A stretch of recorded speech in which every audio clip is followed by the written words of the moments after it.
Okay, we appear to be live. We appear to be live. That said, I managed to get home just in time for it already to be over. But that's good because now we don't have to feel like we're missing out on live coverage when we do our rewatch. So, rewatch crew, here we are, live rewatch time. Honor of Afroman, I'm having a post-work cigarette here, the good kind, the legal kind in Canada. My Blue Jays hat, honor of spring training. All right. Logged into the chat on my phone.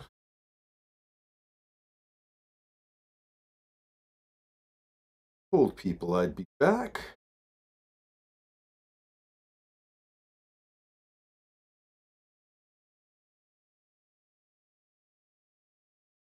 Sure.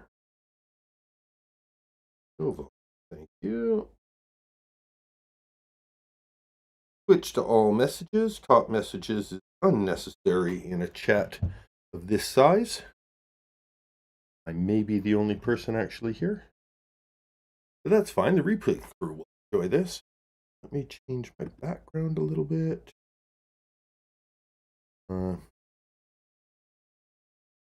Hey, Just Coast, you're here. You can. Oh, don't worry, I'm not going to step on. You can film a video about this and nobody will even know that I did this video. Yeah, I've got no personal insight.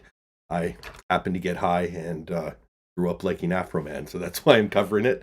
I do have an answer if you were questioning the polls that were going on in the community tab, Coast. Kintu Sukuroi was the winner. We did 16 different handles that came out of like 30 or 40 that were suggested in a chat. So, yeah, we did that for a member, and oh, no, that's not true. No, I don't have any insights. The only reason I decided to cover the case was I do graveyard shifts. So last night I was watching a couple of streams of, not streams, rewatches of Afroman's testimony on day 2. This is fucking hilarious. And this is scheduled until Friday? Perfect. I've got Wednesday. Well, now I'm off. I have Thursday off. I have Friday off. Fantastic. So, Jessica, you didn't see a poll. Didn't you comment on the poll?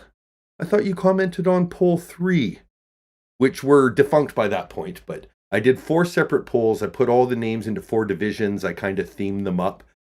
Whoever won each 4 handle poll went on to the final 4. And those were last week's votes. And Kintu Sukuroi took the lead. Scoundrel Detective, I think, came second. Know That would have been third. And Give Me Money, final contender. So, anyway, those are all out there. If you see Kintu Sukuroi in the chat, say a hello and let them know that you were part of their naming. All right. So what happened? I was streaming this earlier. I think I started as soon as court started, and we got about 10 minutes of footage and probably an hour and 20 minutes of the commercial, or saying, wait, we'll be back from a commercial. Where did the poll all weird? Yeah, so, okay, we'll get back to the poll because I have time. Still letting people come in, and there's nothing to see here. Let me go to my personal page. And we'll go to the community tab. Oh, that's not, I thought, hold on. Okay, the screen capture's not live. We can fix that though. Properties and play, back window. There we go. That's my page. That's my community tab. Those are my newest posts. So I post a lot. 9 days ago, March moniker madness. That's centered on the screen. Yes, it is, or sort of centered. It's on the screen.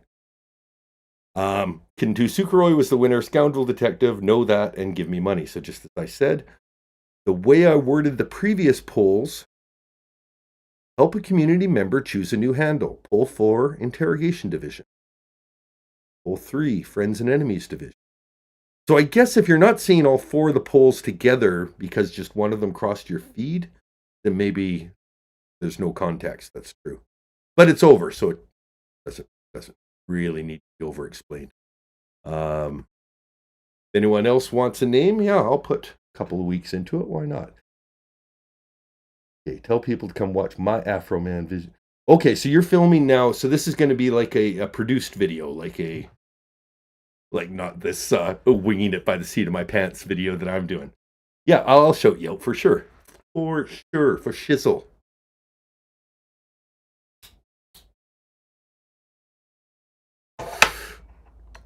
And yeah, my plan for this Just Coast, I'm going to stream the opening and closing arguments that I missed when I stopped my morning stream. Then we'll go back and probably watch Afroman's testimony. I'm thinking about watching the cop's ex-wife that testified on Afroman's behalf, and probably the cop who was answering all the questions about, we normally count the money with 2 people, but, I counted it alone, not an official policy. That's weird. A little weird. Oh, don't worry about it, Jess, on stepping on. Well, I appreciate it.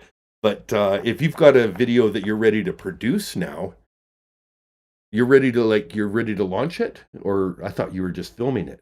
Or are you filming it and then, yeah. Don't worry about my live. I do my lives more for the replay crew. Well, the lives are great for the live chatters too. But yeah, I'm still just getting my feet wet in the whole thing here. Don't worry about my territory. It's loosely marked at best.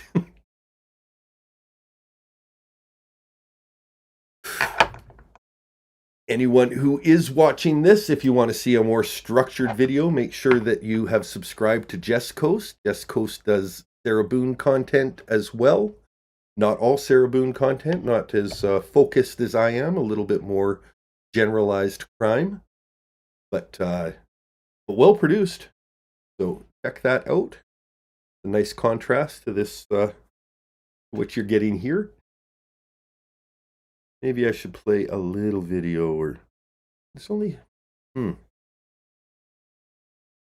we'll go back to the day 2 video a little bit, let people see Afroman's red suit, and then we will use that the way to get in the room.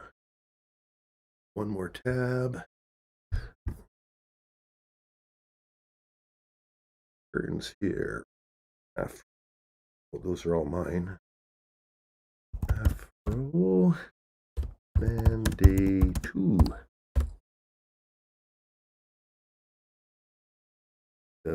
WPO, perfect. Anyway, but Mr. Foreman does love his have lawyer attorney-client too. privilege with his The beard attorney looks at like that he's time. a 50-year-old man, And but his we're face going looks like to he's assert that like privilege barely 20. because it's a privilege he has of right. And so far, he hasn't asked anything privileged. So I appreciate the sensitivity, overrule the objection. Is that where it was? Okay, good enough. Thank you. Go ahead. Thank you, Judge. Your testimony is you never saw a copy of Detective Robinson's report until today. Yes, sir. And that's because Ooh, you didn't that's want to loud, see a though. Holy copy of fuck. the I investigation. did want to see it. You don't know what I want. I did want to see it. You did. I wanted everything that had something to do with my money coming. And that was 3.5 years ago. Correct? Okay. And you haven't seen We're a balanced. copy of that report that you wanted to see until this afternoon. Is that right? That's right. I never had my money taken by cops. I didn't know how this goes. I don't know about reports. All I know is live on Fox 19 News, the lady admits that her department is short $400 of my money. That's all I know. I don't know how to investigate police officers taking money. That's all you know, and that's all you know today, isn't it? That's the whole basis of your claim that your money was stolen is that the amount of money that was in the bags is different from the amount of money that was written on the bag. Yeah, my whole thing is they never should have raided me in the first place. That's your whole thing. That's my whole thing. That's the point, That's my whole isn't thing. it? If they never would have showed up, there would be no songs about them. I wouldn't know who they are. Their faces would not be on my video cameras. None of this, we wouldn't be in this room right now if they hadn't raided my house and didn't press no charges, didn't even know what they was doing. This whole thing is their fault, and they're suing me for their mistake. I do care about if they stole my police officers shouldn't be stealing the They shouldn't civilians' be. money. So I do care. All of it is an outrage. But this whole thing is an outrage.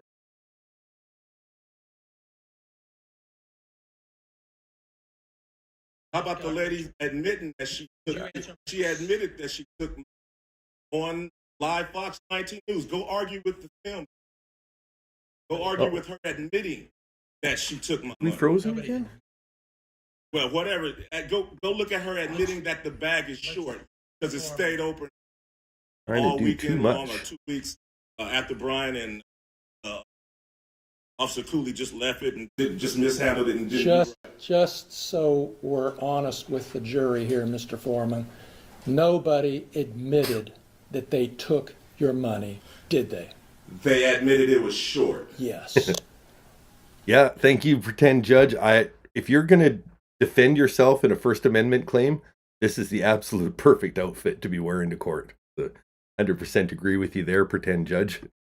Nobody So it looked like admitted somebody that they took- took your money. Correct?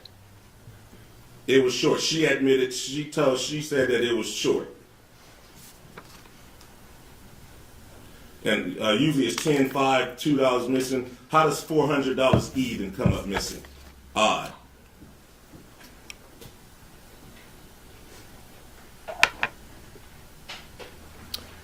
You posted videos about Brian Newland doing hard drugs and snitching on his friend, and you posted those based on rumors, didn't you? We can look at your deposition, but before you argue with me, but isn't that a fact that you made those allegations based on rumors you said you heard? It's a fact. William Newland is a convicted pedophile, and Brian Newland is his brother. After I zeroed in on Brian, I asked about him. Come to find out, he's a large statutory rapist that has sex with all kind of underage girls. So this is where the false light claim comes in. This is going beyond the defamation, and this is why there's a trial, because the defamation, or not the defamation and false light are what this trial is about. They threw out the cops trying to get rights to their images that were used in his music video, but he stepped it up a notch and has made some pretty wild accusations, which on the one hand, if they're so wild that they're not believable by a reasonable person, he's still safe. And this goes back to the Larry Flint lawsuit. When Larry Flint from Hustler said some stuff about Jerry Falwell, I believe having sex with animals, not animals, definitely sex outside of marriage. But regardless, something he would have had to prove that it was reasonable to think that was true in order to get Larry Flint to be guilty on that case. So, bit of a catch-22. Some beers and get some drunk and all that. That's probably the reason he had to leave the Adams County Sheriff Department, because he beats up his wife and he messed with underage girls and he had to get out. He's not defending himself, but he has a lawyer that, well, I wouldn't hire him on picture anyway. His lawyer, when you see him, has this long beard, but a face of a 20-year-old kid. Must have been growing it since he was 12. And he's being backed by the American Civil Liberties Union of Ohio. So he's got some clout behind his facade. And go get a job in Northwood. All right. You don't want to answer my question. I do. Please ask another one. Well, let me ask this one again so I can get an answer. Do you remember in your deposition when I asked you, you have no reason to think these rumors about Brian Newland are true, do you? And you said, well, it's more entertaining if it's true, and I can make some money. Do you remember that? No, I don't. That's a however long that deposition was. You can read the deposition and it tells you what I said. Do we have a copy, another copy of that? Because I'll show it to you. I can show you my copy. Refresh your recollection. You're going to refresh his recollection. It's Trees. You then use the street. Thank you, Judge. If I can get it working here. Your Honor, I would object to using the screen to refresh his recollection. That's publishing it to the jury. If he wants to refresh Thank you, his Dabs for recollection, Dummies. he can show him it and then ask him a question, much how we would do in criminal law. Starting to get my setup just a little bit better. Big step down last Friday. To the officer, he would refresh his memory by reading it, and then we'd re-ask the question. I'm good with that. Just going to pause. We've got about 15 minutes of testimony left from day 2, just doing the rewatch. The court is on break. The judge just gave jury instructions, so I'm keeping an eye on WCPO 9, which is the channel that's streaming it. Just going to go back a half second here to get a better look at Afroman's lawyer that I was talking over. But you see how he looks both like an old man and a young kid. With the police report. So If an officer didn't remember, we wouldn't show the report, we would show it to the officer. He would refresh his memory by reading it, and then we'd re-ask the question. Do it that way, just make sure you think he reads it right. I'm just trying to get through the verbiage. If Mr. Just make sure you think he reads it right, otherwise I have to wrestle with you about whether he read it right. Sure. So just read it.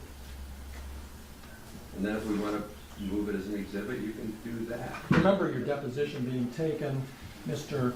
Foreman, in your attorney's office on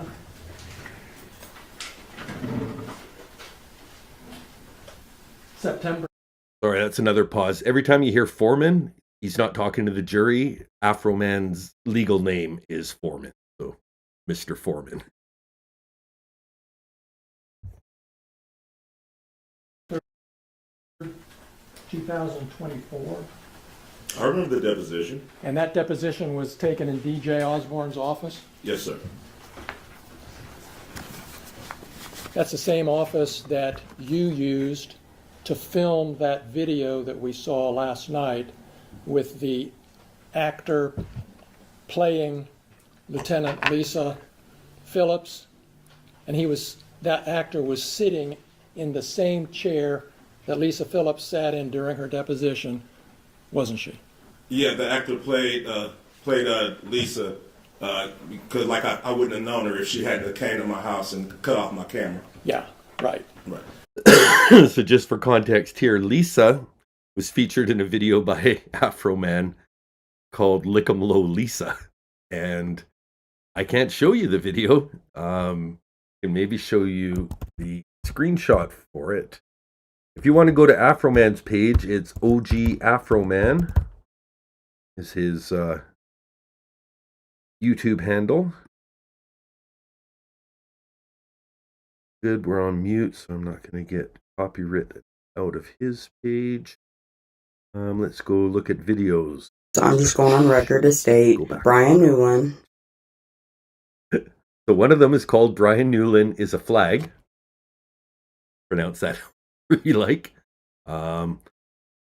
Randy Walters, who testified yesterday, he was questioned over whether he was called a son of a bitch. He said, well, I don't think it's been published. And he published this video, Randy Walters is a son of a bitch. I might read the lyrics from that later. Battering him of the police whistleblower. We've got Sean grooming grooms. We've got Lick 'em Low Lisa. And freedom of speech. So all great videos to watch on your own time. That's the office we're talking about, and that's the office where I took your deposition, right? Yes, sir. And in that deposition, I'm referring to page 84 of the deposition. I had asked you about... Object, he's testifying. No, he's using the deposition to refresh his memory. He's doing it right, so sit down, please. Go ahead. Did I ask you this question, and did you give me these answers, Mr. Foreman? Judge is very dismissive towards towards Afroman and his lawyer. That might be something to focus on Or maybe Jess Coast will focus on it. I have to watch her video before I do my Friday Night Live. I think we're going to do recaps from this trial. It's only 3 days, so we can do the whole trial on my Friday Night Ramble. You guys get the sneak peek. Most of this is my first reaction. Would it be fair to say these are rumors? Answer. You know, Stephanie said it, and you know, some other people that don't remember, you know, I'd be in a hurry in Walmart or something, they shake my hand, yeah, Brian used to do this, used to do that. Then something, I didn't know him, but this is what I've heard. Question. You don't have any particular reason to think that it's true or not true, right? Answer. Well, it's more entertaining if it is true, and I could probably make some money and capitalize on it if it's true. What are the line numbers? Starting with line 7 and ending with line 21. All right. Did I ask you those questions and you give me those answers? I don't remember. That was a long time ago. But But that's my question. I've always Thank you. put Brian Newland next to his brother. So that's Yeah. my basis, and I've always... We noticed that. Yeah, And yeah, your so- attorney's going to be able to ask you whatever questions he wants. Right now, I'd like you to focus on my questions, Mr. Foreman.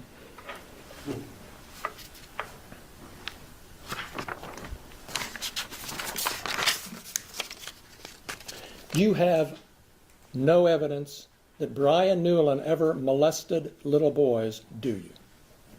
If you look at the picture, he's holding the little boy butt. It's too much for me. So if you just use your eyeballs, and then his brother's a convicted pedophile. That's your evidence for posting that Well, pedophile stuff Hey, about I'm just little trying to boys. figure out. I'm trying to figure out what kind of guy is kicking on my door. What kind of guy is walking around my house reading my bank statements? It's a dude. It's a dude that's possibly a pedophile, got a convicted pedophile brother, deputized by the sheriff, walking around, possibly stealing my money. I'm just trying to figure out what's going on as I zoom in with my cameras. Going on. That's not the type of guy I don't think should be on the police force. I'm going to refer you again to your deposition. If you don't trust my reading of it, I'm happy to give it to you, Mr. Foreman. But on page 98, So Candace asks, I've been listening to this trial. Has the judge gotten any better? From the cop's point of view, I think he has. I listened to a little bit of the statement he gave the jury. We're going to listen to that after this finishes. I think we've got about 10 minutes of his testimony left from yesterday. But yeah, the judge seems very biased towards the police officer. So even in the jury instructions, it seems very weighted. Like, yeah, it just something seems off. of your And the comments are full of comments about corruption in Ohio. So on the main WCPO9 page that's doing the news channel streaming, they've got, or they had 1,400 people watch it. Looked like there was anywhere from 300 to 500 people in the chat while I was there. And yeah, there seems to be a universal distaste for both the judge and the corruption in Adams County. So there could be a bigger story behind this colorful story. deposition on that same day,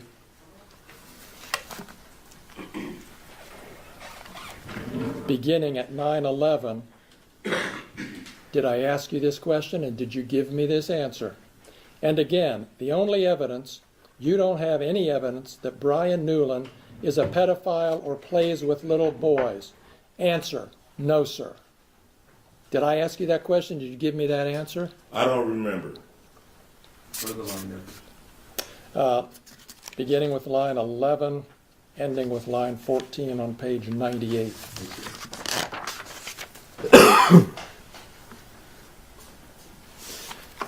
You have no evidence that Lisa Phillips stole your money, do you?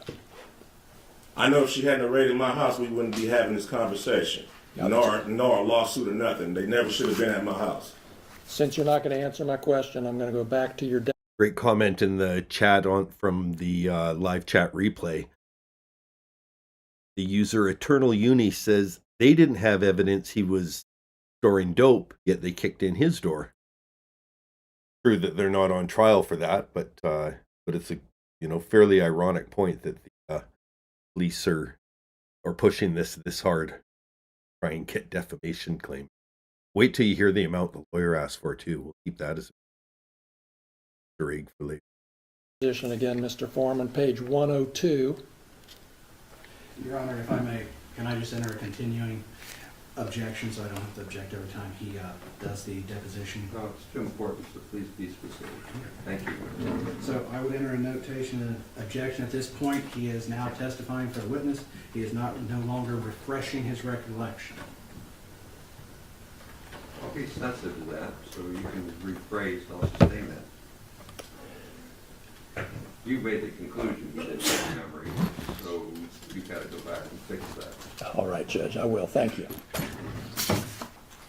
Do you remember telling me in your deposition, Mr. Foreman, that you don't have any evidence that Lisa Phillips stole your money? I'm going to pause here. I see Danielle Chavon in the chat. Danielle asks, what did Afroman do? And this is a great time for me to read my little summary. So for anyone that's just joining or is on the replay and is wondering why we're watching this great-looking man in a great-looking suit, good morning, fine and dandies. This is your top story. Rapper Afroman, the man behind 90s hit Because I Got High, is back in the spotlight. But this time, it's in Adams County, Ohio courtroom. That's right. This civil trial officially kicked off this week, pitting 7 Adams County Sheriff's deputies against Joseph Foreman, better known as Afroman. This legal showdown stems from a 2022 raid on Foreman's home where deputies were searching for drugs and evidence of kidnapping. They found nothing, and no charges were ever filed. But the story didn't end there. Foreman took his own home security footage of the raid and turned it into viral music videos for Lemon Pound Cake and Will You Help Me Repair My Door? That's exactly what the deputies are suing over. The officers claim that by using their faces in his videos and on merchandise, Foreman violated their privacy and defamed them. They've testified that the Lemon Pound Cake video brought them ridicule, emotional distress, and even death threats.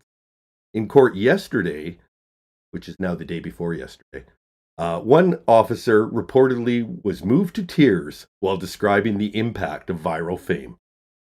On the other side, Afroman isn't backing down.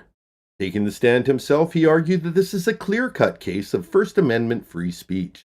His defense, supported by the American Civil Liberties Union of Ohio, maintains that citizens have the right to criticize public officials, especially when those officials are breaking down your front door. While one judge already threw out the officer's claim regarding commercial use of their personas, the trial is now focused on defamation and false light. The jury has to decide if Foreman's portrayal of the officers has crossed the line from protected criticism into flat-out lies that caused real-world harm. The trial is expected to wrap up by the end of this week. It's actually wrapped up today. I will keep you posted as the jury begins deliberations. Reporting for Dan D True Crime, I'm Dan D. Yeah, she cut off the cameras. Welcome, Danielle. I didn't know who took them. So, for all the officers was a suspect in the first, at first, because I didn't know where. After the deposition, I realized that Brian Newland was in charge of the money, and I knew where to focus everything. But at first, all the cops was a suspect, especially after they cut off my cameras, and I couldn't see what they were doing. All right. Well, so you don't remember? Is that what you're telling me? I remember telling you that Lisa, probably didn't take my money, but I just didn't know. I just knew it was missing, and they cut off my cameras, so all of them were suspects until I figured it out. So until you figured it out? Until everybody figured it out, until it was solved of where the missing money was. All right. So just to clear this up and move on, you admit that you don't have any evidence that Lisa Phillips stole your money? No. No.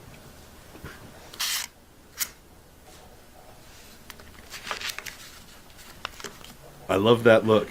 But I know if she wasn't there in the first place, we wouldn't be having this conversation or be here.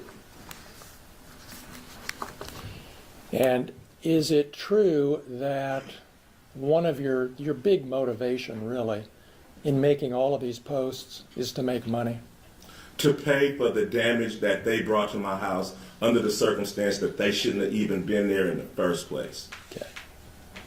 So the answer to my question is yes, your motivation was to make money. To pay for the damages that they brought to my house under the circumstances that they shouldn't have been there in the first place. Have you made enough yet to make up for it? Not really. No. You know. How much I need have to you make a made little on bit more. I don't know exactly, but it wasn't hardly $24,000. $24,000. It wasn't that. It wasn't that. You're still making money on today, right? With the new posts and advertisements and things. It's again? publicity. You're still selling merchandise, aren't you? No, publicity. Just me. Just everybody. You know, thanks to them bringing publicity to this, it's just you know, an opportunity to run numbers up and be an entertainer. Doing my job. The more lies, outrageous lies you tell about them, the more money you can make, right? Fact. They never should have came to my house in the first place. Fact. If they hadn't have came to my house, they wouldn't have put themselves on the video camera and in my music career. All of this is their fact. All of this is their fault, and they have the audacity to sue me. These people and you are the predators and the victim at the same time. So what they did. We're going to take a quick pause there, but that's where I think he's absolutely right. I'm hoping the jury sees it as well.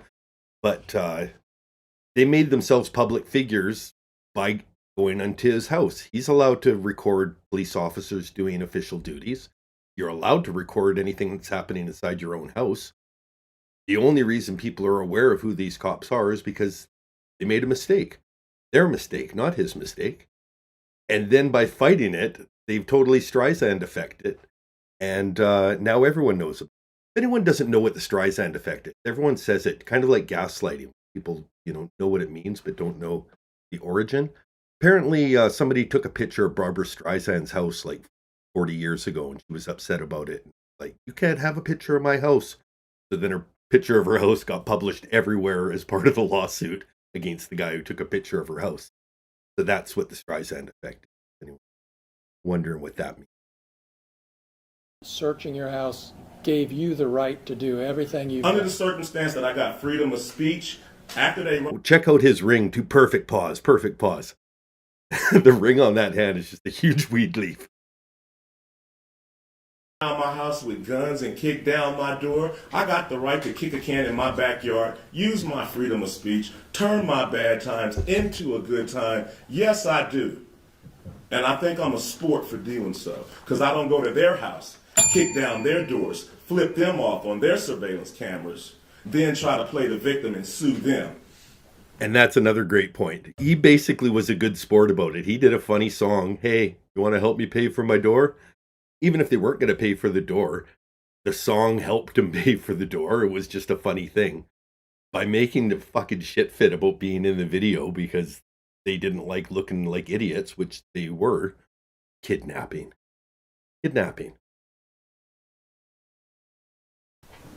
You were at Lisa Phillips's deposition, correct? Yes, sir. In your lawyer's office. Yes, sir. Same office where you filmed part of that video last Friday. Yes, sir. And you saw how upset she was when she was answering your lawyer's questions about how this had affected her, right? Yes, yes, And you saw your attorney say, do we need to take a break? yes, And you saw her say, no, let's go on and get this over with. yes, sir. You saw all that. Yes. You knew she was upset. Just like she knew I was upset when she was standing in front of my kids with an AR-15 with her hand around the trigger ready to shoot me. Just like she knew I was upset when she cut my cameras. But I'm not a person, she is. So I'm sorry for being a victim. Let's talk about the predators. Okay. So you saw all that. You saw how upset she was. You heard the testimony about her children. Yes, it's a jury trial. I think there's 12 of them listening and only 2 get dismissed. I think there's 10 that decide. I was listening, but it was near the end of my shift, so I had a few things to do. So yeah, when we watch that it'll be watching it together. The testimony at the depositions about Randy Newland's daughter who came home upset. You heard all that, but you're still posting stuff about Yeah, it. because I understand it was Randy's fault and all of their fault for coming in my house in the first place. So if they hadn't came to my house, their children wouldn't be saying nothing. None of this would be going home if they did their research and did things right. So all of this is their fault. And now they want to sue me for their mistake.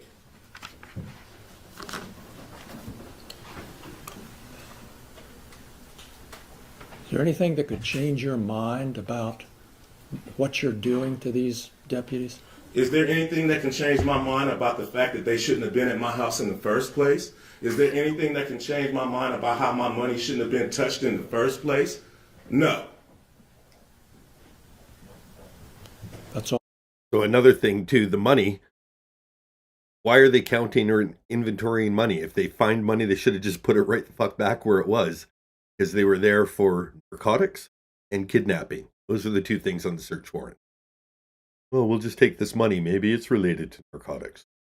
Questions I have. Thank you. You're welcome.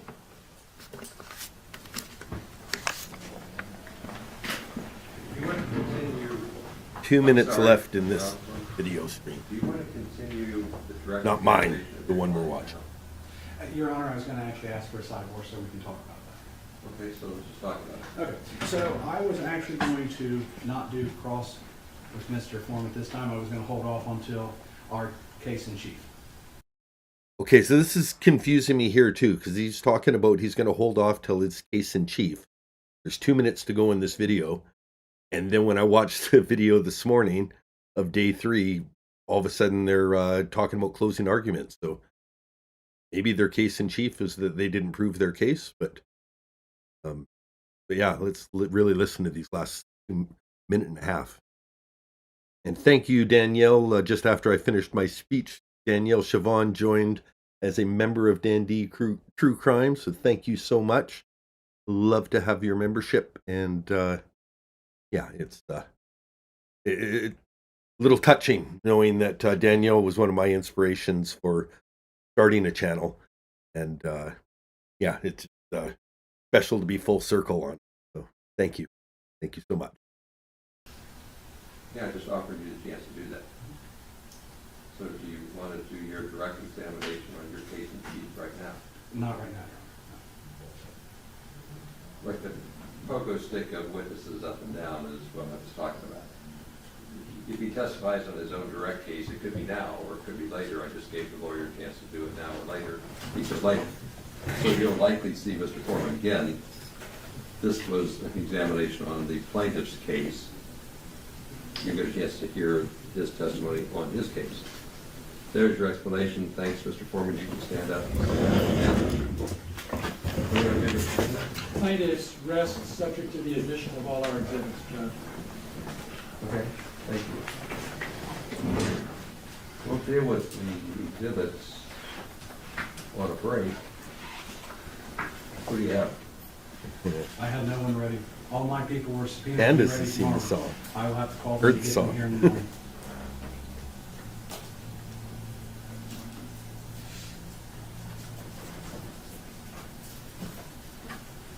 Don't research. Don't think. Don't talk. Don't think. Ruminate in your own mind, maybe, but it can't be any farther than that. The admonition we talked about previously about deliberating as a group and thinking collectively is still in play.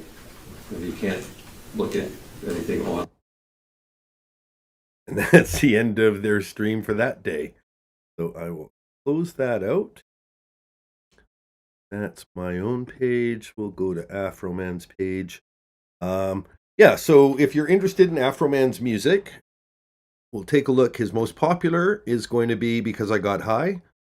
Volt 45 and 2 Zigzags. That's low-key good song. If you like Because I Got High, but it feels, overplayed, you heard it too much in the 90s, Volt 45 and 2 Zigzags. Yeah, good tune, good tune. And then he has a song called One Hit Wonder. That's his third best song. I haven't even heard that. We won't be listening to it together. But that said, if we look at his latest videos, make sure Okay, maybe slide that over. See all the cool people I subscribe to. That there. Okay, that looks better. So yeah, his latest songs, Randy Walters is a son of a bitch. Brian Newland is a flag. Sean Grooming Grooms, Lick 'em Low Lisa. These are all fairly slanderous songs. But I think what he's doing, and it's fairly clever, by being so outlandish, so over the top, they really have to prove that these are believable things that they're saying about them, which kind of defeats the purpose of fighting a lawsuit on the defamation. So, yeah, it's Afroman on the defense. Let's take a look at how day 3 started. Day 3. Afroman, day 3, WCPO. Day 3 of Afroman. Streamed an hour ago. Perfect. Some of Mr. Foreman's music Oh, from great. time So to time. this is one of the deputies who was part of the raid's ex-wife. I saw a separate video that had this thumbnailed as ex-wife testifies for Afroman. So perfect. This is going to be both of our first watches of this. There's 3 hours of trial coverage from this morning. Did I miss this? Oh, well, I did miss it.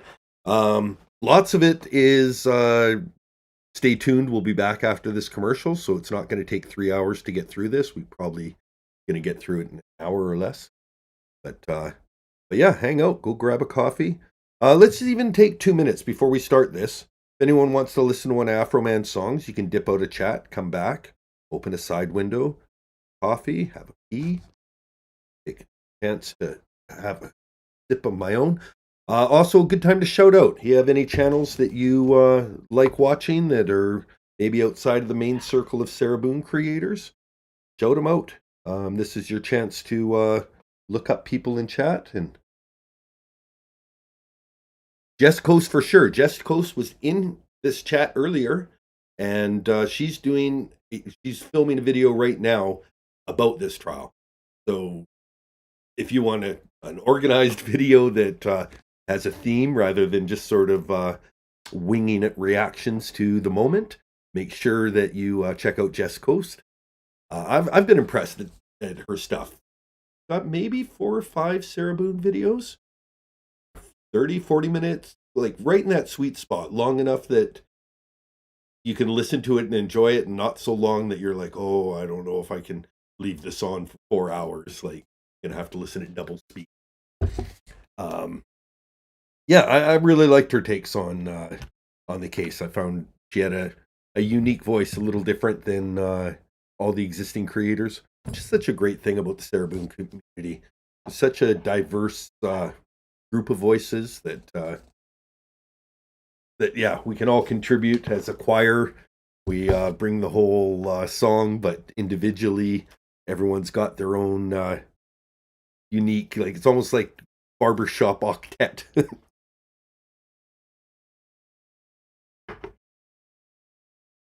All right. So who else we've got? Addie has just posted the link to Because I Got High. Trial TV Live is the reason Suma changed her name. They're awesome, though.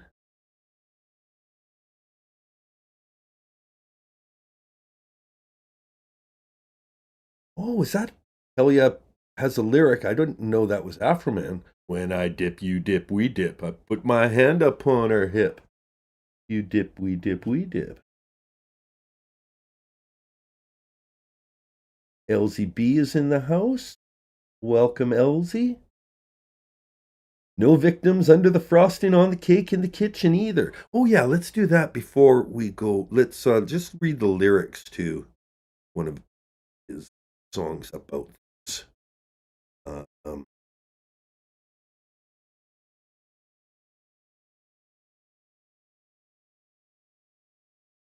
Will you help me repair the door lyrics?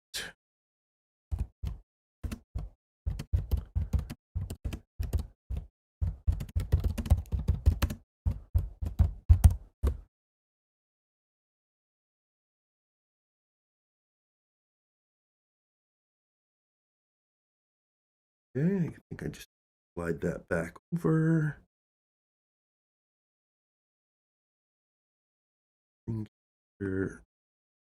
Way there now. Lyrics.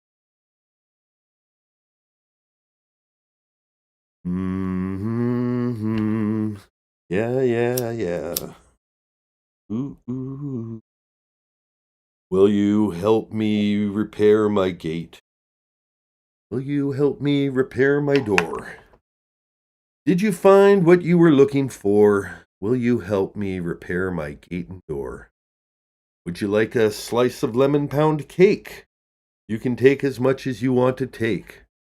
There must be a big mistake. Would you like to have a slice of my lemon pound?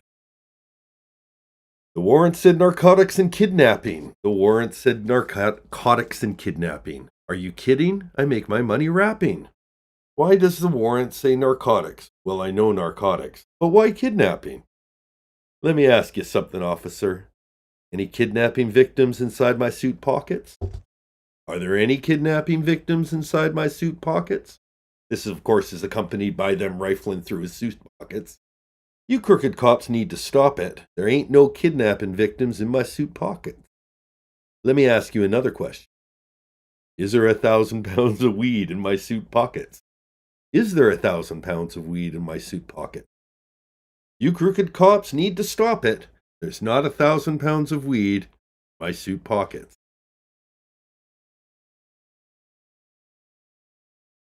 Anyway, well worth a listen another time. We are going to listen to everyone's back from their little subscription party. I was helping my granddaughter. That's actually goes back to COVID when school went out, but that's one of my favorites because I had to read it in grade 8. So when schools were out, I was doing like remote teaching and basically just having one of my grandkids read it. We're doing chapter summaries and stuff. Good eye spy on my favorites there.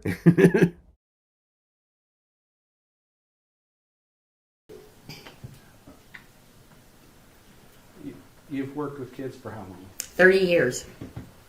You've got into the mind of kids pretty well. Yes. When they would play Mr. Foreman's song Lemon Pound Cake, did they take that as a literal fact from your observations? No. Were they laughing and joking about it? Oh, yeah. Absolutely. Are you familiar with the song WAP? I think I heard Sorry, it. no, strike that. Strike that. I'm going to give you the complete song Okay. and then summarize it because I only want to say it once. Are you familiar with the song Wet Ass Pussy? Yes, Love it. Is that a rap song? it is. Has your students played it in class? Once, and I asked them to please turn it off. When they were listening to it, did they think that was fact? No, So they didn't think that that was depicting anything in real life? no. I've seen it in real life. It can exist. So you didn't have to teach them that wasn't real? Right. No, I did not. You've heard the song, correct? Macaroni Do and you believe cheese it's in a a literal pot. interpretation? No. Would you agree it's derogatory towards women? No. Even though it says nasty things about them? Yeah, no. I mean, it's the artist's opinion, I guess. That's the way I feel. Maybe not an opinion you like, but Yeah.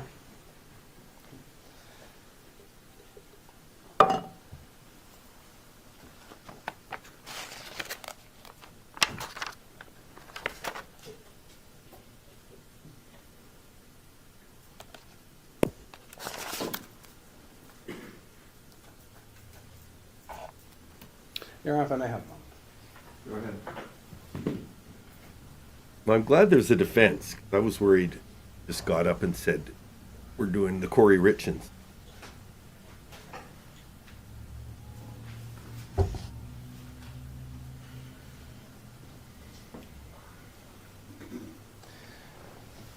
So, Ms. Grooms, has Mr. Foreman's posts about Sean or any of the general posts about the Adams County Sheriff's Department as a whole affected your life any at all?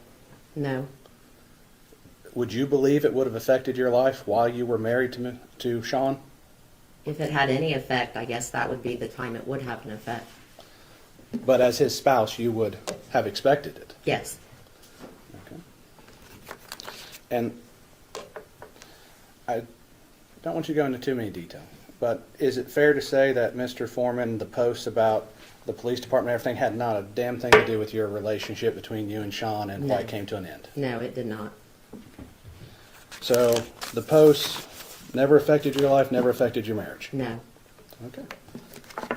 So any statement to the contrary would be false? yes. Okay. Thank you very much. No further questions at this time, Your Honor. Cross-examination. Thank you.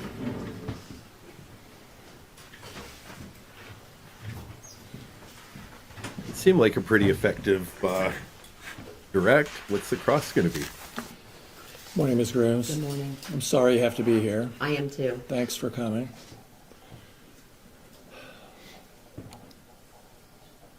Where to start?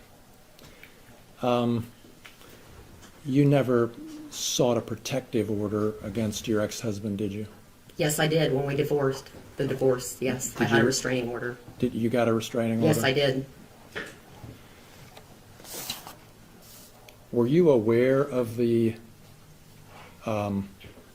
posts that were coming out after 2022 about the sheriff's deputies and calling them thieves and that sort of thing? Did you ever see any or hear any of the songs? Some of my students referred to it when they would say, I saw your husband in the video. And I would say, yeah, that was him, and turn around and walk away. I didn't elaborate on any of that, no. And Why? they didn't either, Why didn't you elaborate on it? because I didn't think it was the student's business. Okay, so they had seen your husband in videos, Yes, So she's a school teacher. and did you tell your husband about that? about, That your kids had mentioned it? no, it was just a mention, and that was it. So if anyone was gonna, run with this and make it, a defamatory, like ruin the life, it would be teenagers, right? So this is a really good witness. Is have the wife of the cop that was featured in the video, and like, nah, kid brought it up. Yeah, that was him. He just moved on. Okay. Did you ever, you saw the posts yourselves or videos yourself, or did you just hear about it from kids? I saw part of it, and then I heard about it. Okay. And did anyone else in the community ever say anything to you about these videos or posts? No. Just your kids? Just my students in the school. Students? Okay.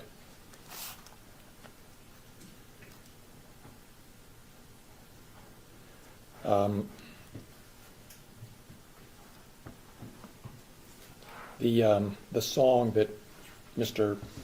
Osborne asked you about, does that song refer to a specific identifiable person? I don't think so. But it referred to Cardi B. Those are all my questions. Thank you, ma'am.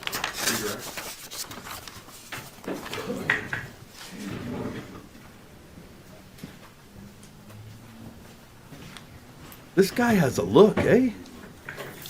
Rhonda, Mr. Klingler asked you, Like, he's incredibly young to have that sort of sartorial sense. I can imagine him dressing like this when he was like 10 years old. about your students. Your students saw the posts? Yes,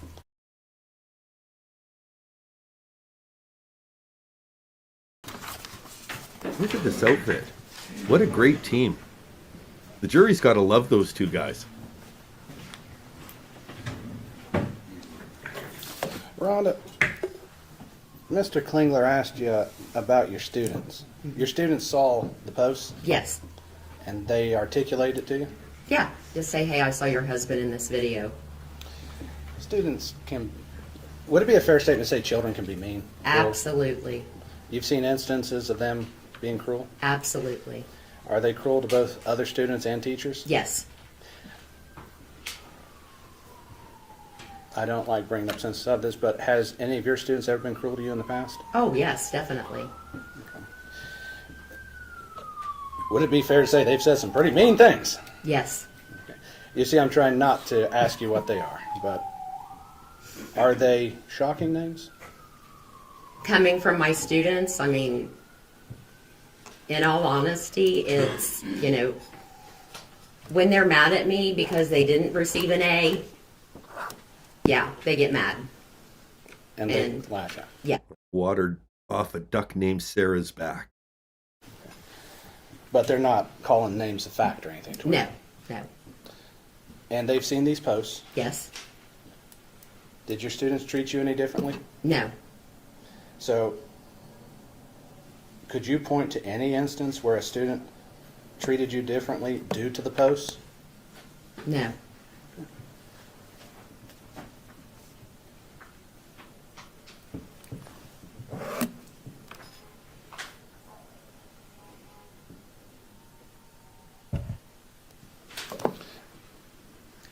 I'm going to ask this question. You said you're sorry to be here.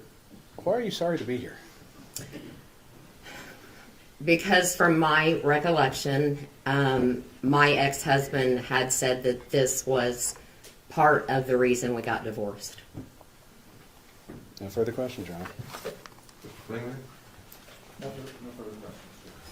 Mr. Osborne, am I right to understand this witness was a lay witness? Pardon me? This was a lay witness, not an expert, right?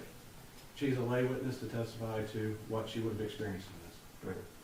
And the only reason I did that is to explain to the jury that people sometimes have training experience and can make opinions as experts. If a doctor comes in a medical malpractice case, they're an expert.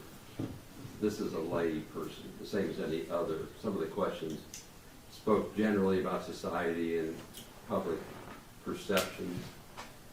This is what people are talking about with this judge. Okay.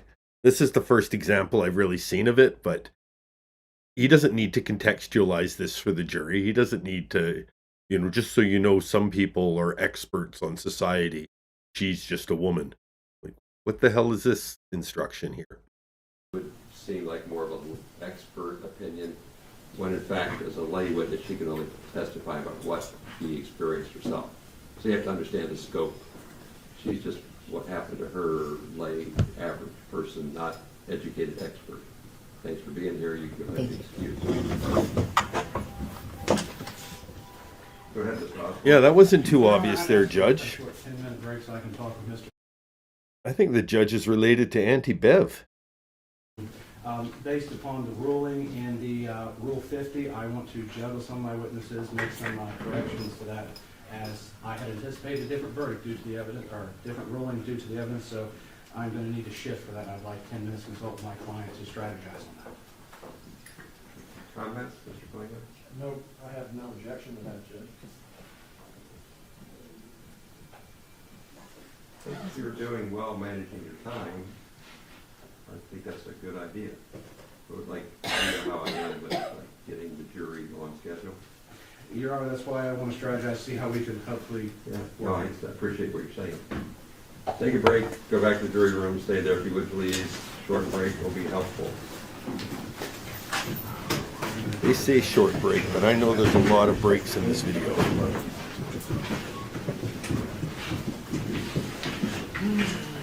Maybe I'll do the lyrics to Lick 'em Low Lisa on our spree.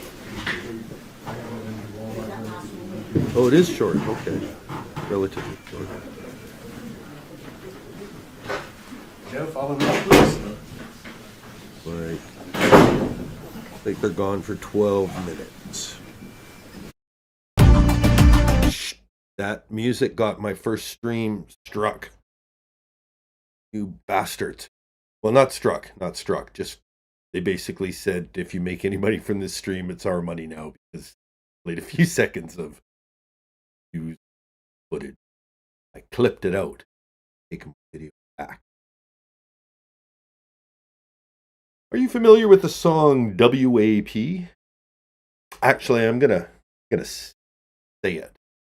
Just, are you familiar with Wet Ass Pussy? Thank you, Your Honor. Does that refer to anyone in particular's WAP? Take a look for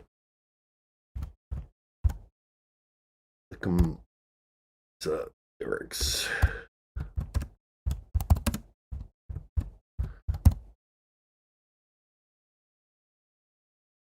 No, not Tim Lincecum. Valium Lisa. No. Why don't? Hey, Lola's here. Welcome, Lola. Well, maybe we should do the.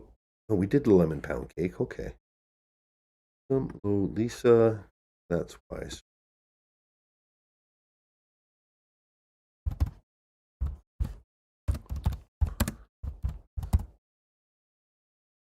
Just so we know what kind of defamation they're talking about. Apparently, they played this whole song in court in full. So that's fun, too. Click 'em low, Lisa. That's Kendrick. Oh, maybe I need to throw Afroman there. It is a new song, so it's going to be instant. Yeah, okay. Go to Reddit. You can trust Reddit. Oh.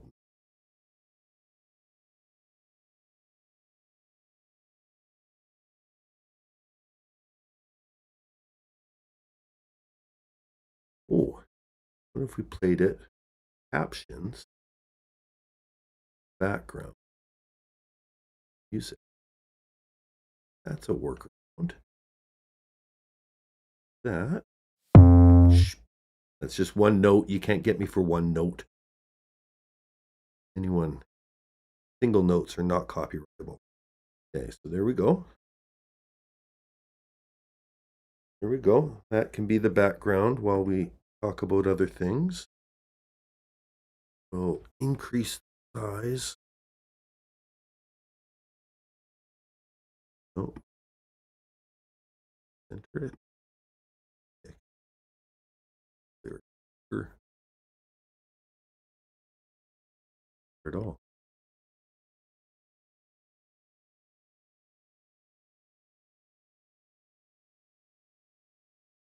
Oh yeah. There. It's still hard to.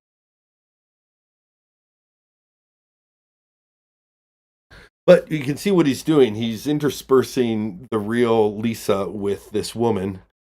Oh, right. No, I can't show this. It gets explicit. No, okay. Never mind. Whew, that was close. That was close. Right, because he feigns that she's into WAPs and she's hitting every WAP in town, and they simulate it, and so she's in court after they played it and then crying about how this has defamed her. But again, by suing him, now everyone's seen. I wouldn't have known about Lisa or any of her lickum or not her lickum tendencies, but now I know. Thanks to Miss Streisand. Geez, that came really close. Okay, so that's enough of Lickum Low Lisa. Let's go back to this. Mute it until they come back. Center.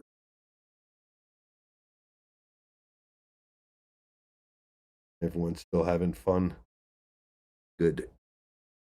Oh, I press play or the commercial break will never end. No, I have pressed. Okay, gotta wait for it to end. Lola, do you want to be on camera? Come up and say hi. Hello.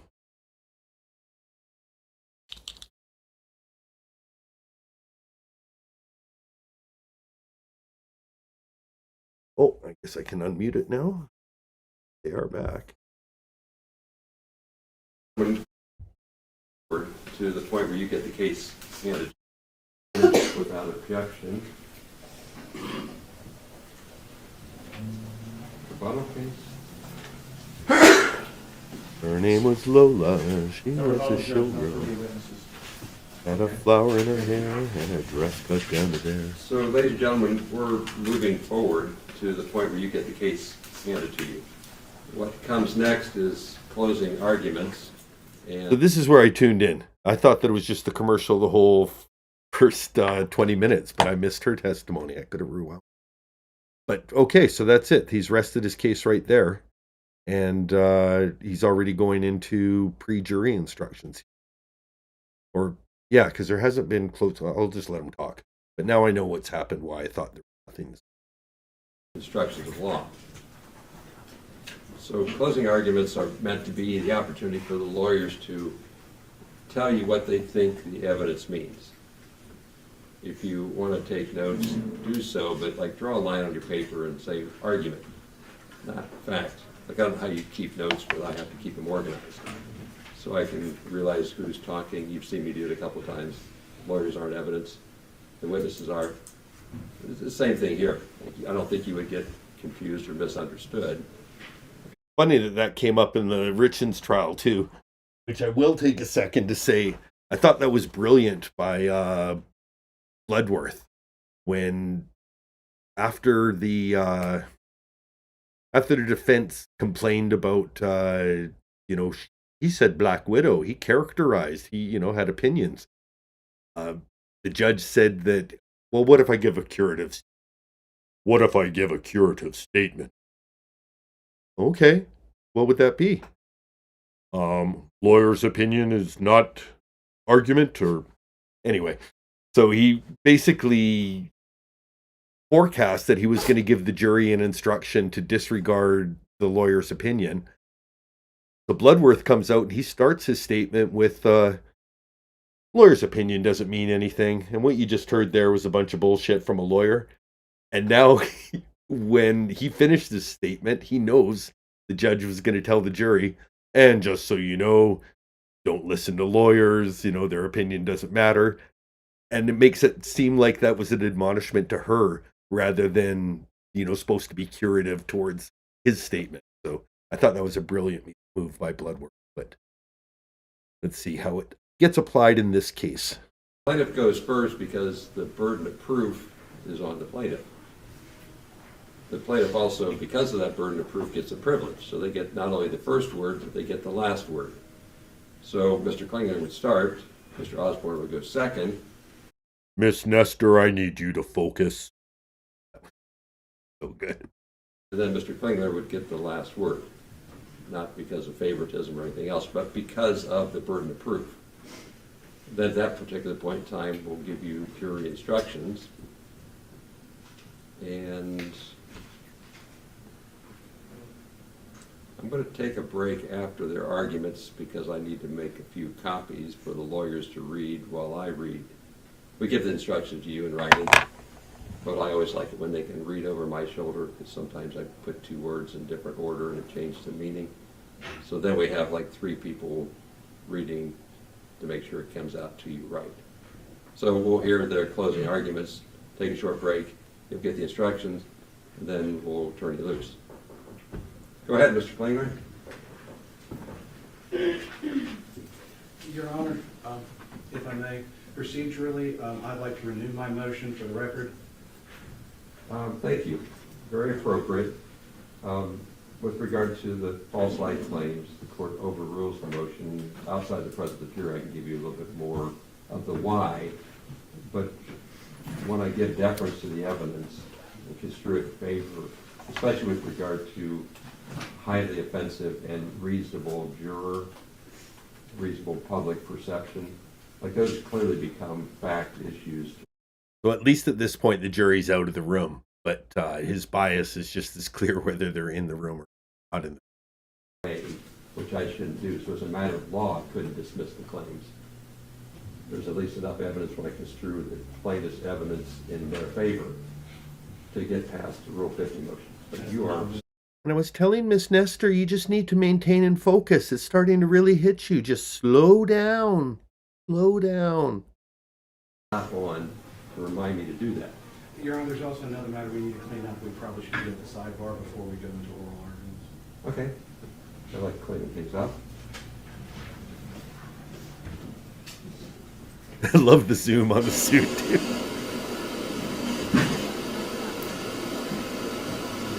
Such a boss look.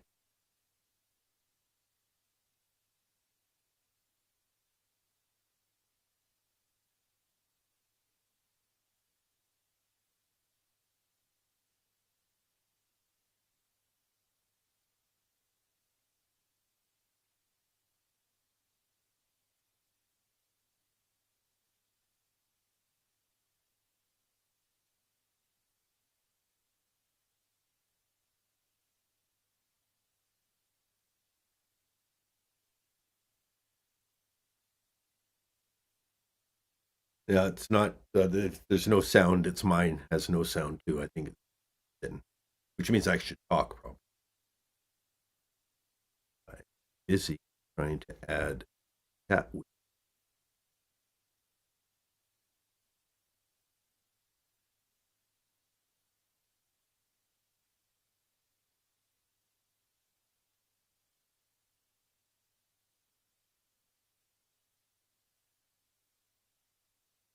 Oh, no chat. We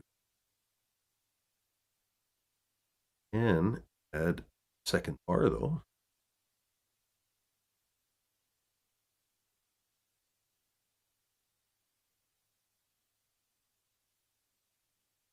And maybe I can look up lyrics to Lick 'em Low because we couldn't play any more of the video than the first 12 seconds. Different screen.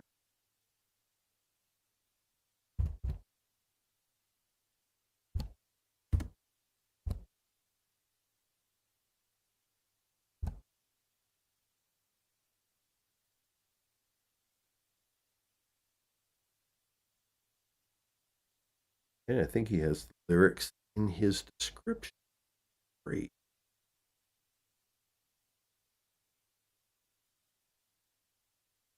I love that the cameraman at this trial is actually showing interesting stuff too. I don't know why the other trials have to show the fan in the ceiling or peekaboo judge underneath the seal. By a vote of 3-0, the lawyers all being unanimous, they want to see like this last draft of instructions because often they use the instructions in their argument.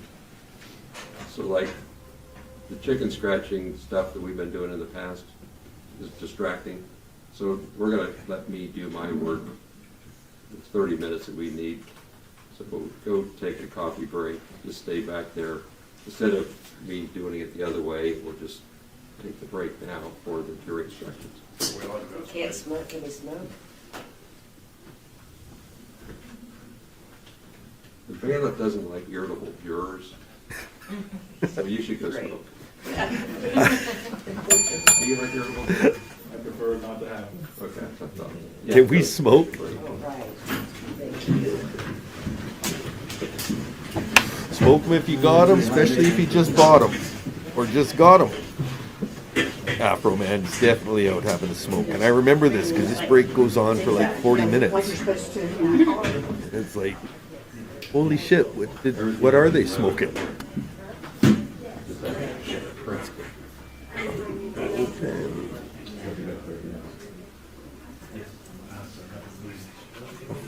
So this is right now, it's 29 minutes into the 3-hour feed. This break goes...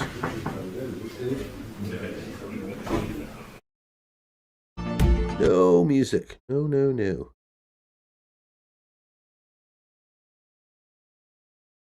To 154.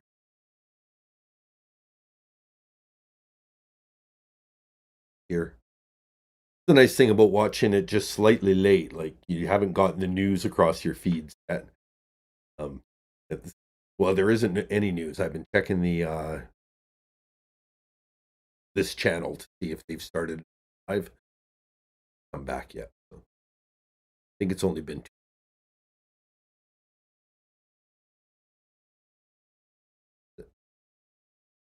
Oh, and I upgraded to premium, so there'll be no more commercial takes. As much as I kind of enjoyed doing them, they're funny, but no more commercials. Public figures because the McBride decided that. So in the instructions, I've taken prior decisions of law where necessary and put them in.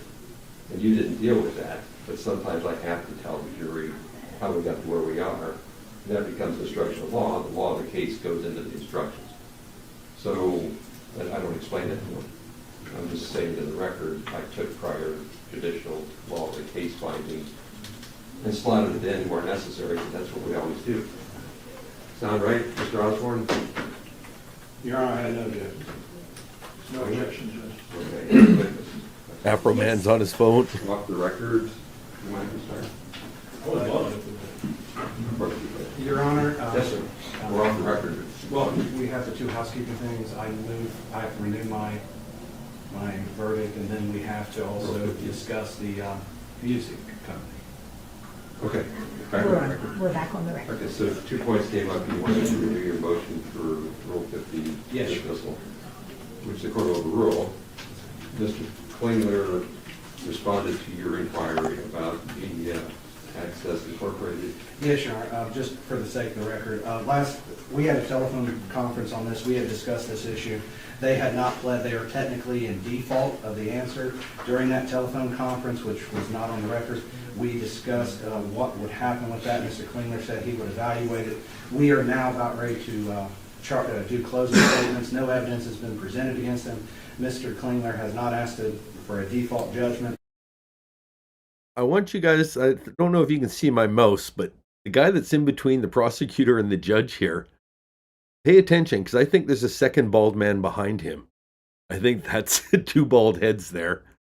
And one of them's going to move, and you're, oh, yeah, it's two guys. I'm not sure. He seems to be wanting to put Oh, yeah. everything on my client, which is very strange why when he has a default, he wanted to make a motion for such. But we would ask that the record be cleaned up in that issue. Yeah, I'm going to clean up the record, and we are willing to dismiss that party from the case. Media Access Incorporated. Yes.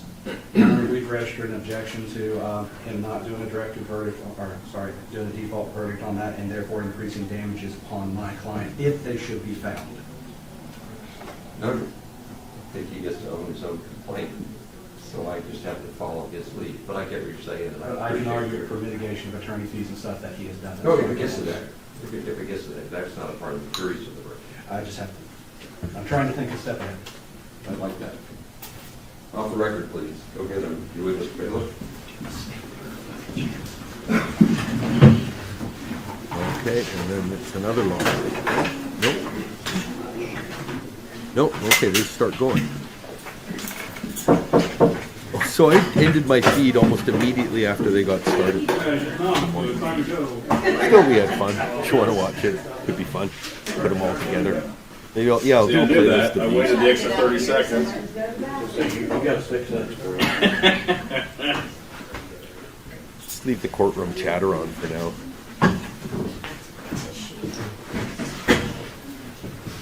Live mics, people.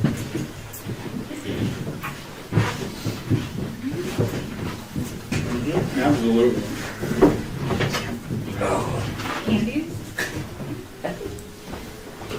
Okay, thank you, ladies and gentlemen, for your patience. Have a seat. But actually, it was about 45 minutes, so I didn't gauge my time very well, but thank you for your patience. We are moving ahead, as you know, so most people don't growl about that, but I try to at least respect your time and tell you what we're doing. We made it through, like, the corrections to the jury instructions. Like I've been trying to educate you all the way through. The jury instructions are in the textbook at the end. So the lawyers had a chance to drill this down. As I said before, closing arguments are the attorney's argument about what they think the evidence means and how you should do whatever it is they think you should do. So they go first, Mr. Klingler, then Mr. Osborne, then Mr. Klingler. There's like a total of 35 minutes. So I'm going to take 20, 35, 15. But Mr. Klingler can kind of manipulate his time depending on how he wants to do it. So in an hour, you'll be talking to me for about 30 minutes of instructions before you start your deliberations. That's what's ahead of you. If you take notes, just write down argument, not evidence. Go ahead, Mr. Klingler.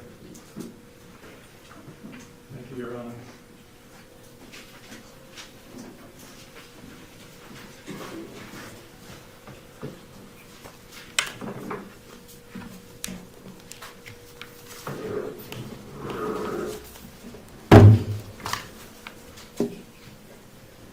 Morning, folks. When this trial started, I told you it was about intentional lies that are designed to hurt people. It's not about freedom of speech. It's about defamation. It's about false light defamation, intentional lies designed to hurt people. You've heard all the evidence. You've seen the witnesses. I'm not going to go over it. But I will say a few things to underscore what I think is most important for you to keep in mind as this case is turned over to you. From me, Quiet from all. the plaintiffs, to you.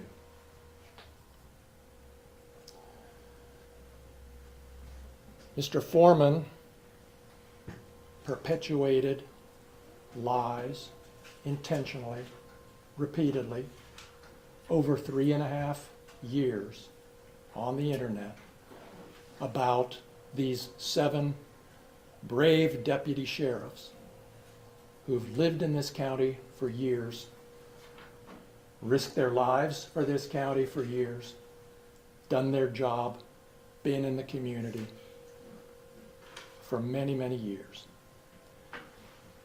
Mr. Foreman did it intentionally. Mr. Foreman knew that what he posted on the internet were lies. And again, Mr. Foreman is not the jury foreman. It is calling that the four-person Afroman foreman. He knew there was no theft. He knew there was no sex with Randy Walters' wife. And he certainly knew all of the stuff he's repeatedly posted about Lisa Phillips up until Friday and probably later were lies too.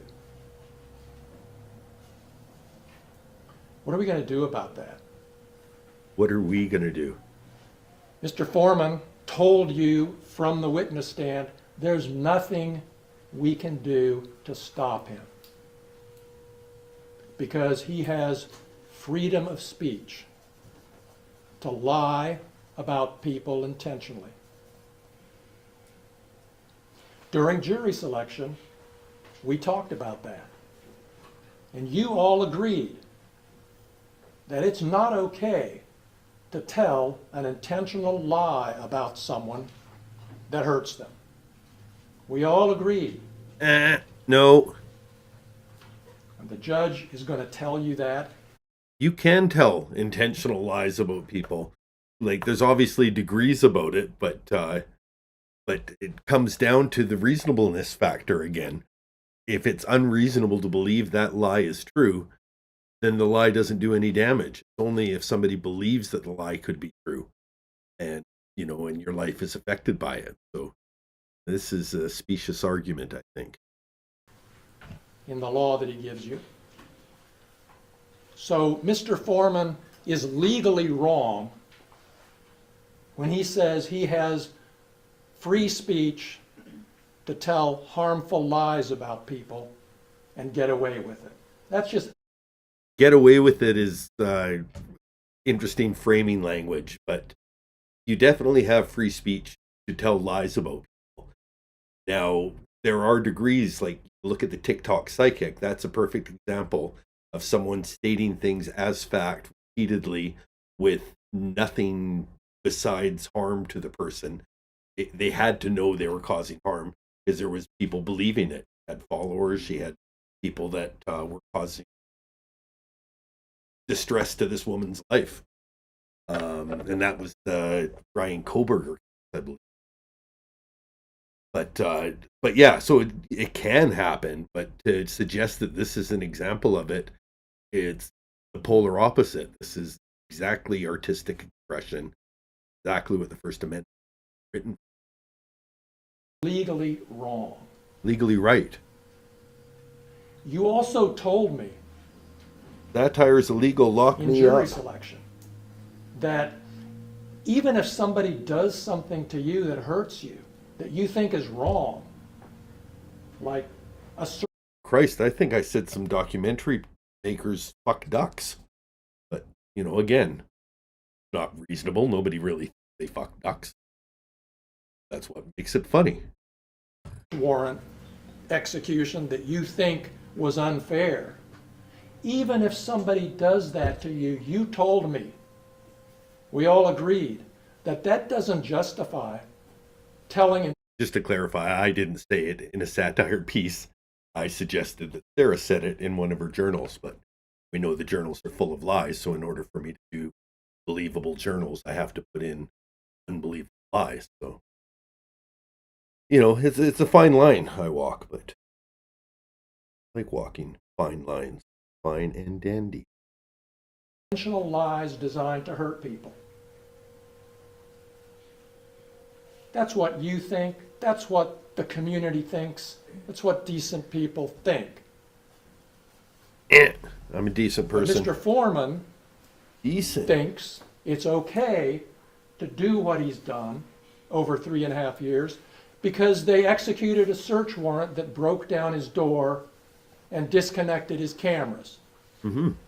You heard from the witness stand, from Mr. Foreman, the callous indifference that he showed to what he's done, the harm he's done. It's imprinted in your minds, I'm sure, like it is in mine. The tears, the agony from some of these witnesses, don't forget that when you're back in the jury room. That's what this case is about.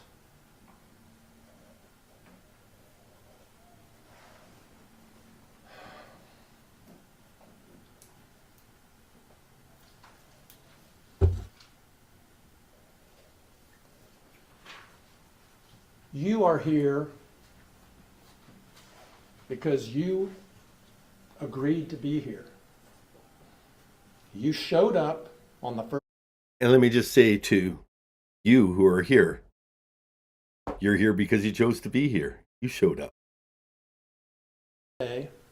Not everybody does. A lot of people don't respond to their summons. Sure, there's a lot of people who aren't here. You guys are here, so that's awesome. I asked you, do you want to be on this jury? And you all said, yes, I agreed to be on this jury. You're all here now, in this place, in this courtroom, for a reason.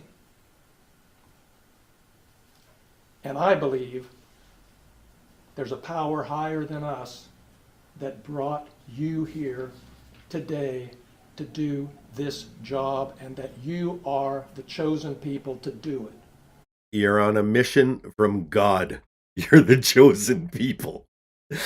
So march across that Red Sea, part the waters, and make the judgment against this evil man in this ridiculous outfit. Nobody else is going to do it. There's not going to be another trial. There's not going to be a second chance. Hell yeah, we can go back to watch some of it because it is almost funny to see them claiming the harm. So day one, I guess, of the trial, where I wasn't even aware of it. And I'm looking down at the chat like that's eye contact. Day one of the trial, when I wasn't even aware that this was going on. I guess that's when a lot of the harm witnesses came up. But even into day two, it still seemed like it was cops, because I think there's a total of 7 of them suing. So I think one of them had to get their heard. We'll come back. There's lots. And watch Jess Coast too. I know she's filming a video about this trial right now. I'm gonna have to watch that for my Friday Night Live, so I can comment on it. It'll be fresh. This is the day to decide whether Mr. Foreman gets away with what he's done, and whether these plaintiffs deserve something to make up for what they've been through, and whether the community is told that what he did is unacceptable. It's not okay.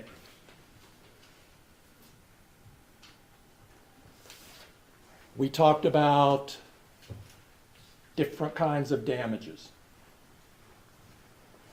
There's not going to be economic damages in this case. There's no doctor bills. There's no damaged property. there's damage to reputation, there's pain and suffering, there's public humiliation. There's everything you saw Wow. and heard from these detectives from the witness stand. Again, they've become public figures by their own And the only doing. thing you can do as a jury to decide this case is to render a verdict of money that somehow stands in, somehow represents All of us having dreams. the harm that these deputy sheriffs have been put through over 3.5 years. That's all you can do. You can't issue an order that says stop. You can't issue an order that says, say you're sorry. All you can do is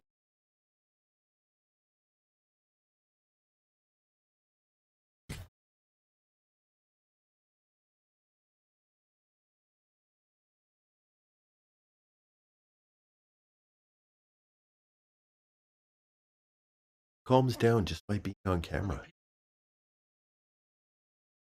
Sleep.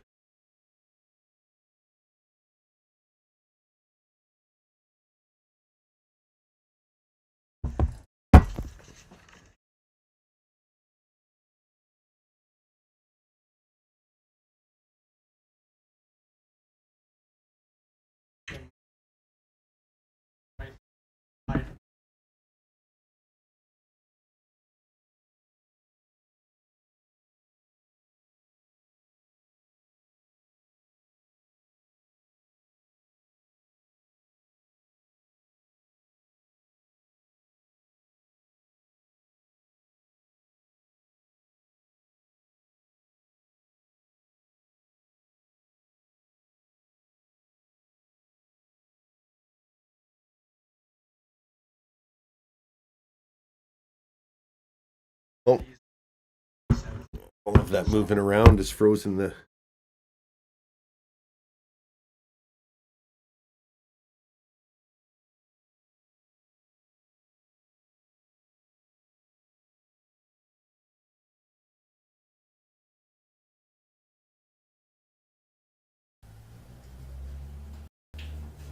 we will give you $2 million if you are willing to go through what Lisa Phillips has been through for the last 3.5 years. Employment law. Would you take that deal? Do you think she would have taken that deal? Yeah, $2 million, that's a, maybe I'll go through that. Of course not.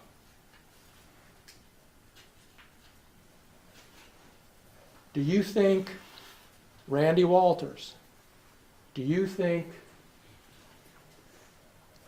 Brian Newland, do you think any of these deputies would have accepted some amount of money in order to go through, in exchange for going through what they've been through? I don't think so. And I think nothing is worth going through what they've been through. And, of course, he says he's not going to stop. Bonus He live says bedtime nothing can stop lullabies. him. Maybe something can stop him if you tell him through your verdict that he needs to stop.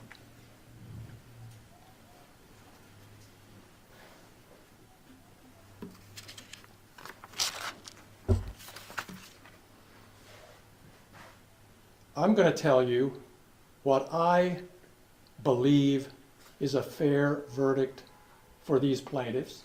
Oh, this is good. This is rich. I And saw it's up this. to you, of course, again, to make the decision. But I would ask Here it is. you, I'm going to ask you, and there's a verdict form. How which- much? Excuse me 1 minute. Has to refer to his notes because this is a tough number to remember.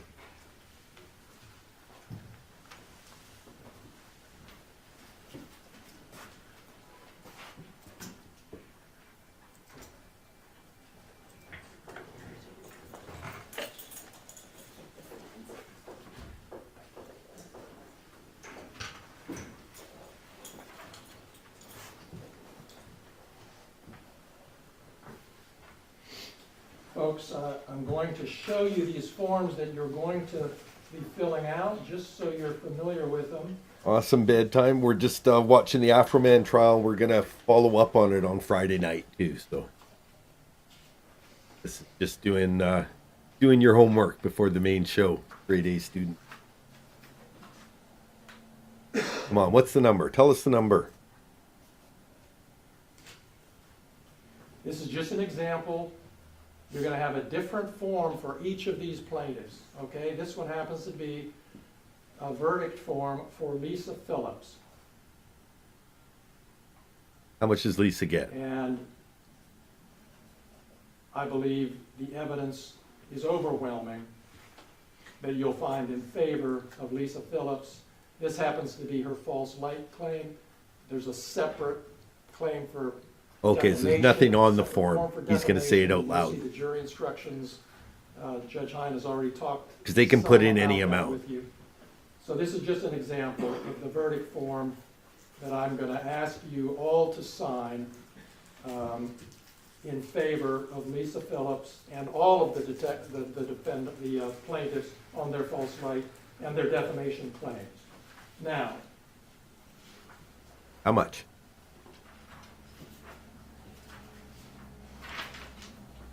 there's another form called an interrogatory, and I'm just showing you Lisa Phillips's form. He's teasing the number because I think he's even embarrassed. So we'll see when he says it. But he's like, I have a number, but just here, let me show you the forms. This is what it looks like. You would put the amount right here after the dollar sign.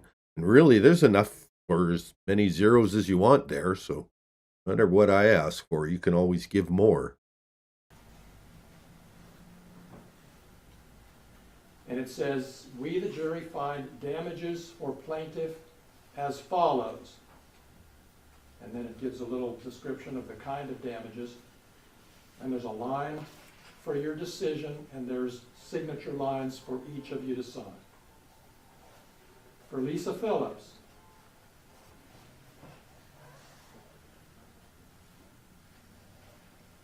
I'm not going to show you every form. They all For look Lisa the same. Phillips, folks, I'm asking you to put $1.5 million in that verdict form. I'm going to pause it here because Addie makes a great point that I think to be defamed, what is being said has to be untrue. If you get into the songs that he's released just in the last week, it's clearly untrue. He's basically accusing people of very Epstein-ish stuff. Other people he's accusing of sexuality questions. So he's definitely going off, but he, I think, is doing the Larry Flint, where if you say something that's so ridiculous, so over the top, so unbelievable, and I mean, not just Larry Flint, I do this too. When I'm lampooning Sarah's journals, I say some ridiculous shit because if it's going to be a parody of Sarah's journals, it has to be even more ridiculous than the ridiculous shit she says. Now, if I could be sued because somebody believed that ridiculous shit was true, it would really put satire and parody out of business. So I, as a parody artist, need to be so ridiculous and over the top when I'm lying about someone that the lies couldn't be believed by a reasonable person. I think that's Afroman's best defense here because, the stuff he says, like he says, the one guy, I don't know, he's holding the buttocks a little too close in a picture. So maybe he's a bad guy. So it's definitely untrue allegations, but at the same time, there's no reason to believe they are true. It's not like he's the TikTok psychic and saying, no, it's true. Look, I've had these visions and, so that's the subtle difference here is that he is lying in the latest videos 100%. The defamation in the original, will you help me repair the door? Super questionable because that's just footage he recorded in his house. But they're more upset about the more recent statement and a bit of a back and forth he had with officers who tried to sue him for a piece of the money from the original video. Will you help me hear this? $1.5 million for Lisa Phillips. Oh, there we What go. she's been through We're going for back. 3.5 years. I can't believe I paused it right before that too. I was still waiting for it.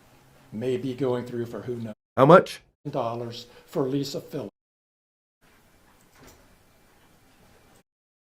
$1.5 million in that verdict form.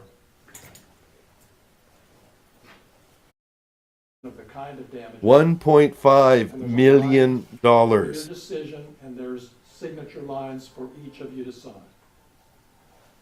For Lisa Phillips,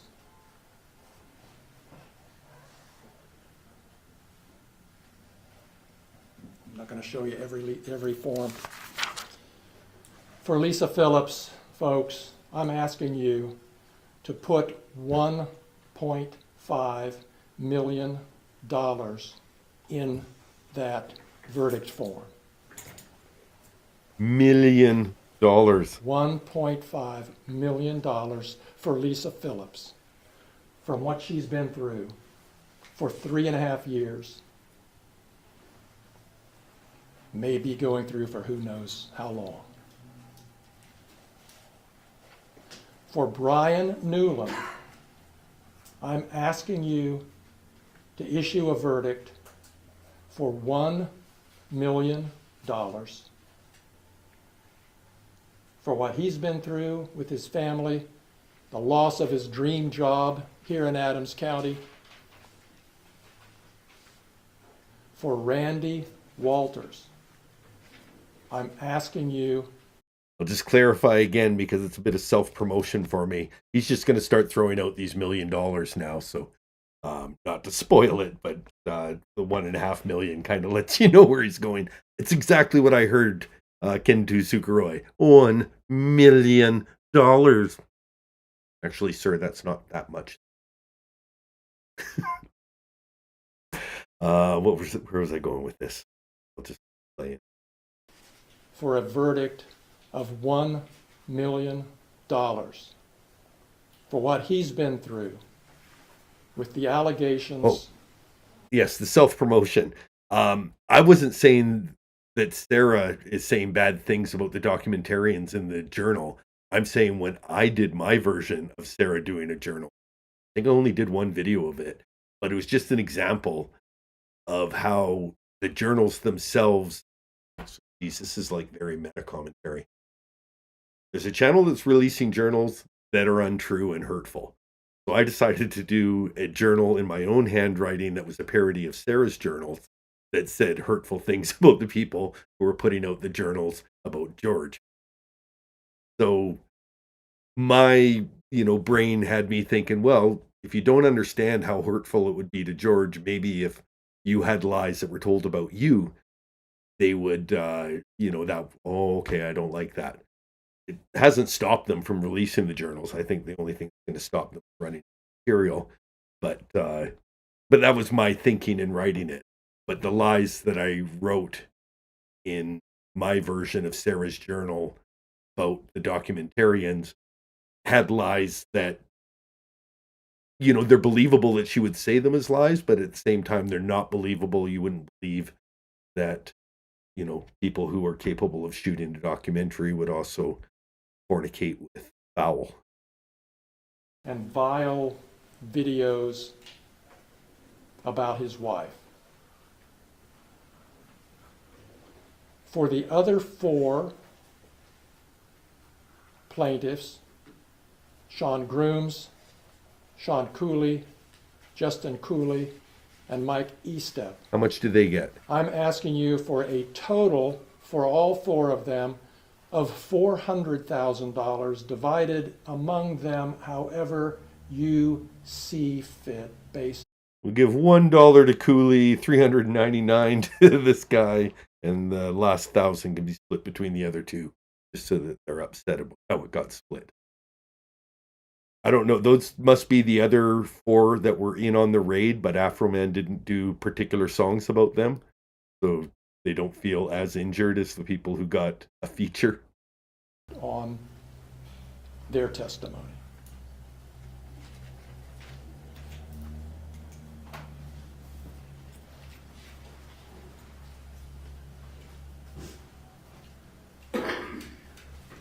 You, of course, can award less.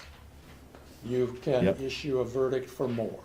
Less. That's what I'm asking you 420 to across the board. say in your verdict form based on this testimony. Somebody said that earlier. I'm not Now, taking credit for that. Oh, Let me pretend judge. close Yeah. my remarks by looking 11 into the times future 420. here 28. and $29.40. looking at the future. Split amongst. If there's a verdict for the plaintiffs and you award the plaintiffs a fair amount of money, what happens?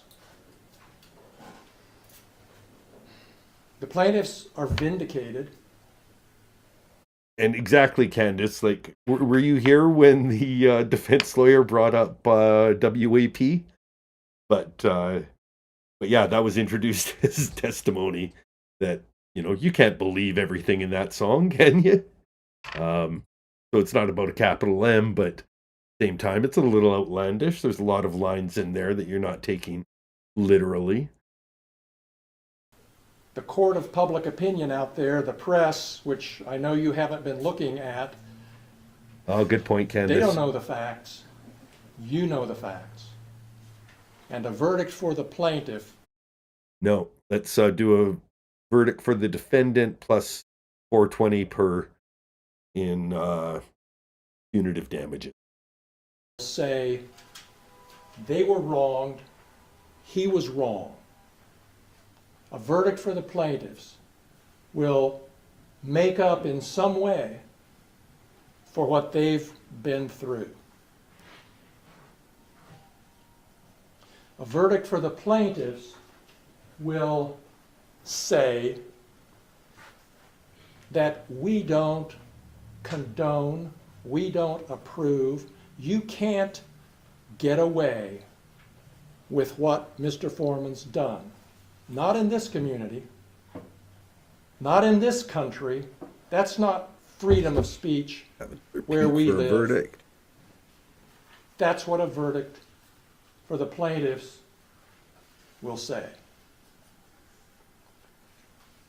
Let's look at another possible No verdict future yet. if there were to be a verdict for the defendant, or if there were to be a verdict with a small amount of money attached to it. In that case, in that world, in that future, the world is told what he did is okay. What they went through is no big deal. We don't really care. We think it's fine. That's what a verdict for the defendant or a small verdict would say. They would go home subject to even more ridicule. Yeah, you took him on and you lost. See, Exactly. What he did was fine. It shows how stupid it is. I don't have to tell you, you know, that's not the message we want to send. It's not the message you want to send. Folks, I'm done. I've done all I can. These folks called me 3 years ago. No now, countersuit that I know of, Candace. and asked, what can we do to stop this? And here we are today. I've done what I can. They've done what they can. I think as far as the search warrant, individually, the officers would have qualified immunity. They're, going about their jobs. So even if doing the search warrant was incorrect, that would be something to the city or police department directly. But as individual, I don't think they're liable doing their official duty. Did it poorly. it just goes up and They've not a lawyer, just from what I've heard from other lawyer types. But yeah, I think qualified immunity this for most law enforcement. suffered through the publicity. They could have stopped this case at any time if they would have kowtowed to the pressure, public humiliation that Mr. Foreman continued to put them through, but they didn't. They bravely stood behind their case and their right not to be drugged through the mud with lies in the media. You don't have that right. That's not a They've right. done all they can. And now I am, Or maybe it is. You probably know your rights better than I do. Charter of Rights and Freedoms doesn't have a right to be free from ridicule. I don't think it's in the Bill of Rights. It'd be a bit of a pussy-ass right. giving Sorry, I mean a WAP right. their case and this decision to you. It's out of my hands. You have to decide what to say to Mr. Foreman and what to say to the community about what he's done and the effects that it's had on these folks. I have full confidence, I fully trust you to make the right decision, to make a fair decision Those are gray market Come kittens, back. Candace. with a verdict that's fair for Questionable. each one of these plaintiffs and that tells the community what you really think about this case.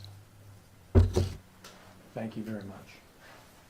Ooh. 11 minutes after that. Final.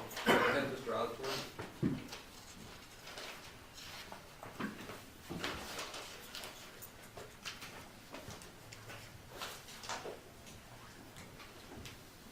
Look at the gray he's got in the beard. He looks like he's 25 years old.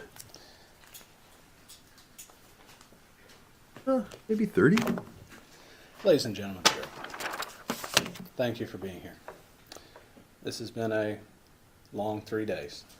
It took a second for me to even count the number. It's been so long. A lot's happened. We have fun. You've done your duty as jurors. You've paid attention to the evidence. I'm proud of that. What makes our country great is you have the right to have a jury trial. You have the right to people in the community to see this, weigh the evidence, and make a decision. And I'm proud that you guys are here and doing that. We started this time, I talked about this case was about freedom of speech. But let's talk about what it's also about. It's also about music. Not all music is tasteful. Not everybody likes all music. There's some songs I hate. I think we can find plenty of people that find songs they do not like. Say But the Mr. song's Foreman, name again. Joe is a rapper and comedian.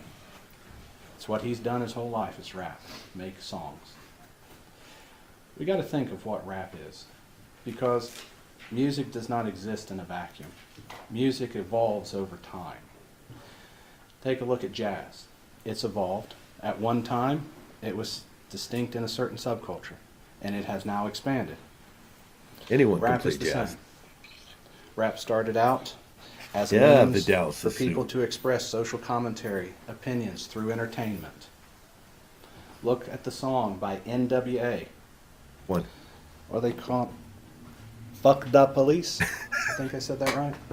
Did I say It's a that social right? commentary on what was going on in their lives, their personal effect, the personal things happening Smart move to say the name of the song instead of the name of the band. to them, combined with entertainment, which unfortunately is exaggeration.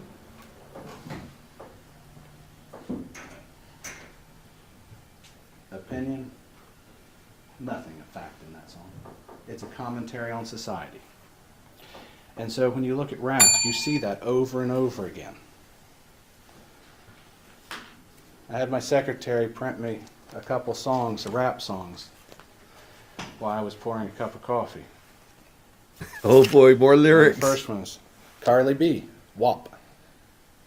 I find it bad to say what WAP means, but it's a popular song. Read it I into the think it's record. somewhat derogatory, but then again, I'm not the audience for that song, and I know that. I know nothing in that song. Nothing talking about is true.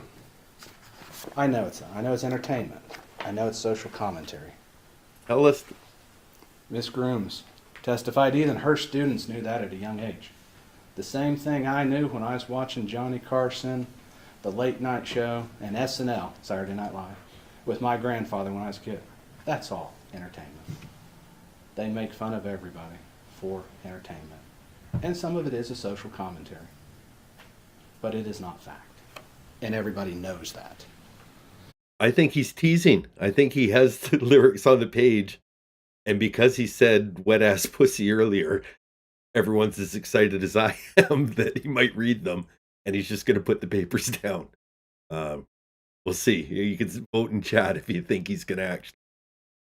Nobody looks at Lil Wayne's song Pussy Monster and says there's Never. a monster in that song. Everybody knows it's exaggeration for entertainment. Is he Instantly commenting wrong. on something? Sure. Like, did I pause it exactly before he said pussy monster? Or? I have to take a look now. 42:31. I paused it at 1:42:17. There. And everybody knows that. Nobody looks at Lil Wayne's song Pussy Monster and says there's a monster in that song. Everybody knows it's exaggeration for entertainment. I Is think he Pillow commenting on Pants is the something? name of the monster. Sure. But it's not fact. And I can keep going. Megan Thee Stallion with sex talk. I mean, it just goes on. Megan Thee Stallion. They use derogatory language. It's designed to entertain. We're trying to have a Hasty, society here. Former mayor of Hillsborough, was a comedian. I got to go to one of his stand-ups. Some of it was funny, some of it wasn't. Some of his jokes, like those of Eddie Murphy and Richard Pryor, some of them are not tasteful, but they're still jokes. They're not facts.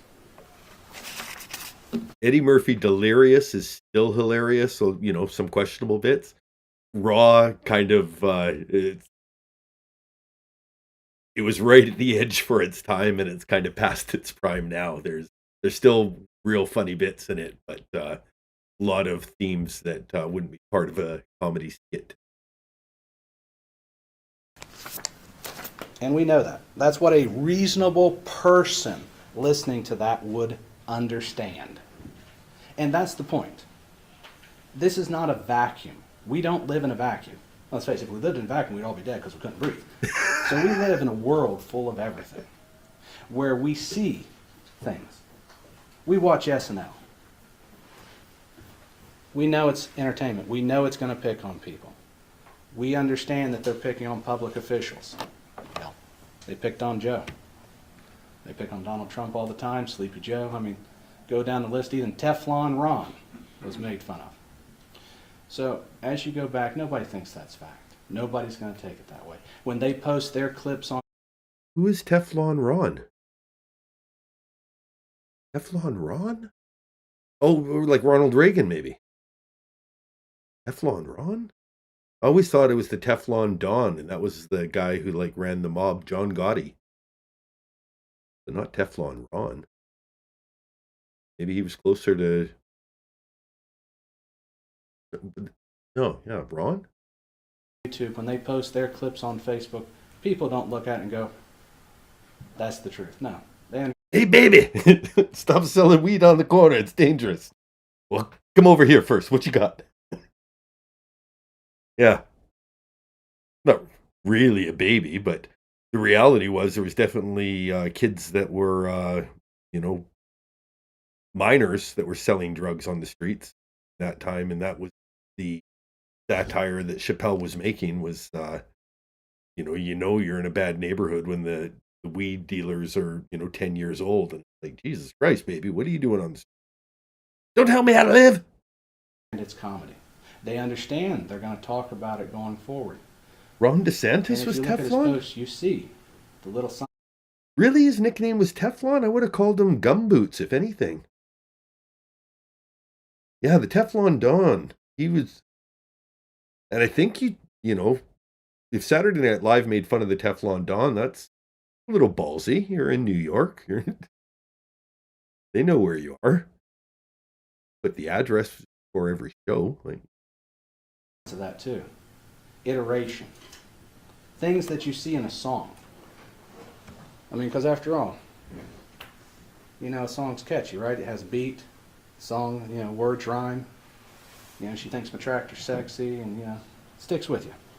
And we listen to Lemon Pound Cake. You heard the iteration. You heard how it came together as entertainment. yeah, lemon pound cake. It sounds exactly like Under the Boardwalk. Lemon pound cake. He didn't need his gun. Lemon pound cake. Just wanted to have some. Aren't the lyrics, but the lemon pound cake is pretty cool. So we don't exist in a vacuum, and a reasonable person doesn't exist in a vacuum. As the judge has said, you are a reasonable people. You get to decide what's reasonable, which means you get to use your experience. You get to use your understanding of what those are. Teflon Of Ron your Reagan. understanding of Joe, of your understanding of rap music, music in general. I'm not going to sit here and say that these 7 people were happy about what happened to them. Well, Nancy, I'm not yes, gonna they say that. really That'd be liked. stupid. But what I am going to say is, they are public officials. We see it on the news all the time, public officials made fun of. Let's go back to voir dire. During my voir dire, we talked about, with the one juror that's gone, Thank you for saying voir dire right. Well, I guess I say right, but, correct Canadian anyway. It's a French word, but sometimes when I'm hearing it in U.S. courts, it sounds like they're Cajuns saying it. Well, we've done the voir dire. Chef Boyardee. talked about that, yes, I ran for public office. She agreed I put myself out as a public official. She agreed that it was an opinion when someone called me a baby killer. Even our witnesses on the stand, I asked. Great example. So he's obviously, pro-choice, and because of that, he's been called a baby killer. Nobody reasonably thinks he kills babies. They might associate it with being pro-choice, but in any case, as a public official, that's a perfect example of reasonable criticism, and not defamatory, no damage. Question. They said a crooked defense attorney is not a vine, it's a matter of opinion. Crooked cops, dirty defense attorneys. Oh, wait, one witness did want to say I might not have taken a shower. But those are all opinions, exaggerations, not statements of fact. And we know that. And that's why public officials are held to a higher standard, because that standard is what is expected of them as subjecting themselves to public scrutiny. They all testified that people have criticized their work. I mean, after all, we look at the search. Even Mr. Newland admitted it wasn't perfect. I think we can see from how the money was handled, the investigation. I would have liked to have seen a more thorough job myself. I mean, we have a chain of custody, the money that just leaves it laying there. Mr. Newland didn't know that. Still no We have verdict. unsealed evidence bag.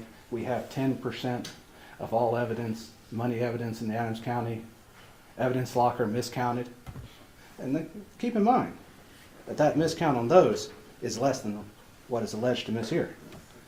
We got people saying we had a miscount, yet they can't even bother to notify the court in an official document that they made a mistake. Just let it ride. As far as the public record knows, which they never corrected, Mr. Foreman never got back all of his money. Yeah. They want to talk about an investigation, but they can't even put in a single piece of paper to correct his mistake. I don't know if I call that lazy or what. But I think it goes to what you consider a fact. Because what is a fact? We can't always know what a fact is. A fact is something you can disprove, right? But can we truly disprove that? Looking at all the evidence, there is questions. If there's questions, it's not a fact. Now, people will form opinions based on that. I formed an opinion. I imagine everybody here's formed an opinion. We know that they formed an opinion because they didn't like being called a thief. So that was their opinion. But people are allowed to have opinions. People are allowed to express them. What people are expressing when they call them thief is not a literal statement. It is not a fact. It is a social commentary on the fact that they didn't do things correctly. And they can't even articulate how they could fix it. Got to choose how That is a close they're social going to be to the commentary if I mic. ever heard one. They don't like it? That's not their choice to like it or not. They're public officials. They're going to be held to a higher standard. Their work's going to be criticized. Just blasted the mic out. That's Sorry, just what bring him happens when back you're a up. public official. No reasonable person would expect a police officer not to be criticized. They've all been called names before. Has it affected them personally? Yes. Miss Grooms testified it made no difference in her life. Her kids didn't take it seriously. And she's taught for damn near 30 years. But they seem to take it seriously. And I come back to Mr. Grooms. He's worried about going out on a call and being shot.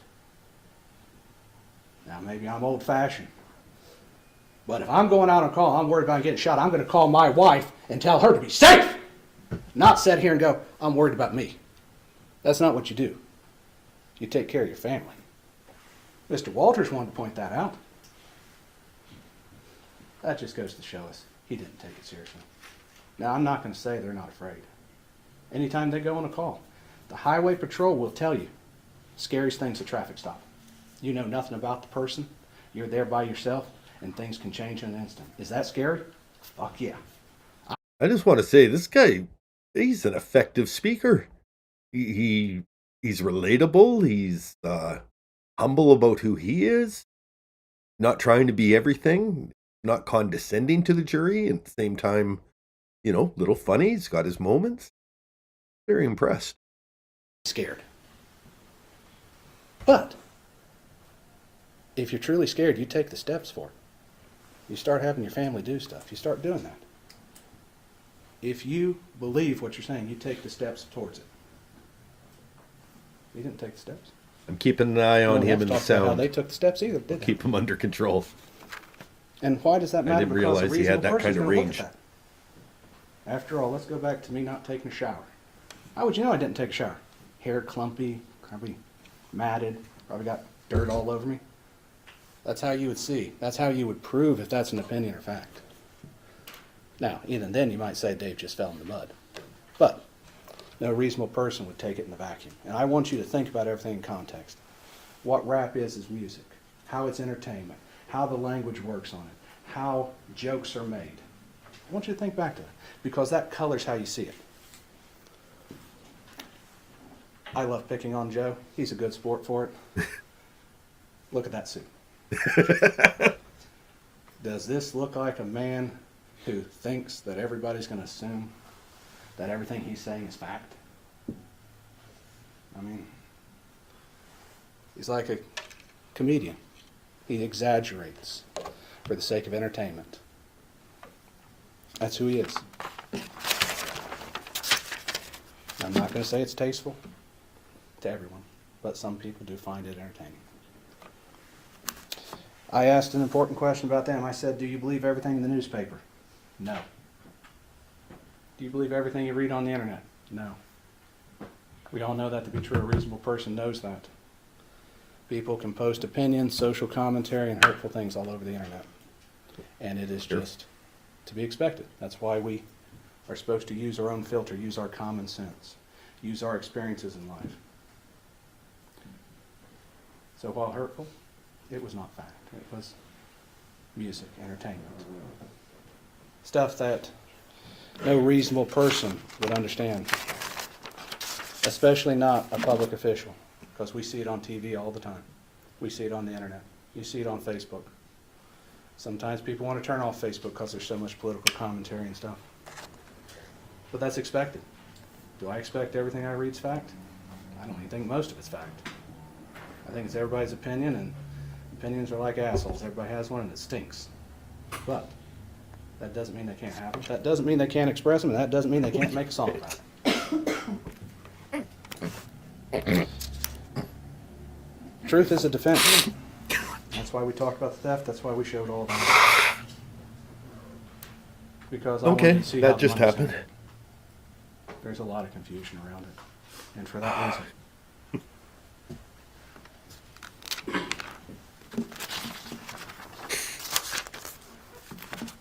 I didn't want to spit take all over my MacBook, Before and I get ended to up another point, internalizing I it. want to address something that's bouncing around my head. Bob says, what does this message send if you find for Mr. Foreman? I rephrase that question a little differently. What does this message send if we find that music and social commentary, while maybe not the most tasteful thing in the world, is silenced because a public official, while hurt by it, yes, unhappy by it, yes, pissed off, yes, emotional, yes. What opinion does that sound? I mean, if you can sue people, music artists, comedians, to shut them down, that's what we're looking at here. I'm sorry they feel the way they do. But there's a certain amount that you have to take as a public official. It's part of the duties as a job. As we talked about during voir dire, as I've talked about them being called a baby killer, there's certain things you take and you move on. It's part of the job.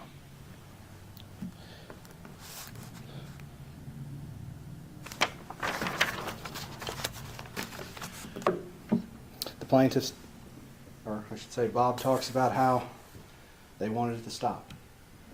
Where was the certified cease and desist letter? Where was all this done? None of that was done until after they started the lawsuit. Until after they brought it to court to make it stop. That's what they wanted to. They wanted to make it stop. Yet they asked for money.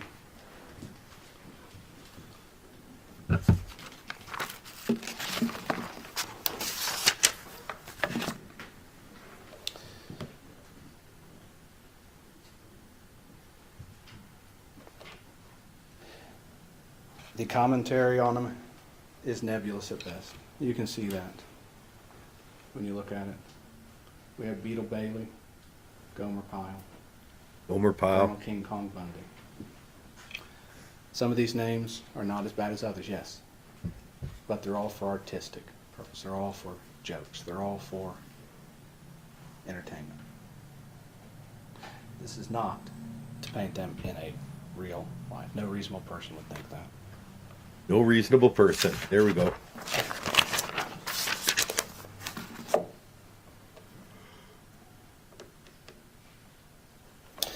It's kind of interesting because even Mr. Newland agreed that when he was called a pedophile by Mr. Foreman, yes, that is a horrible thing to call a person. But even he said it was Mr. Foreman's opinion. So he didn't believe it was a fact. If your own witness doesn't believe it's a fact, how can a reasonable person find it's a fact?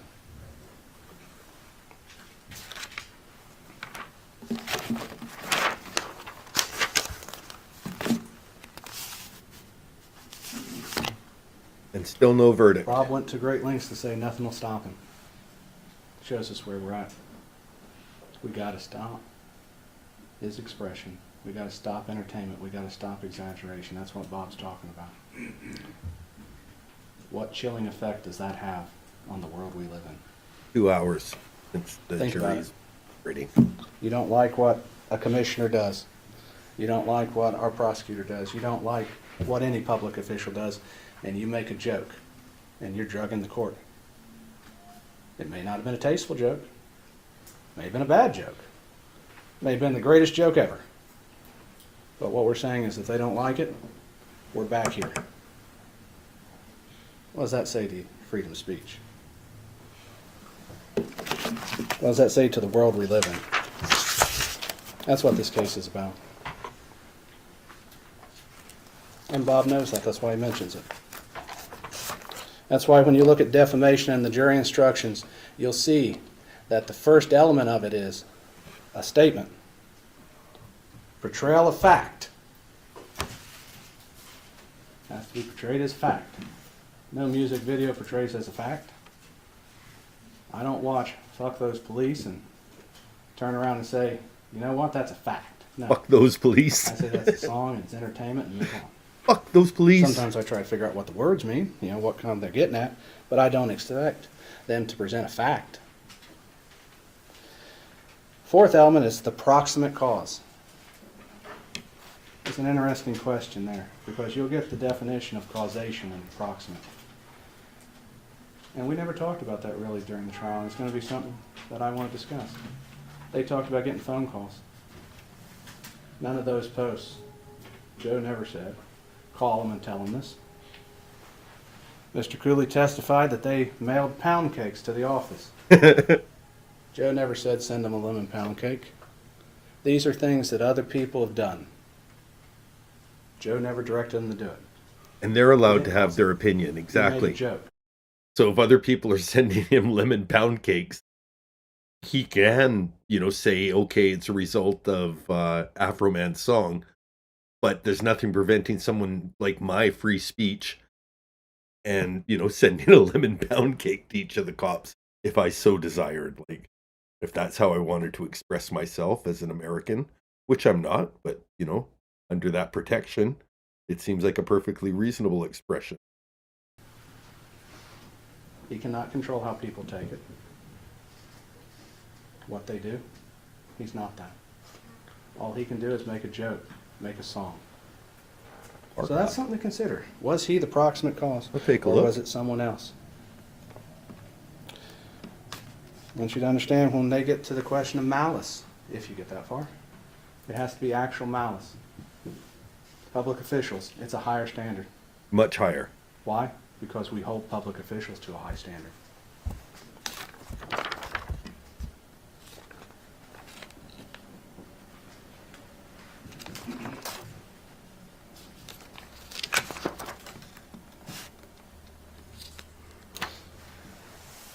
Let's talk about the false light. That's their second cause of action. That says that a reasonable person would be justified in the eyes of the community, feeling seriously offended and aggrieved.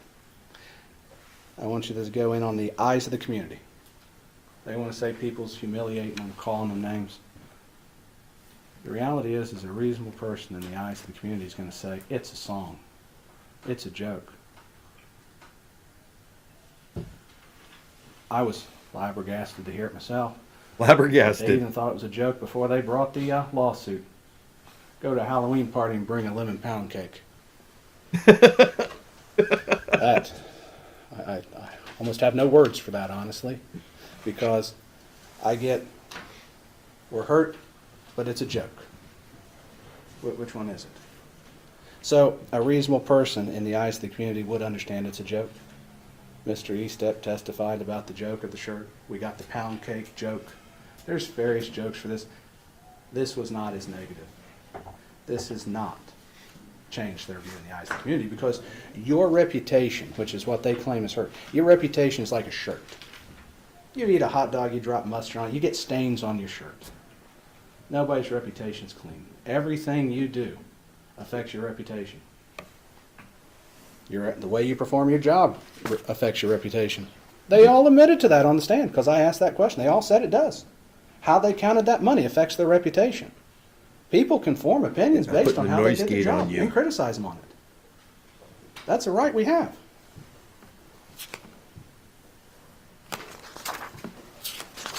That's it. You have to forgive me, I have to flip through these, son. We didn't have a lot of time to prepare as things change on the fly.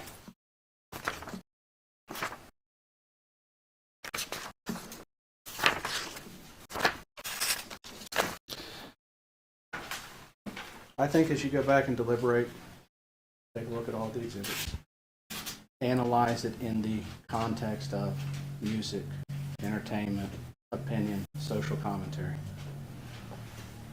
It's not a fact. And if you look at it, like I said, it may not be tasteful, may not be nice, but even SNL's not nice. South Park's not nice. These things are common. Some of them don't have to like it. have to like everything said about you. You have the right to tell everybody everything said. Be sued, especially if you're a public official. Ooh. As such, I ask you for a verdict in Joe's favor. All claims. I ask that because when you look at it, person can see it falsely. The community called him. That's because the social commentary resonated with what people. Could be audio in. We've lived through a turbulent year. Social commentary. That doesn't make it approximate. That shows a deeper concern in the country that we should be addressing. Not sitting here trying to decide if a music video is a factor. That's what's at issue. And I'm confident as you go back and deliberate.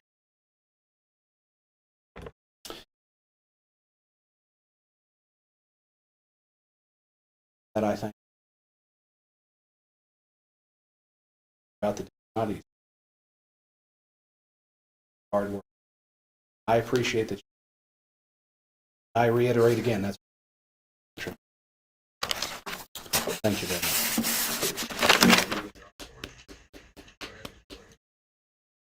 Rebuttal? I think I've dialed in the mics. Put a noise gate on so he doesn't get too loud, but Nothing Mr. Osborne said about never mind. sexually explicit songs out in society refer to specific people that can like songs that are at issue. Not the we all know that. These weren't opinions. Mr. Foreman didn't say, in my opinion, Brian Newland is a pedophile. In my opinion, they're all thieves. In my opinion, I fucked his wife doggy style. oh, getting into the F-bombs. He said it like they were facts. I think Judge Hine is going to instruct you based on everything that's happened so far. He's jelly. These were not opinions. They were stated as fact. Your job is to decide whether those facts were true or not. And we know they're not. The case isn't about lemon pound cake. It is. It's about intentional lies designed to hurt people, and they hurt people.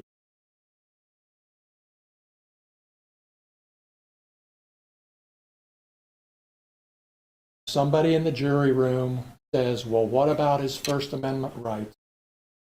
You know, the law tells you that doesn't allow lies that hurt. Someone tells you it's just artistic expression, he ought to be free to say what he wants. The answer is not allowed to wrap up harmful lies into songs, so-called art, put them out there and get away with it. Yes, you are. That's The argument, packaging not of the lie not facts, doesn't not in make it evidence. okay. Message was clear. And Mr. Foreman doesn't get to wrap himself in the American flag Yes, he does. and say, you can't touch me. I can say what I want, no matter how untrue it is, no matter how much pain it causes people, no matter for how long, because I have freedom of speech. Can't do that. I thought this was I'm America. confident. I thought this was America. This is America, isn't it? I thought this was America. Huh. You'll tell him.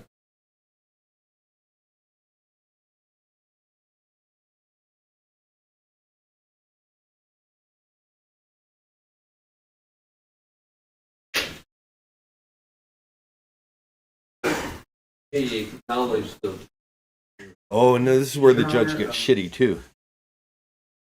Oh.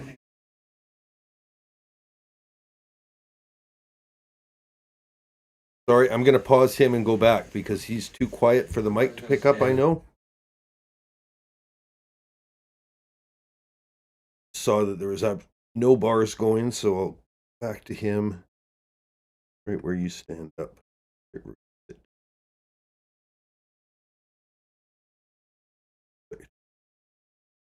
Turn off the noise gate because now in a different spot of the room. I never thought I would be an audio engineer, but all of a sudden becoming a new skill. See if that's enough to volume. Jury instructions, if I could use, if we could restroom break for that, because I know it's going to take some time to read. everybody's gonna stand in their seat and stretch. Nobody's gonna leave the room but you. Because you're pretty prompt with that, so go for it. Thank you. Oh, he just negotiated himself a private pee break, but everyone else has to stay. Stand up, it's blood flowing. Oh, you're Mike. And I guess he gets back fast, so the judge was like, yeah, I believe you.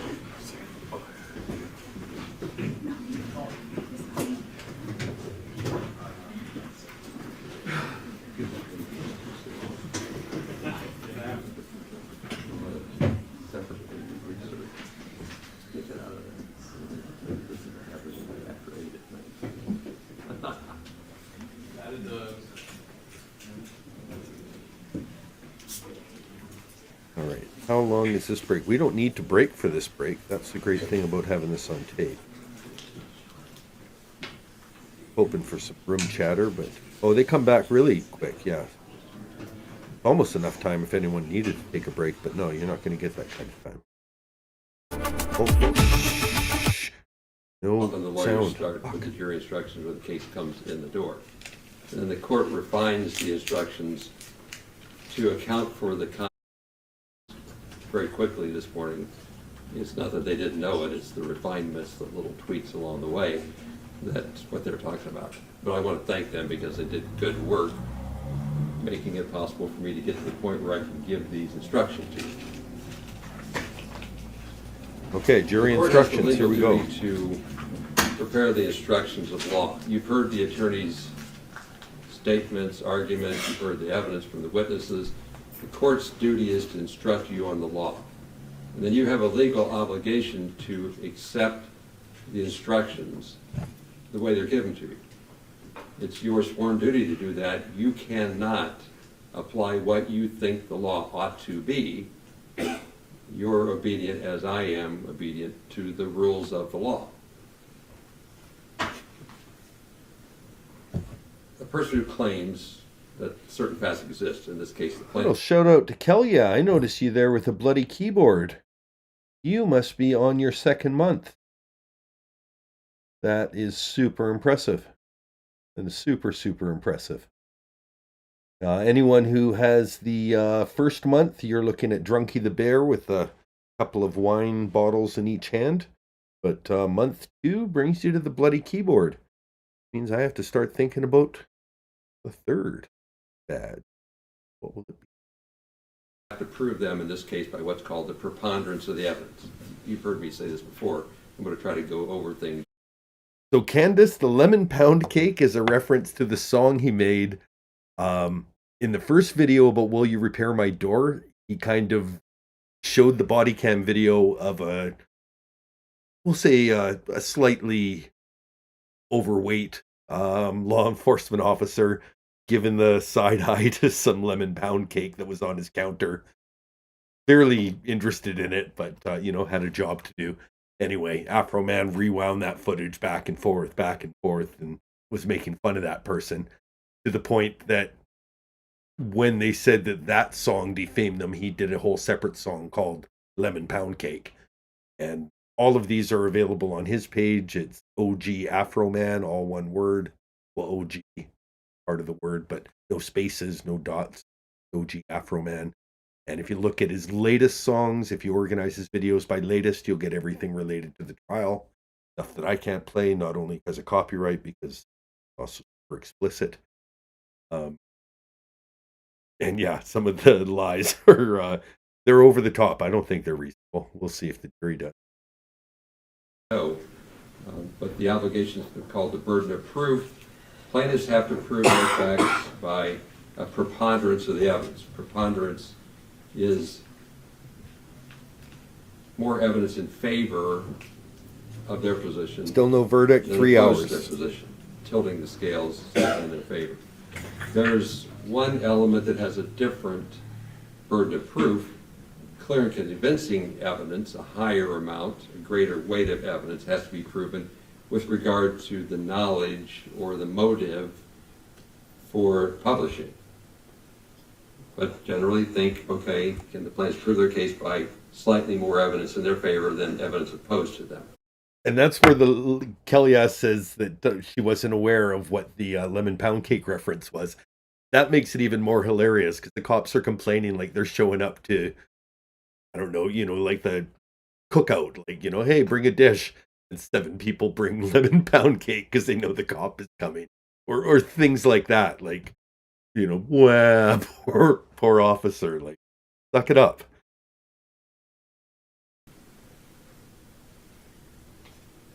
There are 2 claims, what we've called defamation, and secondly, false light invasion of privacy. In your deliberations, This was each of America. those claims is deliberated separately because there's separate rules for each. I'll give you more. But there's separate law for each of those separate claims. There's 7 plaintiffs, each of whom is entitled to their own deliberation. So when I refer to plaintiff or plaintiffs, what I'm saying to you is that side of the room, but you. So that's a good point. That's why it could take a little while. There's 7 individual cases they have to sort. I suppose the sooner they come back, the better it is for Afroman because it's more likely they just say 0 for everyone. But if they're talking about giving judgment, probably a lot of, well, if we're giving her $20, we got to give him 100, and we got to give him 1,000. And Lisa, Jesus, Lisa will get 1,500. Asked for $1.5 million. That's ridiculous. Always have to apply these facts individually and separately deliberate each person's claims. If you rule in favor of one plaintiff, it doesn't mean you have to rule for all the rest of them. If you rule against one plaintiff, it doesn't mean you have to rule against all of them. Oh, the judge is So it's trying not to like an all or nothing verdict. It's 7 deliberations. get a draw I'll use here. plaintiff- Split it plaintiffs 50-50. Interchangeably, just understand the analysis and what I'm trying to communicate to you. Bedtime Lullabies asks, how did this even get to trial? And the JD Lawyer Explains video I watched from 2 years ago, he speculated that this would get thrown out early. I guess the stuff about the cops having the right to their likeness and therefore deserving a piece of the proceeds from the videos he did, that got thrown out just on its face. Prima facie, speak Latin, but prima facie means on its face, there's no case. And if there's no case and you have a rhyme, you must acquit. It wasn't a rhyme, but referenced one, so it's sort of joke talk. Anyway, that's that. So to go back to burden of proof, preponderance is the greater weight of the evidence that you believe outweighs or is overbalanced by the evidence opposed to it. A preponderance of the evidence is evidence which is more probative, more probable, more persuasive. It has greater evidence value to you. Look at the quality of the evidence, not simply the quantity. If it was only about quantity, there would be more plaintiff witnesses than defendant witnesses, so you'd think, oh, just because of the number of witnesses, someone must prevail, when in fact you look at the quality of the evidence. Don't get hung up on which side called the witnesses.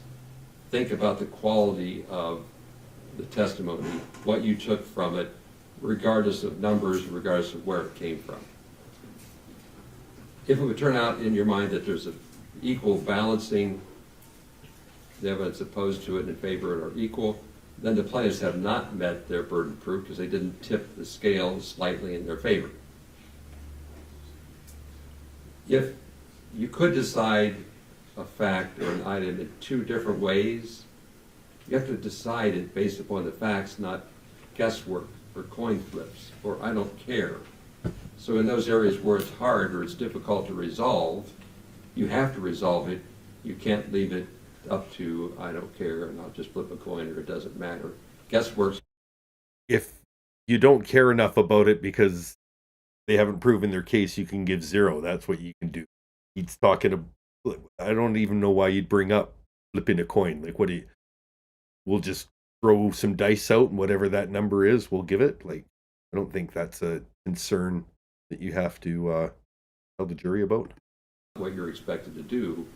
The heavy work of sorting out the facts and deciding which side of the scale they go on is the role of the jury.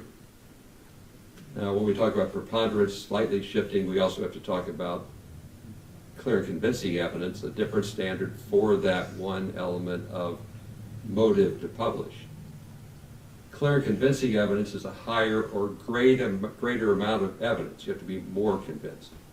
Clear and convincing means the evidence produces in your mind a firm belief or a firm conviction that that item is true. So preponderance might be, by example, slightly tipping the scales. Firmly convinced is more convinced, greater evidence offered by the plaintiffs with regard to the motive or the knowledge of publication. What's the evidence of trial? Evidence is testimony and exhibits. Evidence is direct and circumstantial. People scratch their heads on this, but it makes sense later. We'll always think of circumstantial if you watch the Corey Richards trial by the elephant in the wall photo now. But that's pretty convincing circumstantial evidence. Direct evidence is when a witness has an opportunity to see or hear those things about which they testify. I sat here, I watched the jury take their notebooks and write in their notebooks. Direct evidence, an eyewitness. Circumstantial evidence is different. Circumstantial evidence is when you look at the facts and circumstances surrounding something you saw, then you make a conclusion that something else actually occurred. I saw the jury box empty, I saw the pencils, I saw the notebooks, I saw the end of the day. The notebooks were all open, there were words written there. So it's circumstantial evidence that the jury took notes. I didn't see you take notes. But from the facts and circumstances that I did see, it's a reasonable conclusion of fact that you did take notes. Why do I tell you that? Most evidence came at you both directly and circumstantially. Things that I personally saw, and then things that happened as a result of what I saw. Circumstantial evidence is fair game as much as direct evidence. Direct evidence is better. You might think it's better when in fact it's not always better, because the witness didn't tell you that they were blind when you thought they saw something, or it was foggy, or the lights were bad. So when you think about the evidence and how to weigh the quality of it, what a person saw, what they heard, what the person experienced is good evidence, direct evidence. But so is the circumstances around that testimony. They're both fair game. Often people infer that something exists based upon the circumstances and differences. I inferred the reasonable circumstantial evidence that you wrote in your notebook. That's fair. But I'm not allowed to infer, because you took notes, therefore you also did something else. You can't stack an inference that something else occurred on top of something else you thought occurred, on top of something else that could have occurred. The idea here is what we call remoteness. It gets more and more unreliable the more remote you get from the first circumstantial evidence. If you want to say the circumstantial evidence is reliable, great. If you want to infer that that's reasonable, great. But don't stack another, well, now I suppose something else happened, and if that happened, then something else should have happened. It's stacking, it's called remoteness, then it gets unreliable. With regard to the exhibits, you saw exhibits, there was testimony related to them. Consider whether the exhibits are in fact what they're portrayed to be. You decide what weight, if any, the exhibits have to have when thinking about the testimony involving them. Exhibits in video can speak themselves, but sometimes paper and other exhibits don't. So you have to consider what the witness said in light of how the exhibit was portrayed. Don't make inferences or conclusions based upon the number of exhibits. Remember, I want you to look at the quality, not just simply the number. Like theoretically, the plaintiffs had more number of exhibits than the defendant. Don't care, don't count numbers. Look at the quality, make the content important. You'll have like physical, tangible paper exhibits back there. When you get to the video or the data-driven exhibits, you'll have a computer back there so you can use that to look at the exhibits. So it never works that way, so I always offer the bailiff services that he can come back and, as you saw, make the technology work. So if you struggle back there with plugging in a thumb drive and finding the drive and then turning it on, we would expect that. I'll tell you how to communicate with us, but just ask for help. We'll send back a very capable bailiff and he'll save the day. Evidence is not what the lawyers say. You heard opening statements, closing arguments. That's not evidence. It's helpful, it's necessary, it's built into the system, but it's not evidence. If a statement was asked and the question was not answered, there's no evidence from the question. I did that once or twice to show you how it works. Just, you might have thought the answer was going to be yes because the witness was shaking their head yes. The witness was, yeah, I understand the question, and the answer is no. So you can't use body language to get an answer that wasn't spoken from the record. I don't think that happened too often.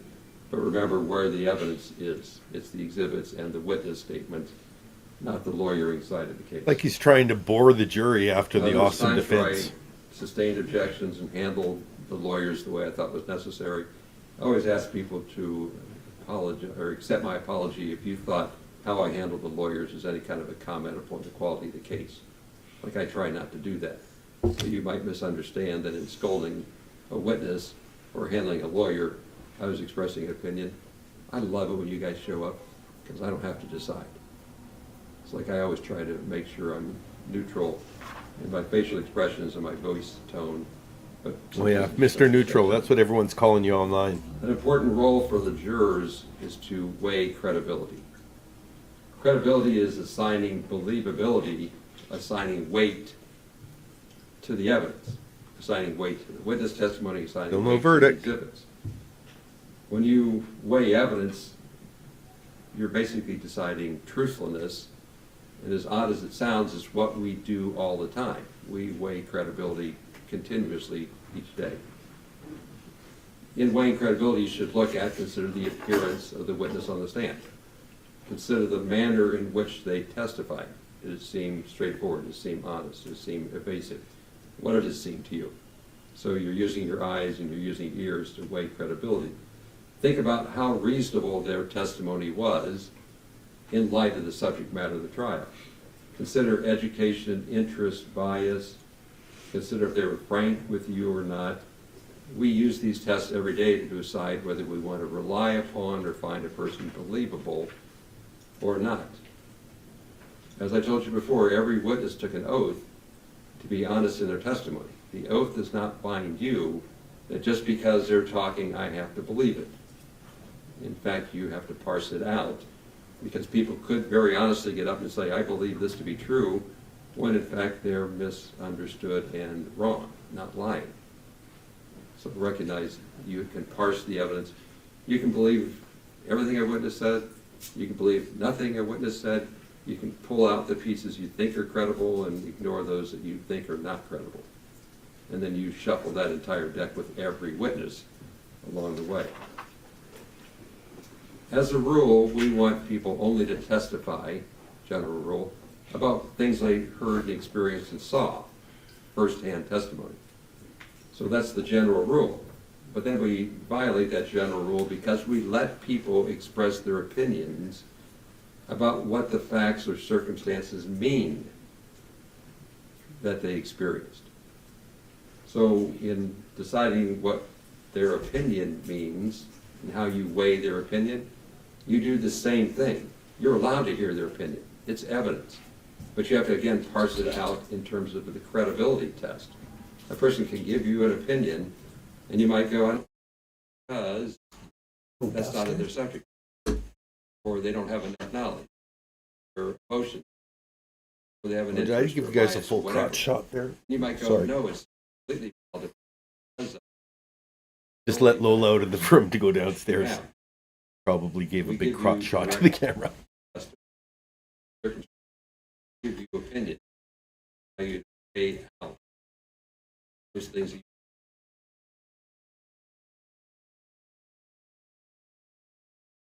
In this process, jury sits around, Oh, I see. There's a problem too. There's two and it problems. might be that you find a person credible, the other person finds somewhat credible, Okay, I can fix and another that. person finds not Thank you credible. for Expect that to alerting happen, me to the problem, and then chat. resolve those differences back there. Just need to do There's that. more about that later, but in this whole deliberation process, Hold on. that's I'll let you normal. listen instead of narrating Somebody it. said while they were here, yeah, I'd served on jury. No, it wasn't easy. It's not meant to be easy. It's important. You have to explain the rules enough and then tell you don't get your feelings hurt when you get back there and begin the discussion. The instructions I gave you so far would be relatively common in most trials, because those are general rules for how to do the job as a juror. The next set of instructions in the middle I call substantive instructions. These are the law that applies, the rules that apply to this set of facts, these claims. You'll have sets No of these verdict? instructions to go back over. So I have to read them to you in the party's presence. But you're not expected to remember all this. You'll have your opportunities to go back over it and get schooled later. So these are the substantive instructions. Again, two claims. One's called defamation.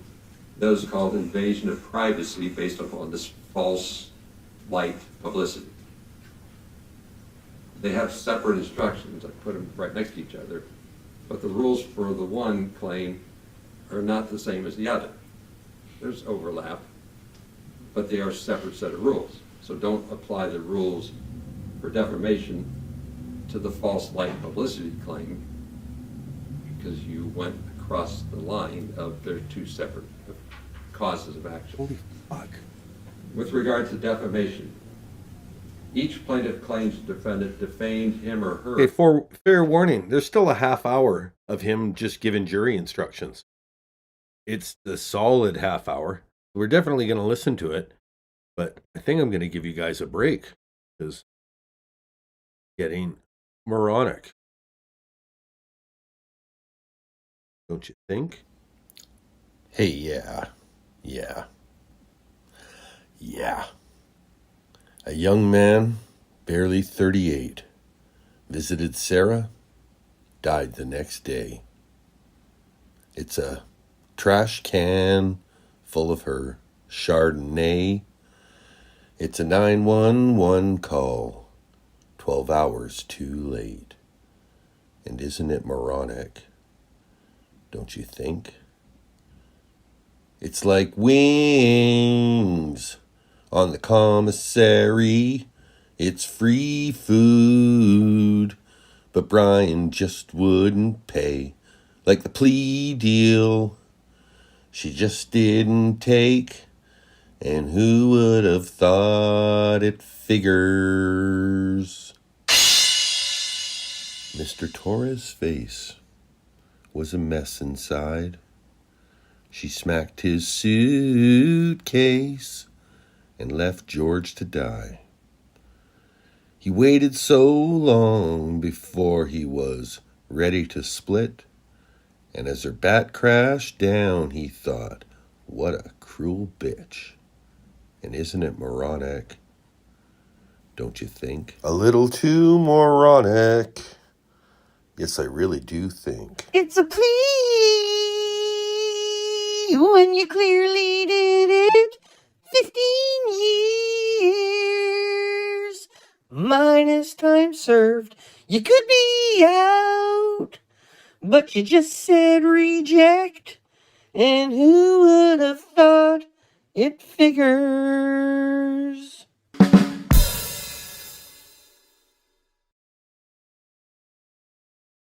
And we're back. Just need to stretch a little bit, and, give this some room to breathe. If we've got another half hour of this guy, and, I guess jury instructions are important, but the guy likes the sound of his own voice more than me, and not many people. I bet the judge from the other trial loves the sound of the Richens. I think he just recites stuff to himself at home. I wish you a good night. So that was my latest short. It's a 2-minute long short. So for some reason, YouTube doesn't know what to do with it. It's not putting it out in the shorts feed. It's not notifying people. There's about 100 people who've seen it from 3 days ago that I've put it up. So I've decided I'm just going to start promoting it in my own feed. But if you wanted to look for it, you can find it in my shorts feed. It just doesn't get fed in the shorts feed. If you look at my shorts videos, it's there. And it's a model for how I'm going to end up doing my American Pie parody. It was long, long time ago. I can still remember how that pro se Sarah made me. More. Sir? All right. We'll let him go. I'm going to use the bathroom while he does the first few minutes. Well, I'll use it. Guys don't have to Then cause them damages. But we'll run To the stream. establish defamation, Speaking of each running a plaintiff stream, must show I'll be right back. that a statement, that could be oral, written, video, was portrayed a fact that was published. So the statement was made, or statement of fact was portrayed and published. Second, that the statement was untrue. Third, that the defendant acted with malice, actual malice, or reckless regard for knowledge of the truthfulness, and that they suffered injury. I'm going to break those 4 apart. Okay, so again, the statement was portrayed as a fact. It has to be public, so that's all rolls together. That the statement was untrue. The defendant acted with either actual malice or reckless regard about the truthfulness of it, and then that caused injury. Plaintiffs are considered public officials. You heard a lot of that. So that's where the clear and convincing evidence standard applies. So what you're doing is taking on the element of the defendant acted with malice or reckless disregard about the truthfulness of it. That's the higher clear and convincing proof. So You're on having that Julian element, on. it's not Hold the phone. that Whoa, whoa, third whoa, element. whoa, whoa. It's Stop everything. Jess Coast says, "Oh, I forgot to tell you. Julian might be coming over on his way to Florida. Julian of the Peter and Julian fame. Just popping by, like, you guys gonna have sandwiches and discuss what's going on? This seems like a big deal. You gonna live stream it? Or is he gonna send his AI voice to talk for you? What does this mean? I can't even process the instructions now.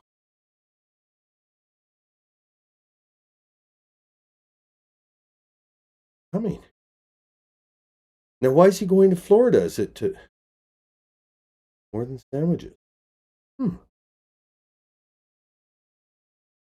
Okay. If you haven't subscribed to Jess Coast, subscribe. There's more to come. thoroughly convinced.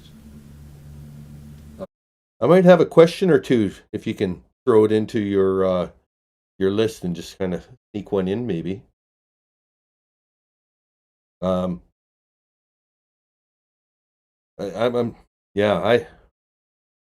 have feelings, but That's. I'm looking over at my chats there. I know you're there, but me, you're there. Interesting. Development. As motive for publication. Clear and convincing evidence means you're thoroughly convinced about the truthfulness of motive for making or publishing the statement.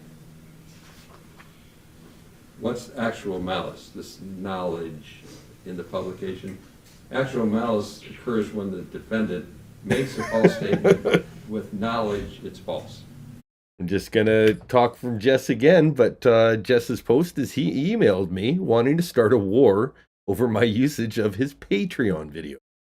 Then he watched my channel and liked them. You know, I don't have any personal interaction.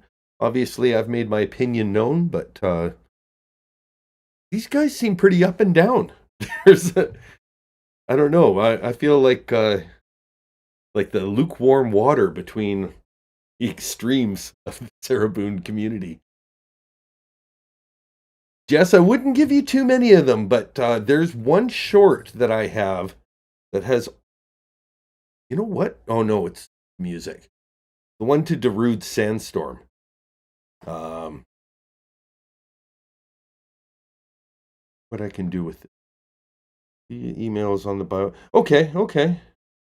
Yeah, I like being kind of hands off with those guys because, well, part of it is it's kind of what I built my brand on. So, I feel good about it, but it's yeah. If there's a question, it'll be a satirical question, and if you could fit it in with your own and just get a straight answer to it, that would probably be the best case scenario. But I'd have to think of a really good question that could slip under the radar. No, it's not very entertaining watching me think, I'm sure. The second part of that test, it's either published with actual malice or published with a reckless disregard about the truthfulness or not. So reckless disregard means that I can't focus. I can't maintain or focus. I don't care if they're traumatized by Sarah. They went and did it. It's like a dude going like, oh, look at the hornet's nest. Hey, you know what would be fun is to throw rocks at it. Ah, look, I got stung. Why doesn't nobody care that the bees they hurt me? And why aren't the bees my friends? You fucking playing with hornet's nest, jackasses. It's not like they're part of the Innocence Project. I'd get it if they were like, their job was to go out and find people who claim to be innocent, and their job had nothing to do with that. They like came out of nowhere with no qualifications, fake that they had no qualifications at a whole nother thing, which is documented.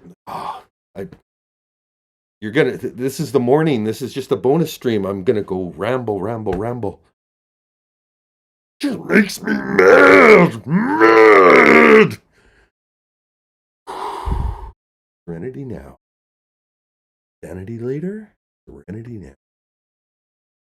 It makes me so mad. acted while aware that the statement was probably false, or that the defendant entertained serious doubts about the truthfulness and didn't inquire. The defendant's failure to investigate may be considered evidence of reckless disregard, or Julian's nickname is Jules, but I don't know if you can just use it casually. And it's spelt with like the adornment that goes in a necklace, not like Jules from. Well, maybe he was text-to-speeching when he did that. But Peter definitely called him Jules and spelt it Jules like a jewel.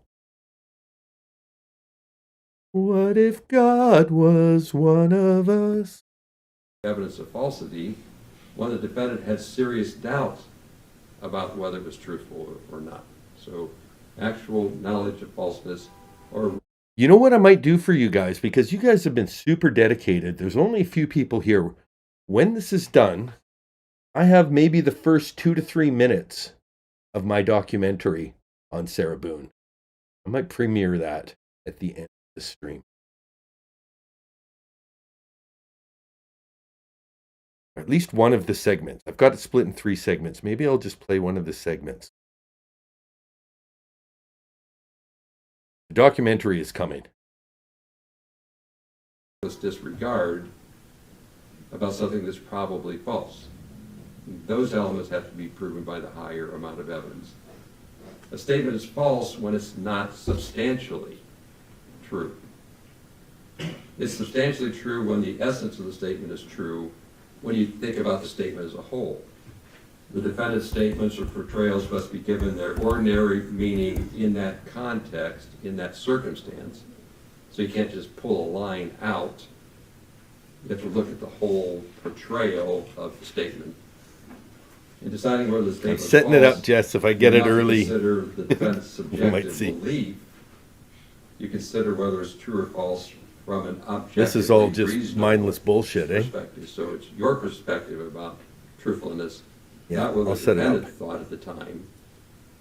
Because we can all think of things that are unreasonably thought.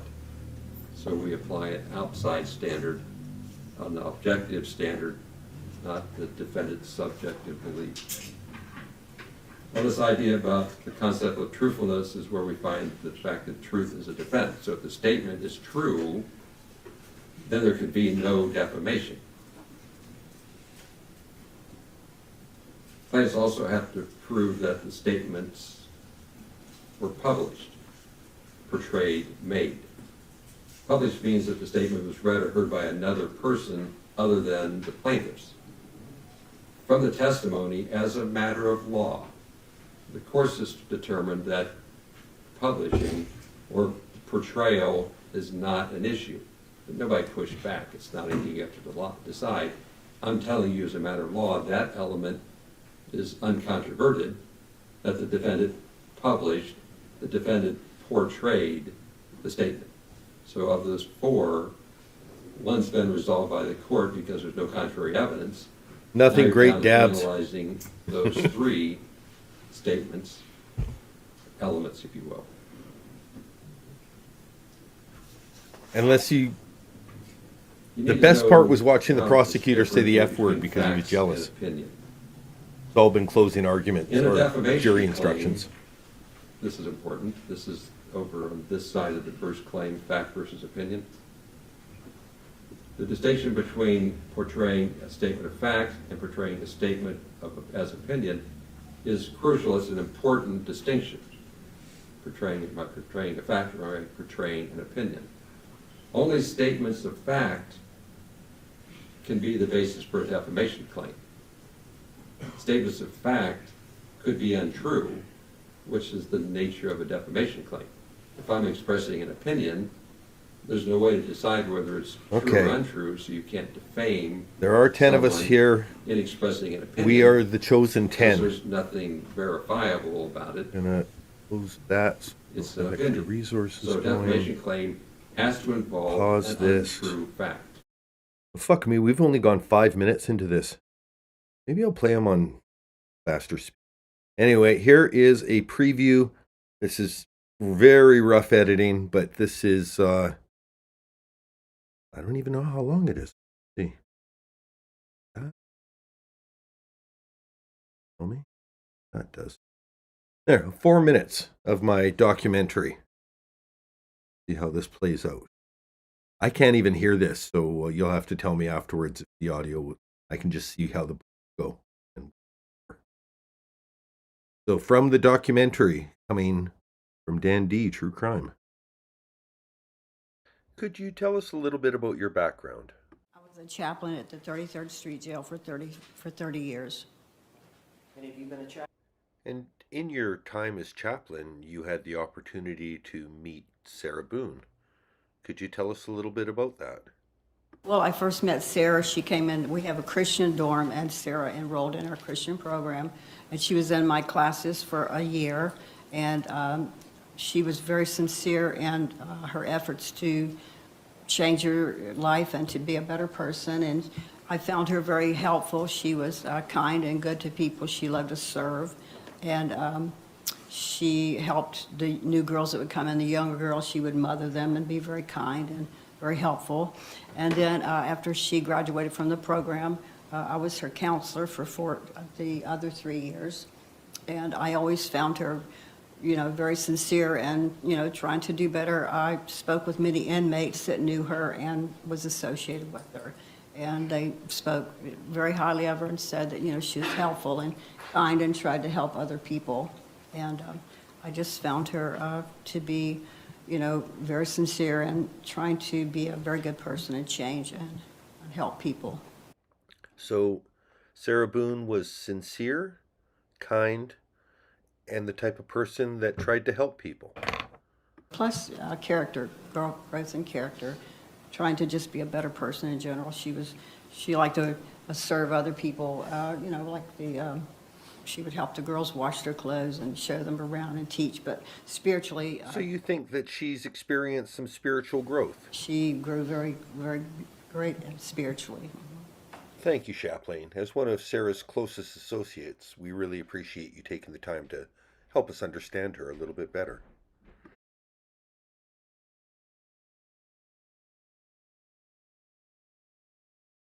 Tell me a bit about Sarah. Did you know her well? Sarah's one of my best friends, my only. It's okay. Take your time.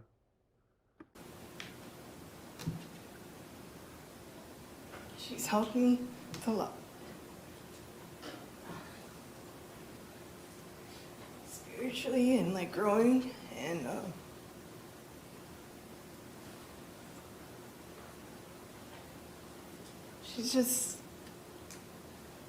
she helps everybody. She's always, I don't know, spirit. She helped me a lot, and she would come to me. She talked to me all the time and pick me up when I was down, or if I didn't know something. She's good.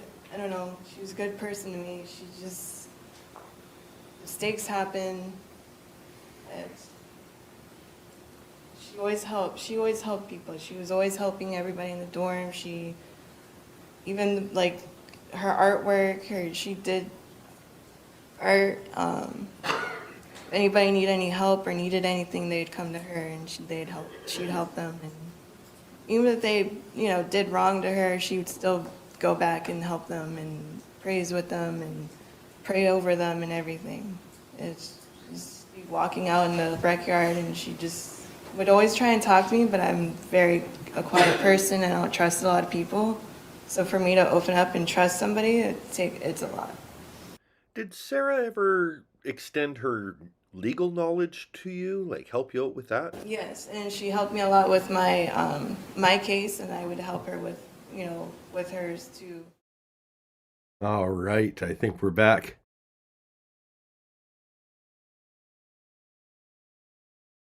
Yeah, that's my plan with the documentary is to start plausibly serious. So I've decided to use the testimony on her behalf from the people at her sentencing as the initial interviews, like people speaking on her behalf.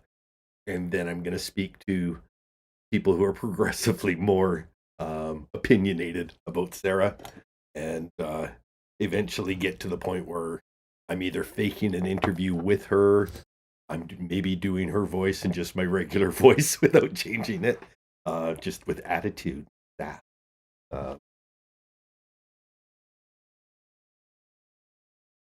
Yeah, no, I wasn't aware of Kintu Sukaroi before Sarah Boone. I was aware of Japanese vases that had gold filigree, but I had no idea that Kintu Sukaroi was the design. Yeah. Thank you for indulging me. We will return to our regularly scheduled footage and go here and press play to make that happen. To determine whether a statement is fact or opinion, you apply these 4 factors in their whole text. You look at the specific statement, the language in the statement. Consider, importantly, whether that statement is verifiable or not. Then apply the general context of the statement, and then think about not only the context of the statement, but then the broader, how the statement could be received or heard. Start with the statement, is it verifiable? Consider the circumstances of the statement in its context, and then go farther out to the statement's circumstances in general. Look at the precise wording. Determine whether a reasonable hearer or listener would view the words as portraying fact or portraying opinion. If a statement is made and it's considered an opinion because it's not verifiable, there could be no defamation. If a statement is made and it contains verifiable information, then it can be the subject of a defamation claim if the verifiable statement is untrue.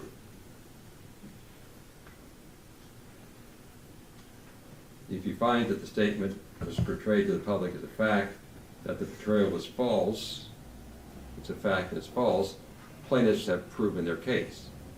If you find that it's not a fact, No verdict yet. or that the fact was true, then the defendant prevails. This is why I give it to you in writing. Okay, I forgot about that. General instructions for defamation are done. Those rules apply to that claim. These rules apply to the invasion of privacy false light claim. There's only one place where I'm going to tell you to overlap the instructions. But so don't overlap all the first instructions in the second bucket, separate set of rules.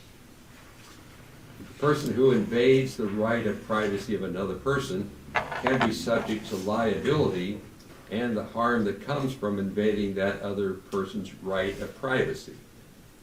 The right of privacy is the right of a person to be left alone.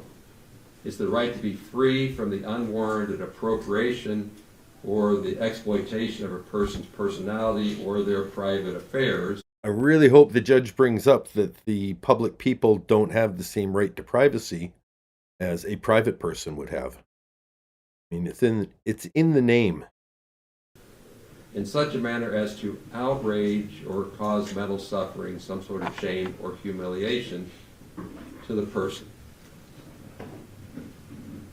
Each plaintiff claims the defendant violated his or her right to privacy by publicizing false information that places them in a false light in the public. Each plaintiff must prove that the false light in which they were placed would be highly offensive. It's a highly offensive place to a reasonable person. Not their subjective, but would a reasonable person find that they were put in a highly offensive place. And the defendant had knowledge of or acted with reckless disregard. I'm a reasonable person, and if Afroman wrote a song that was satirizing me for whatever reason, or included me amongst a bunch of YouTube creators, like, look at these guys who, waste all their time on the internet all day, I'd be honored to be included. I'm a reasonable person. Falsity of the publicized matter. Reckless disregard, falsity, and actual knowledge are the same definitions from the first section. So that part of the first instructions you can carry over. Actual knowledge, reckless disregard, and falsity, I'm not going to redefine. That part you would read over. But it's a different test. Was the particular plaintiff put in a false light by the false information? False light means the defendants know that the plaintiff, as a reasonable person, would be justified in feeling seriously offended and aggrieved by the publicity. Seriously offended and aggrieved by the publicity. The plaintiff's privacy is not invaded when it's an unimportant statement that's made. It's only when there's such a major misrepresentation of the plaintiff's character, history, activity, some fact, that it might be reasonably expected that a reasonable person would be highly offended. Determine whether the statements made by the defendant would place a reasonable person in a position of false light, not merely whether the plaintiff believed they were in a false light. So this I is gotta the plug in. objective perspective that we use for juries. You're the outside public looking in. Do you consider it reasonable? That could have been They abrupt. would be highly offended. It's not their subjective belief, it's the public's perception. To be highly offensive, the plaintiff must be justified in the eyes of the community as feeling seriously offended and aggrieved by the publicity. The statement must be such a major misrepresentation of their aircraft character, going of their overhead. history, of their activities, of their Hello, beliefs, Brenda. facts about them, that they would be seriously offended in the eyes of a reasonable person of the public. Back online. False has the same definitions I gave you, not substantially untrue. The fact versus opinion distinction doesn't apply from that, so you don't have to do the fact versus opinion analysis. If you find that any one or more of the plaintiffs proved all the elements of false light, invasion of privacy, then you would enter a verdict in their favor. If you find that any one or more of the plaintiffs did not prove all the elements of false light, invasion of privacy, then you would rule in the defendant's favor.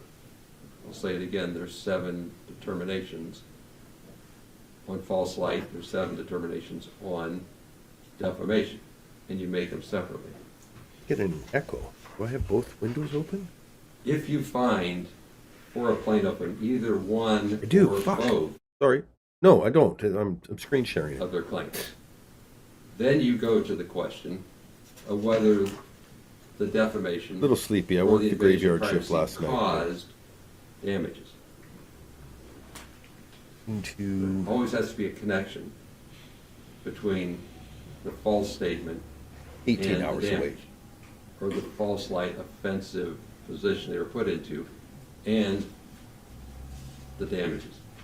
A person who seeks to recover damages must prove not only that the other party caused the harm, but also that the conduct prox- Yeah, Phantom Echo. I was just looking at my 2 mic inputs, the one for the feed and the one that's, I guess, my live mic, and it looked like one was tripping the other, but I think I'm paranoid. Think I'm paranoid. cause them injury. Proximate cause is an act that in its natural and logical sequence caused the injury. There was an example of the defendant could have caused, but was something else actually the cause. We have a perfect example of that, like when you lock someone in a suitcase and you don't let them out. You're responsible for them dying in the suitcase. You have to sort out whether the person's injury came from the defendant's conduct or came from somewhere else. With regard to damages, the purposes of damages are to compensate a plaintiff for injury, to their reputation, for any kind of monetary loss, for emotional distress, so it's compensation, to vindicate the plaintiff, which helps restore their reputation, and to dissuade others from publishing defamation statements or false light statements.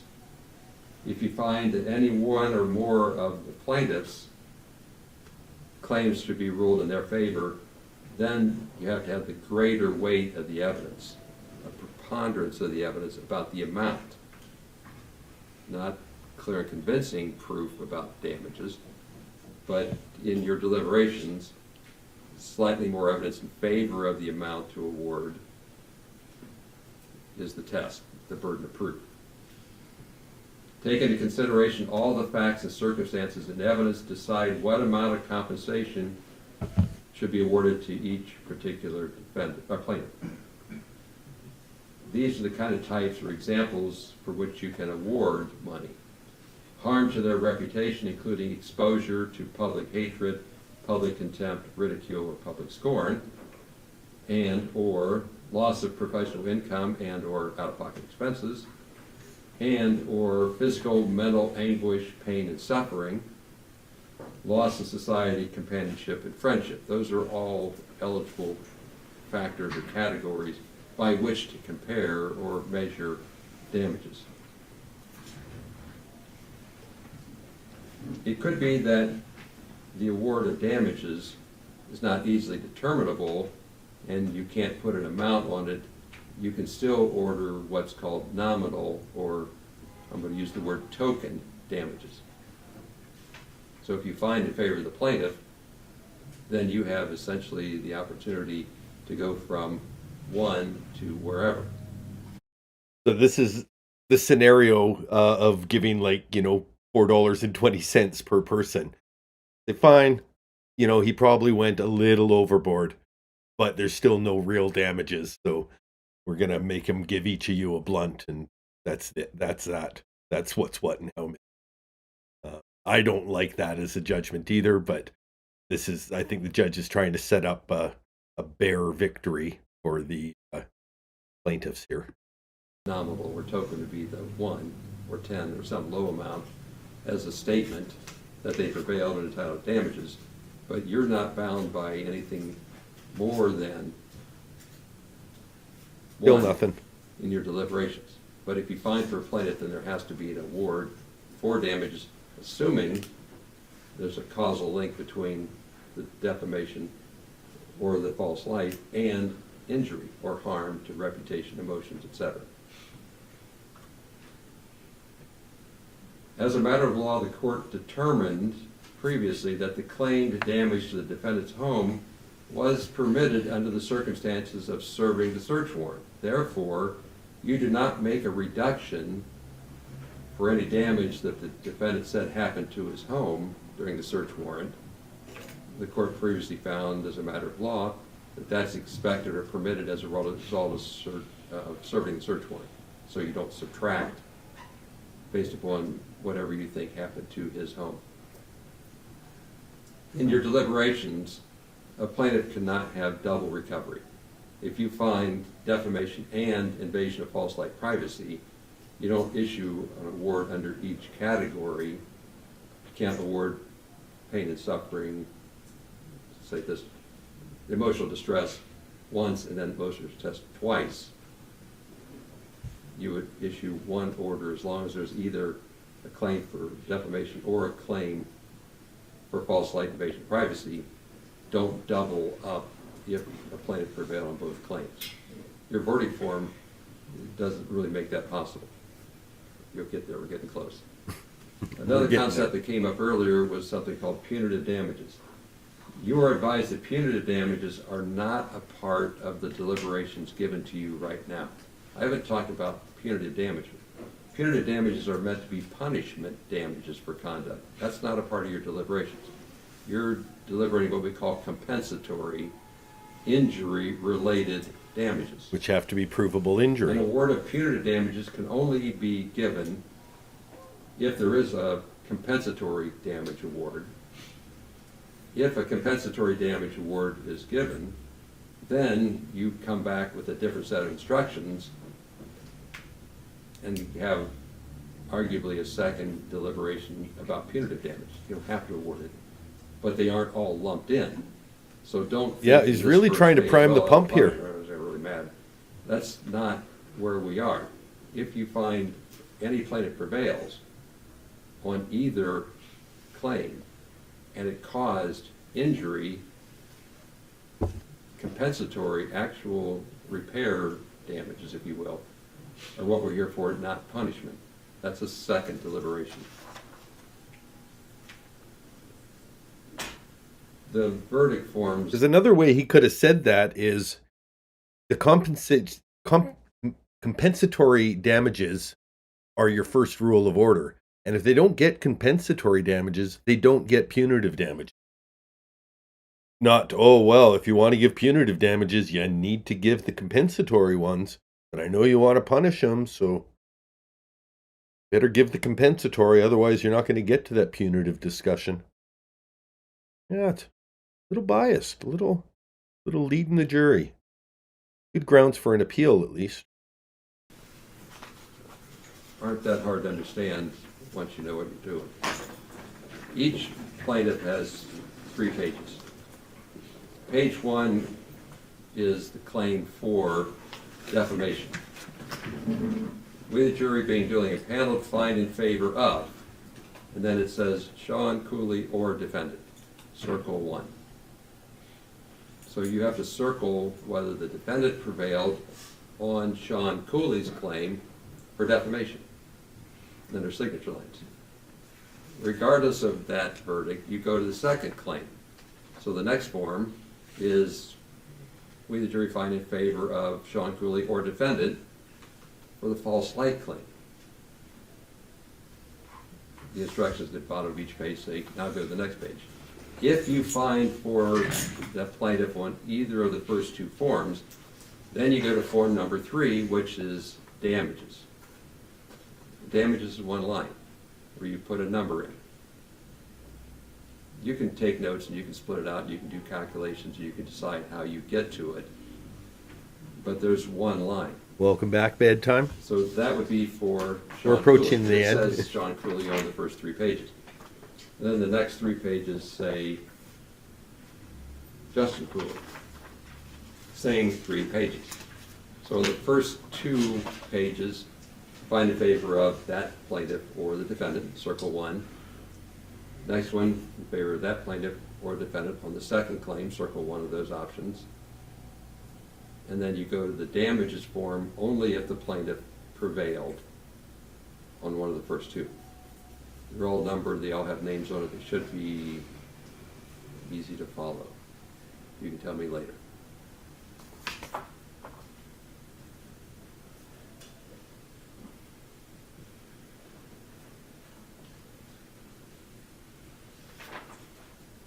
What do you do when you go back there? The first thing officially you need to do is pick a foreperson. Now the foreperson is not the shop foreman, they're not the boss. They don't tell you what to do. The foreperson job is to organize the discussion, engage people, keep track of the exhibits, be the committee chairman. But the foreperson doesn't convince you to do what they want, they organize the discussion. There's no way to pick a foreperson. You can arm wrestle, throw fingers, draw names out of a hat, don't go to the bathroom first, because you very well could come out the foreperson. I don't care. I've heard people say that. They pick them because they weren't there. It doesn't matter. I can't tell you how to pick one. Just get one. Throwing fingers is fine. It takes too long.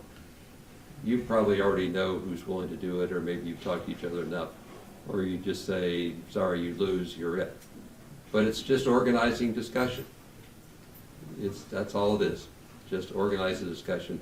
Make sure nothing leaves. You'll have in your possession the verdict forms, the exhibits. You'll have copies of these instructions. Keep all that back there. When you come out, the only thing left to bring back out here should be all these verdict forms. Leave your notebooks back there. Everything else in the foreperson should make sure that that goes on. How do you deliberate? Generally, the advice to you is to go back there and start talking about the case, replay the witnesses, but don't just say, I think something ought to happen. Because when you come out with your first opinion and then start discussing it, a lot of people realize their first opinion is not their best opinion. But once you threw it out there, then you got to figure out, how do I get my pride back and retool? So generally, don't go back there and just say, here's what we ought to do. What do you think about this witness, and how did this one come across, and do you understand the rules? And start into this discussion process, however you can do it. But eventually, then you're going to need to start getting to the point where you see a consensus is being built.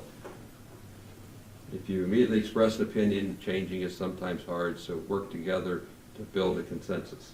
Consult with one another in the jury room, deliberate with a view of reaching an agreement. You can do so as a group, but without surrendering your own conviction. Each of you ultimately has to decide this case for themselves in this deliberation process. You might find somebody leaning on you to change your opinion. That's good, unless you feel pressured against your will to change your opinion. If they come at you with good arguments, maybe you should rethink your position because their arguments really are good. So like a certain amount of give and take and tension is usually the sign of a good deliberation. Just don't take it personally. Never surrender your own personal convictions just to get along. Don't be influenced by considerations of sympathy or prejudice. The law does not expect us to be robots and have no sympathy, no emotions, no prejudice, or no biases. That happens all the time. You have to set those aside.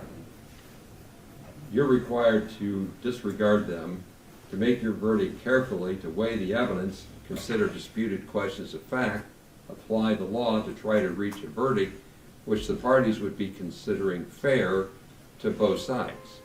Fairness is a big thing. Is this verdict fair to both the parties?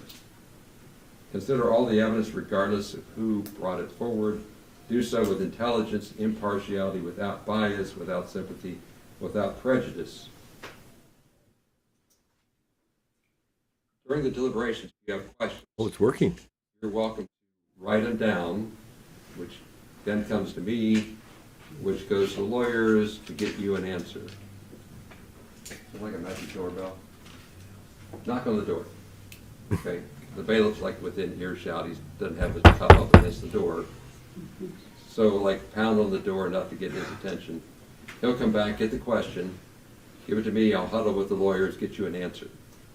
There's So 6 minutes left when on you this. get back there, there's a problem. You don't understand something. You want more information. You can get more information. It's actually not even the full 6 Like, we'll minutes. try We to get make one sure more you're shot not of starving. Afroman before we're done here. Future comforts will be provided. Like we're gonna run into the lunch hour, so there's a way of taking care of it. I heard it yesterday. 4 hours, no verdict. So like we're gonna wanna cover all those bases. The clock is yours when the deliberations start. You watch me pay attention to the clock, right? I don't have a clock because you do. So how much time you need is up to you, not up to our expectations or our time commitment. We got to make sure that when you deliberate, you don't do so out of like human denial or fatigue. So yeah, we're going to watch to see how that goes. Like you might have me send you a question saying, is everybody fine? Are you awake? Do you need coffee? Do you need food? What do you need? One jury kept going, my personal record's 1:24 a.m. because that's what they wanted. If they didn't want to go home, they were not coming back tomorrow because they were locked in and doing a good job.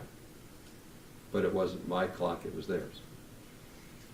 Until the verdict is announced in open court, you cannot indicate to anybody what it is. When you knock on the door saying we have a verdict, the bailiff will come, he'll tell me that you have a verdict. The foreperson brings the forms out here, and you hold on to them till everybody's here, and then we open the verdicts in front of all the parties. Don't say, oh, so-and-so, and this is the outcome, because the bailiff doesn't want to know that, and he shouldn't know that, because it has to happen in this room. Up to this point, like I've told you, you'd like not to talk to people, that still applies. Anybody outside the jury, that's off limits. If we deliberate today, you went home tonight, came back tomorrow, the rule's especially important. You can't tell anybody anything at all. Once the case is done, you can, in case I forget to say that. With regard to deliberations, I've got 10 of you and 2 extras. So the 2 on Man, the it's so end, sad. 17 and 19, you're alternates. So Get the fuck out. you don't deliberate, but you're not done. You're what we call insurance. There's no guarantee in an hour somebody's not going You're to get a call that insurance. they have to go, or that they hit the floor, or somebody had an accident, or the baby came early, or whatever it is. So you're not done. You're charged to not talk. Get And back to in your just hat. wait. It's a luxury to have extras. I understand what I just did to you. I get it. But the number of times the jurors slot back in is not the majority, but it's enough that we're Quit glad to leaving have your you horns. for a reason. These folks get locked down and something happens along the way. We can't lose 3 days of trial work because somebody went through a stop sign or had a flat tire on a curvy road. Then all of a sudden you're back, we start all over, and the case gets done. So make sure the bailiff has your phone number. If you can be within like 15 minutes of the courthouse, I don't know what that means. If you live farther, just make sure Chris doesn't have to drive far to get you. He's not going to anyway, right? But he's big enough to, you don't want to cross him kind of guy. Anything you want me to deal with in the instructions, Mr. Klingman? I had 2 minor Okay, we'll talk over there. Mr. Osborne, you got anything? No, the hat almost Okay, fit. we're just gonna see what I didn't do right. Well, we're close.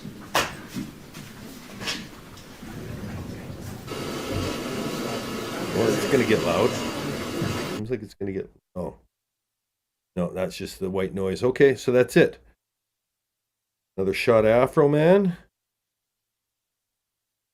And we'll docket check. Well, I don't have the docket open, but I do have the TV channel open that's streaming it, and they have no new stream up. So, as far as I'm concerned, there's no new news. 2 or 3 minutes left on this feed. What are we gonna do? What can we do until then? Have anything else? I could play Moronic again. I can do the documentary preview. That'll get us 6 minutes. Stretch. Crack. Oh.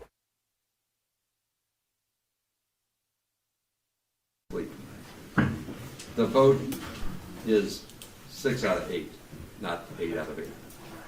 It's the next paragraph down. So I've got 8 jurors. When you go back there, 6 and 2 is a vote in favor or opposed. So you always have to have 3/4. So if you take a vote and it's 6 this way and 2 that way, that's enough votes. It doesn't have to be unanimous, okay. To prove a case. In a civil case, it's 6 out of 8. That a big deal? Yeah. Did I ever forget it? Yes. It's 6 out of 8. So you can have 2 people say, I don't agree, and if 6 people do, that's a verdict.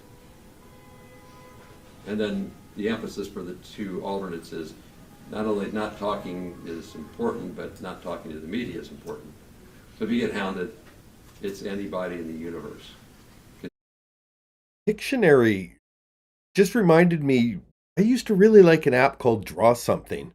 It was, I think, a free app, and the idea was you would draw a picture and then the other person would try and guess it as the picture that you drew is being drawn on their screen, so they see it being drawn in the same order as you. It used to be fun. You're still in the panel, and then if the jury reached a verdict without you, you're going to get a call saying you're done, and now if you want to talk about it, you can. Anything else, Mr. Klinger? Nothing from us, Judge. Thank you. Mr. Osborne? Your Honor, I just renew any objections for the record, but nothing else other than that. Fair enough. Renewed all the objections for the Or record. rules, depending on what it did. There's a few typos. It'll be like 5-10 minutes before it gets you some sets of instructions. When you This guy could be James Owen's dad, eh? Like, I mean, different name, but I don't even know what his name is, but there's a little bit of Owens in this guy. the instructions, if you have a question about Or a little of this guy in Owens. Yeah. That would be the way the lineage works.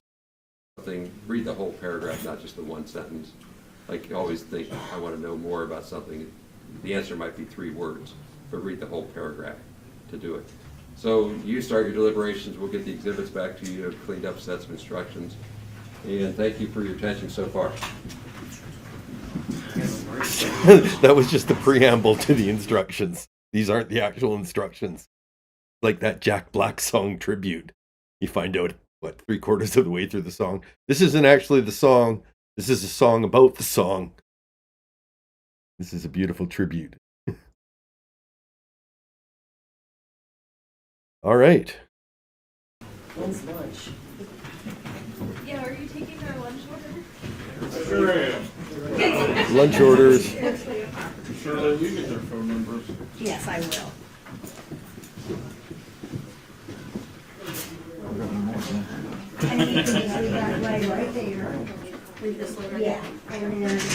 This is already so much better than the instructions. And it's over. You wouldn't be able to follow him anyway.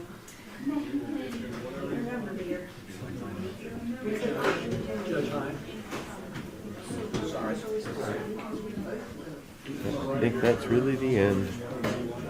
This is the end of the stream, my friends. The end. This is the end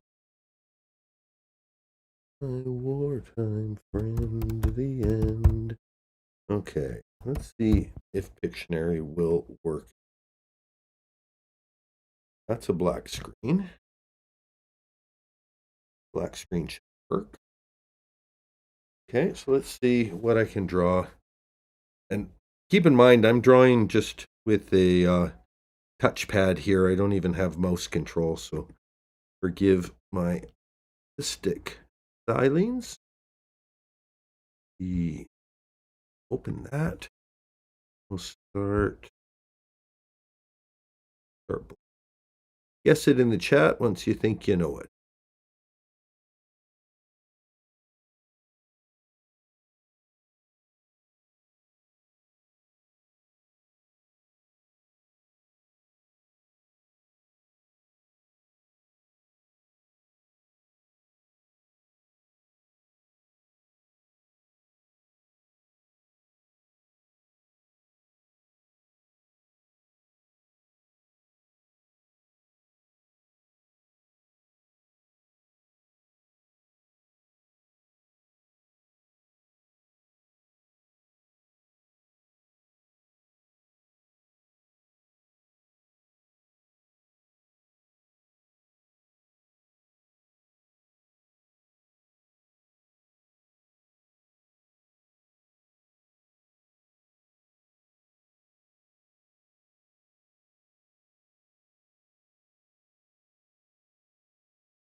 We have a lemon. Jess Coast is the winner with lemon. Liz Lemon. Well, maybe if I do handwriting, I don't have to lift up. Lemon. There we are. All right. All right. Well, that worked for now. Let's try one more. Try one more.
I see Chardonnay there. That's our winner for this round. Ocean Sounds, congratulations. This is Chardonnay.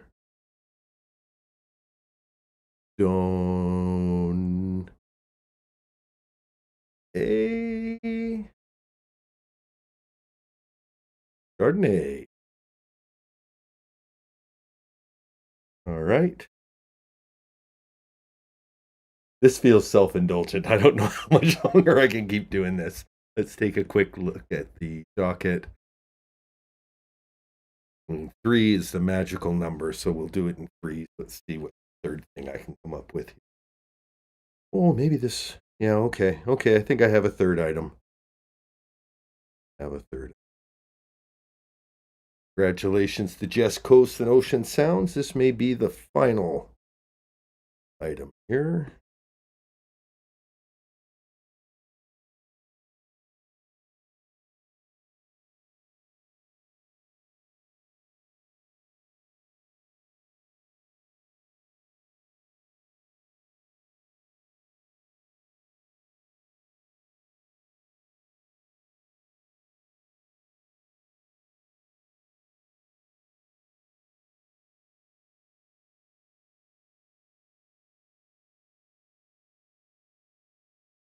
For people who are scrolling on the on their feeds, what the fuck is going on here?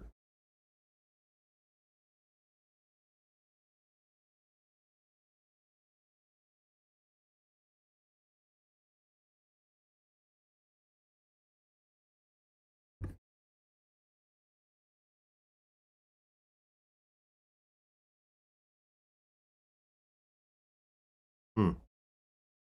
Go back.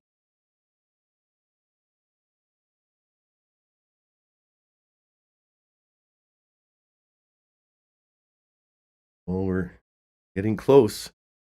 Getting close. I wonder if I can do the giveaway.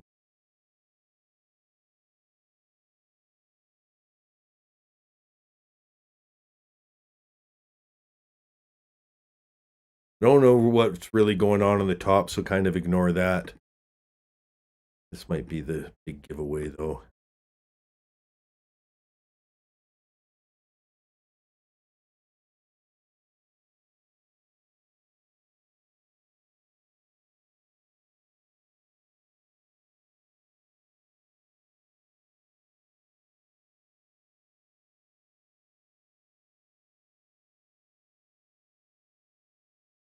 Yes, it's a precious heirloom. Anyone who guessed precious heirloom?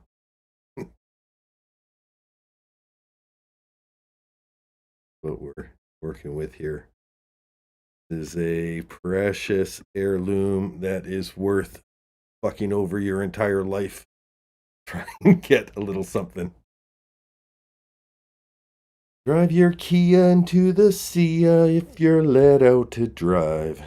Them good old boys, they drinking whiskey and rye, singing this will be the day I die. All right. Yeah, that's a little silly. Gonna put on Moronic for you one more time. Hold on. No, not yet. Stop. Oh, it's not even going. Mind? Queued up. I'm gonna throw on Moronic for you one more time. I'll come back. We'll do a docket check. This is 2 minutes long. It's my latest short. It's not getting fed in the feed, so want to scroll back to my page and watch it there too. I'd appreciate the view, but after watching it, you'll decide whether you want to watch it again. I'll be back in 2 and 2. Chuck Woolery. Hey, yeah. A young man, barely 38, visited Sarah, died the next day. It's a trash can full of her Chardonnay. It's a 911 call, 12 hours too late. And isn't it moronic? Don't you think? It's like wings on the commissary. It's free food, but Brian just wouldn't pay. Like the plea deal she just didn't take. And who would have thought it figures? Mr. Torres' face was a mess inside. She smacked his suitcase and left George to die. He waited so long before he was ready to split, and as her bat crashed down, he thought, what a cruel bitch. And isn't it moronic? Don't you think? A little too moronic. Yes, I really do think. It's a plea when you clearly did it. 15 years minus time served. You could be out, but you just said reject. And who would have thought it figures?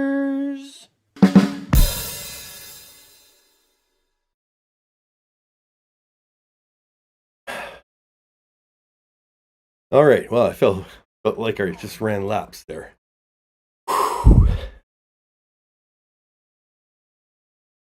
Rose, see you next Tuesday. Do that. I think we can do that. Catch breath. Goodness.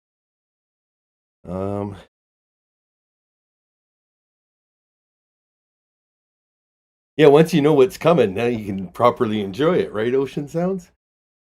Wait for a third time. Third time is the charm. The expression I've heard. All right, where is roast egg? Add it to the dictionary. Scene.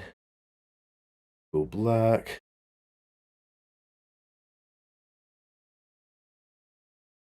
This. I mean.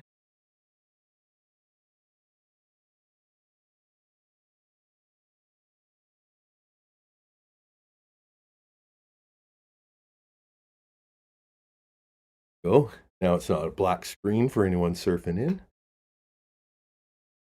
Source. Media.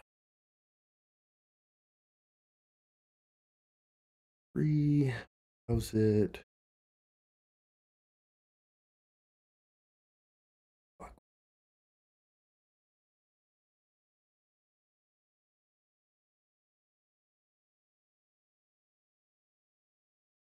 Huh. There.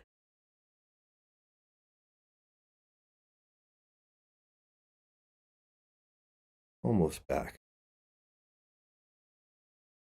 Well, that looks like it. Minute long. Project 1080.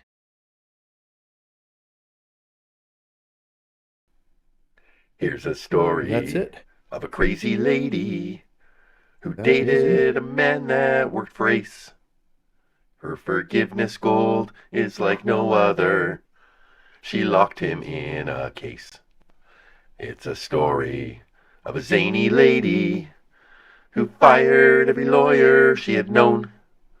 She was facing a life in prison, but she was all alone. Till the one day that Miss Crazy met this fellow, and Judge Kane knew that he must be blunt.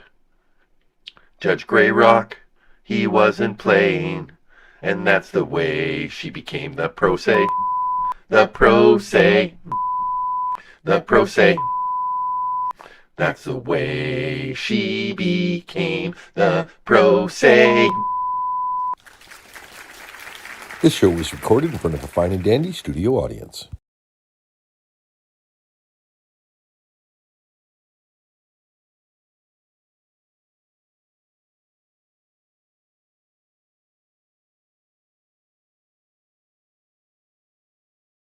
Oh, that's it.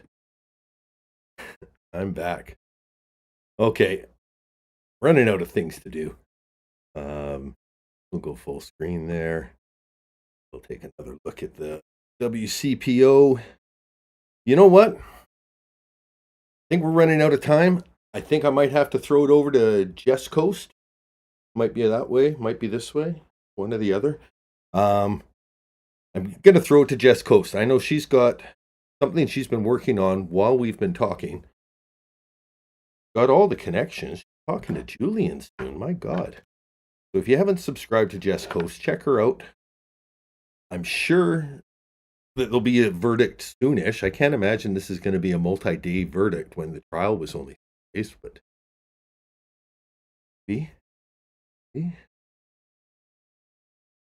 I thought it was going to pop up now just because I was about to go, but I don't see anything going.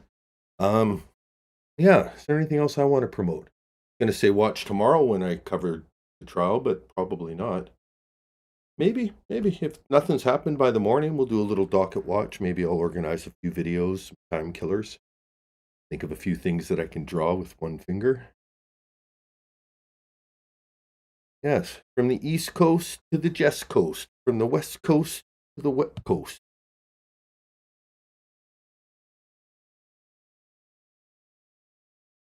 All right. This is where I'm at. Thank you for joining me today. I think we've had a fun stream. Fun things. Do we want to watch the Afroman testimony? This hasn't started filming. Okay. Do we want to watch the like the full Afroman testimony? That's something we could do. We could go back to the beginning of it. I don't have anything else to do. Certainly up for it. Go back to this layout. And then that'll give Jess Coast more time to start finishing it. Finish starting it. One of those versions. Yeah, let's just take a look. Got the subscribe to Jess Coast banner. We'll put that one back up.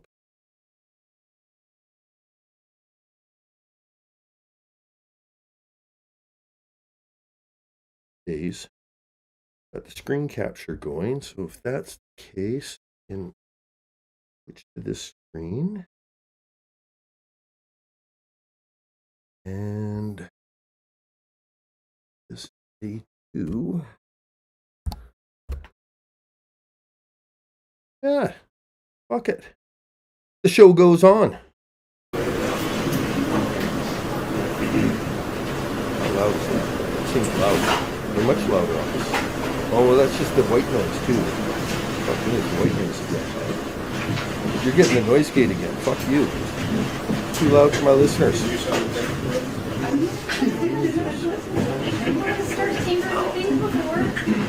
Thank you, sir. Okay, that seems more Be balanced. seated, everyone. But then again, nobody's really talking. It's still fucking loud. So, ladies and gentlemen, the lunch break helped you. We did our housekeeping while you were getting assembled back there, so I think we're ready to go with the afternoon. We're still on the plaintiff's case, so Mr. Klinger's got another witness ready to go, right? Okay. There you are. Okay. That might be as good as it gets. Or balanced as The it gets. plaintiff's called Michael Robinson.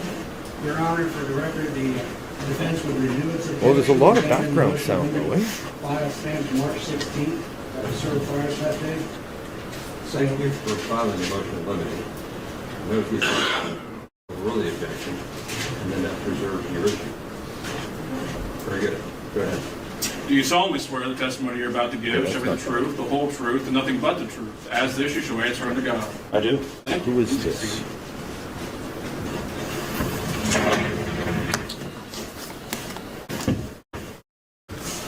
Okay. Go ahead. Sorry. Would you introduce yourself to the jury, please? Certainly. My name is Mike Robinson. I'm a deputy sheriff at the Claremont County Sheriff's Office and been employed there for 35 years next month. So this is one of the guys who is claiming And, for Can you $100,000. tell us your current position and responsibilities with the Claremont County Sheriff's Office? Sure. I'm assigned under the investigative section with the Claremont County Sheriff's Office. I'm an I'm evidence going to be frank. technician. He doesn't look funny. So we're going to move on. I'm a certified evidence technician goes to the for Miami 4 Valley minutes. Regional Crime Laboratory. I am a certified I'm going to object. He's testifying to stuff that was not contained in the report that was provided to us, nor anything about his background was provided. This is improper to ask this at this point. It was not disclosed. Good objection. His Judge doesn't like it. His name and his purpose here were certainly disclosed.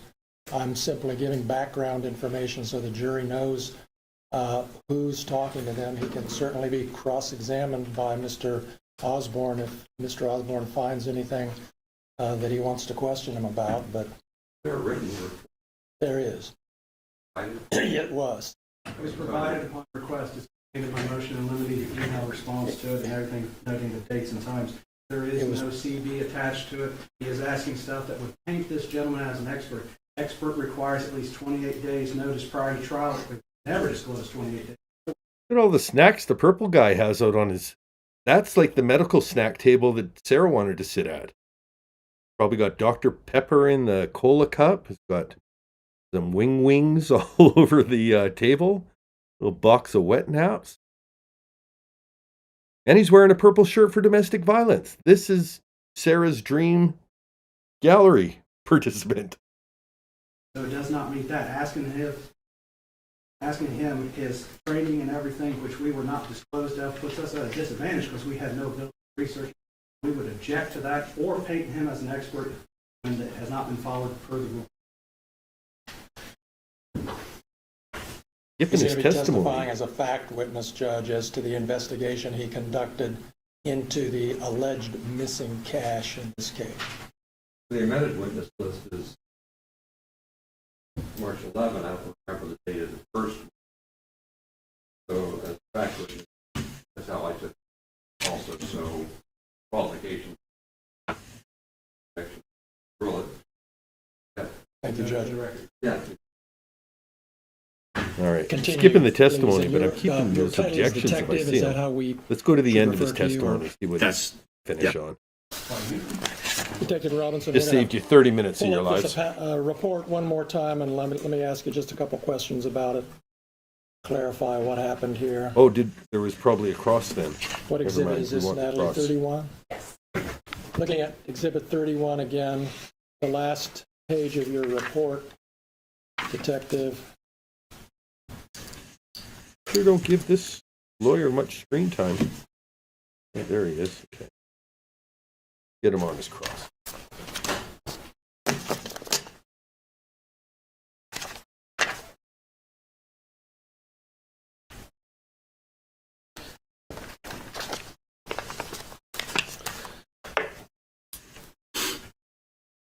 So Detective Robinson, you did an investigation into, at the request of the Adams County Sheriff at that time, correct? Correct. And you actually went farther than he asked for. You actually went and did a complete audit of all 66 money bags in evidence. I wouldn't say that that was farther. That was part of the investigation. So he asked for you to audit. That was my idea. Okay, that's what I'm getting at. And out of those 66 exhibits, did you attach to your report a itemization of them? Correct. And each one you say the amount stated and the amount counted and whether it matched or not? Correct. You also indicate if the bag was sealed or not? I did not indicate that, but they were all sealed when we examined them. Okay.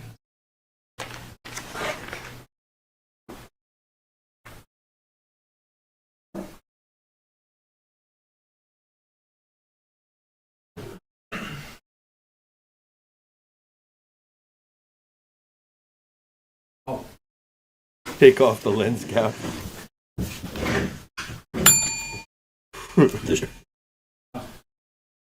So I'm putting this as a further amount of exhibit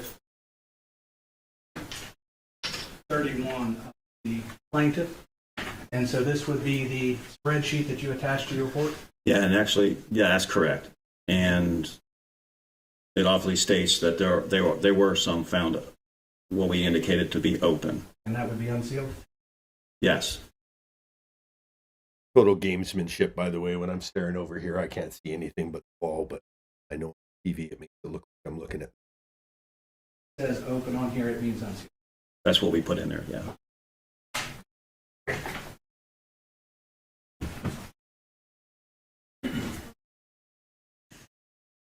Did you note whether each evidence bag actually had like the number of denominations, like 7 $5 bills, 10 $10 bills? Did No. you note that? No. That's crazy to me. Just working in retail, Did you? when you count money, you count the denominations, and that makes it a lot harder, or at least a lot easier to pick out who stole it. So let's say you have mixed denominations. You got fives up to hundreds. $5,700, $5,780. But then when you get back to the warehouse or whatever, when you're putting it through the money machine, now it's $20 short. Well, you know it's a 20. Well, you don't know it's a 20 or fives. It could be whatever.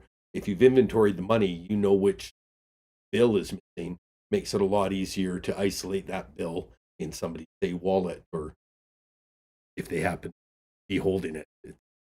I don't know. It's a fairly basic thing for retail. I couldn't believe that cops wouldn't mark the denominations when they're counting them. Chance to observe the packaging that the original money was in that was returned to Mr. Foreman? I believe so. I don't recall what that looked like, but I believe we had that ability, yes. So you don't remember if there was the bills written on it, so many fives, so many tens and such? I don't. But if you had noted that, that would be in your report? Not necessarily. Why not? Why not? I'm concerned with the total amount, really not, I wasn't concerned by denominations, but I don't recall if that was on the packaging or not. But you would agree if you put the number of denominations of each series of bill that was in there on the front of the bag, you could determine whether you miscounted or not just by doing multiplication.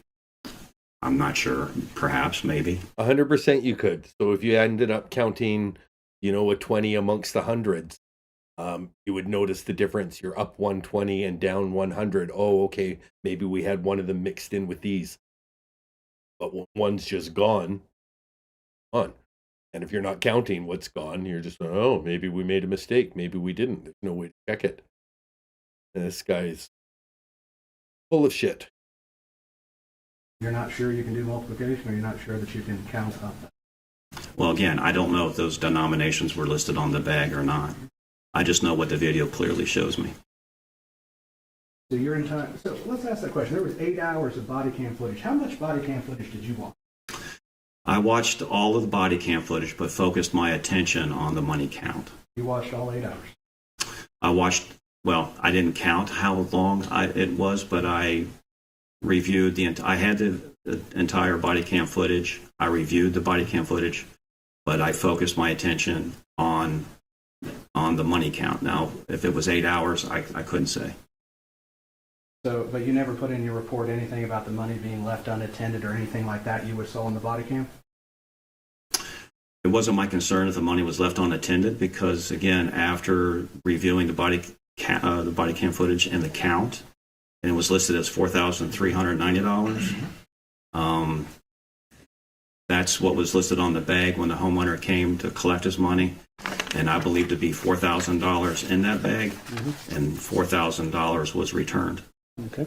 So somebody pinched before it went in the bag, and somebody else pinched after it went in the bag. Because it was supposed to be $5,000. He said it was just his payment from the show. So if he got $5,000 in cash, hopefully he was claiming that kind of cash to the IRS. But he got $5,000 in cash after the show. They marked it as $4,390. Then somebody took $610, and then somebody evened it out at the police station to give him $4,000 flat. There was a number here in your report. You talk about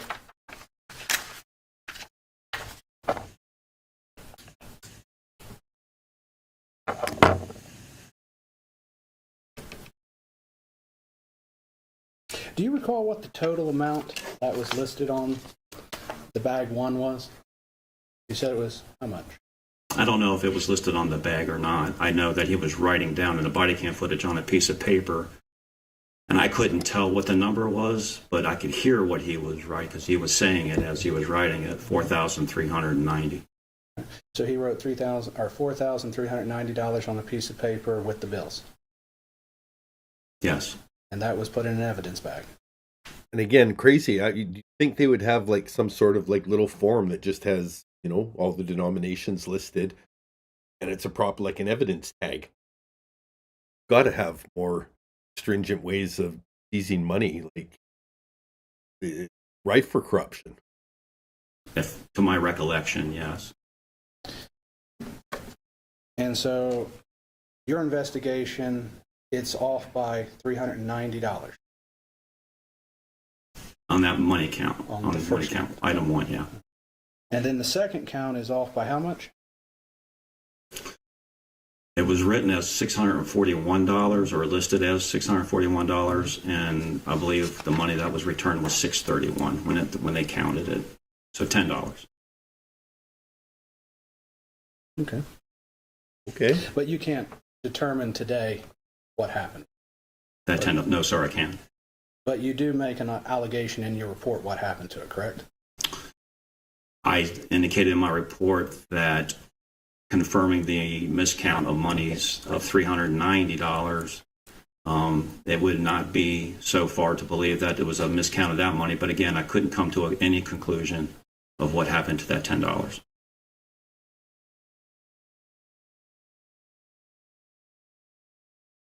So when you said in your report, therefore, due to the history of proven miscount of money with item 1, it would not be so far as to believe a miscount of money occurred in item number 2? Correct, that's what I wrote. But you never put anything in here after that that said that you could not determine that, and that was just your guess. Well, I certainly couldn't determine it, but I didn't. That's not written in my report as word for word what you indicated. Well, if your report's open to the public, shouldn't it be accurate? It is accurate. You're saying today, though, that you can't determine, but you said here in your report that you can determine. Explain to me what's accurate. I indicate that it wouldn't be so far to believe that it was a possible miscount of the $10. But it doesn't go on farther in that same paragraph after that to say that you could not determine it. No, it doesn't say that. That's what I'm saying. So that's Okay. not, this is not accurate to your testimony. But that's exact. I mean, that's the fact. I cannot determine. And so that should be in the report here. I believe by reading that, you can believe that it cannot be determined. That's how you read it. That's how I read it.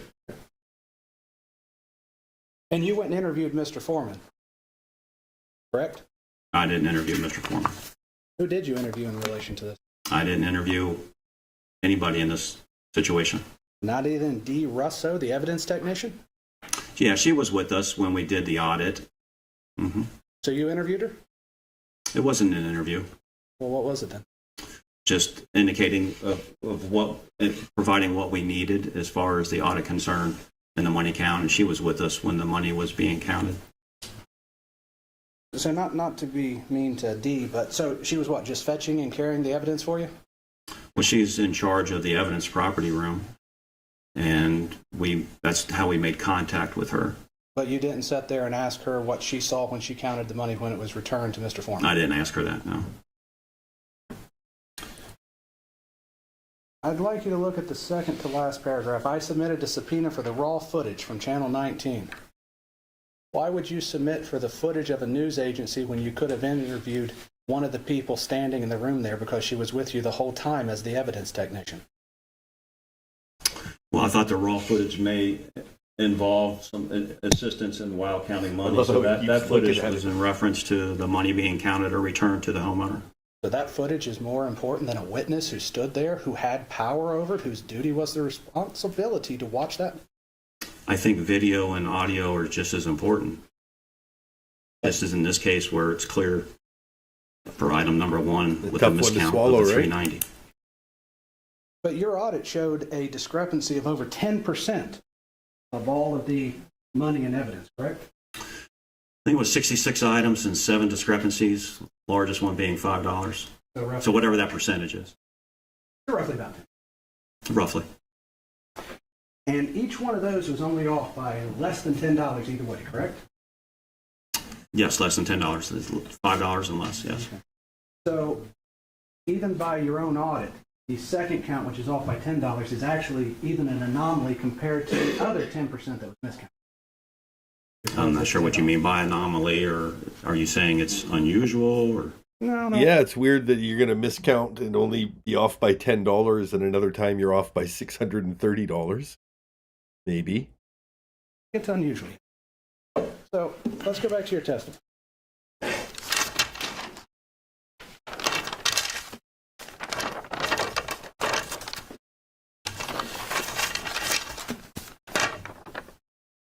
This guy looks less like a cop and more like a guy who does loss prevention for a middle-sized retailer, like not, a top Walmart or, the big chains, but like the serious is cancer guy that works for a middle-sized retail chain, trying to stop employee.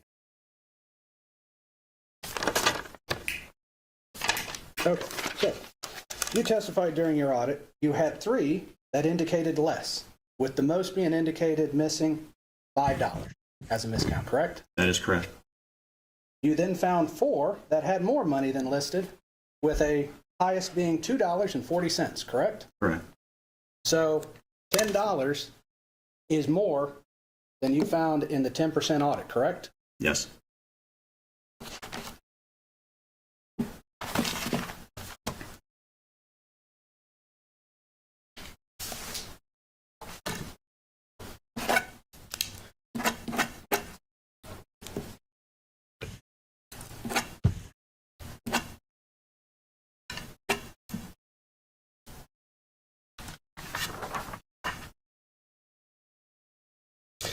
Who did you send a copy of your report to? I can't recall if I sent any copies. I may have. I just don't recall. I don't even think I filed a report. You sent a copy to Mr. Foreman, though? I don't recall sending a copy to Mr. Foreman. Okay.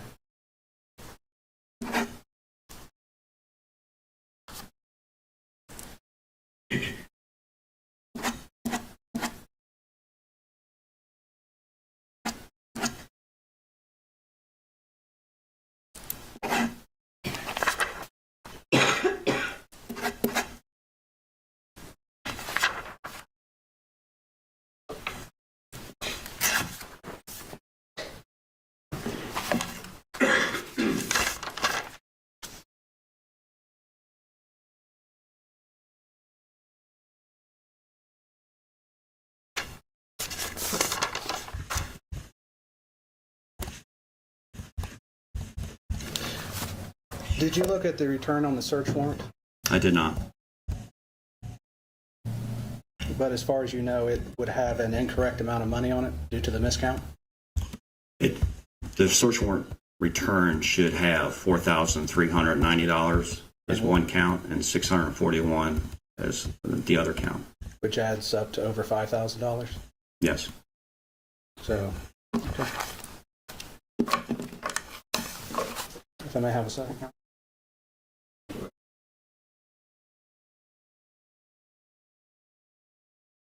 Your Honor, no further questions for this witness at this time.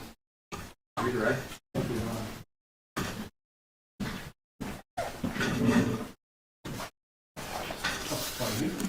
Detective Robinson, we're going to pull up this report one more time, and let me ask you just a couple questions about it. Clarify what happened here. What exhibit is this, Natalie? 31? Yes. Looking at exhibit 31 again, the last page of your report, Detective. He goes for about 9 minutes. I think we're going to skip until the lawyer we like comes on. This. You said he didn't have back his money a week That after. expression. Not a fan of this lawyer. So you don't know if he got it back a week or 10 months later. Is that correct? Well, he didn't get it back a week later.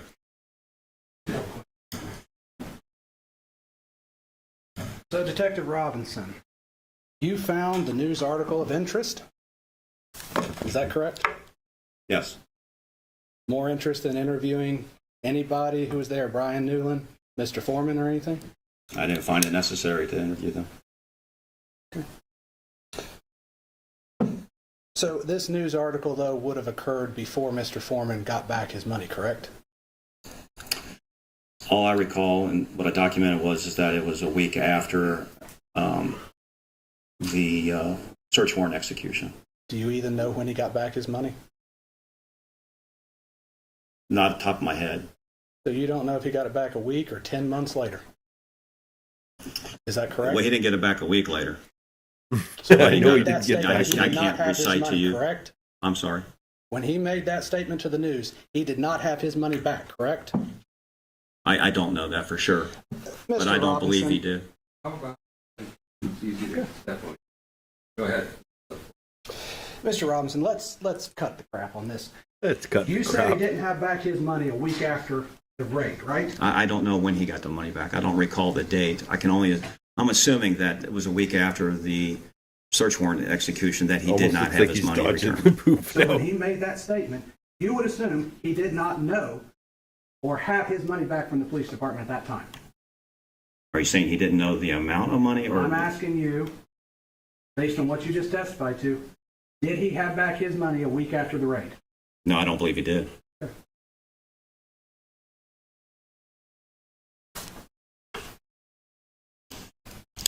Did you call Ken Baker? No, I did not. No further questions, Your Honor. All right, Afroman is the next witness. No redirect, Judge. Start stuff down, thank you. Thank you, Your Honor. Thank you. Next. The plaintiff's called Joseph Foreman as if on cross-examination. Here we go. This is the main show.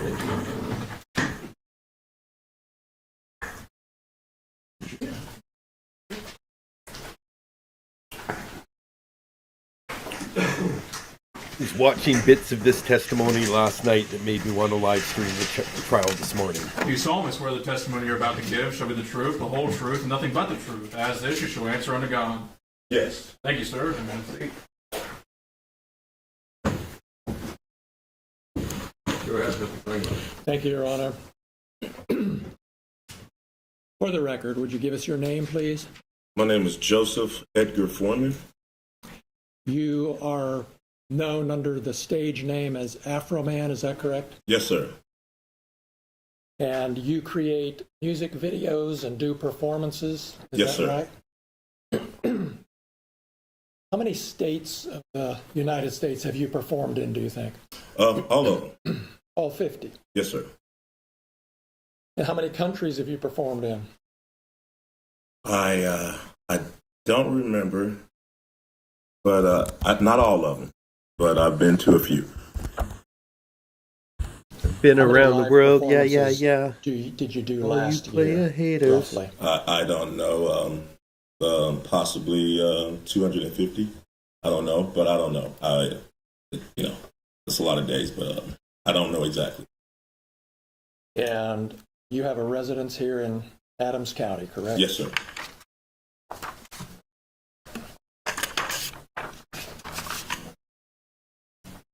You've been performing for 20 or 30 years, is that right? All my life. All right. Still no verdict. And is it fair to say that one of the first big hits you had was But Then I Got High? Because I got high. Because I Got High? And do you think it's accurate to say that that song has had over 300 million views on YouTube? Sounds right. You have a large presence on social media, obviously, correct? Depends on your definition of large. There's bigger people than me, but I'm all right. I'm all right. And on Instagram, is it fair to say that you have 247,000 followers? Yeah, I just got some of them the other day. You got new ones coming all the time Yes. Not all the time. Just here lately. because the trial's coming up? Yeah, all the publicity from the officer's lawsuit me is running up my numbers. Yeah. Yeah. And on YouTube, you have almost 1 million followers, 983,000. Is that right? I haven't looked. It was 977 last time I looked. And on TikTok, you have about 392,000 followers. I haven't looked at it, but that sounds kind of right. You know when you post something that a lot of people are going to see it. Yes.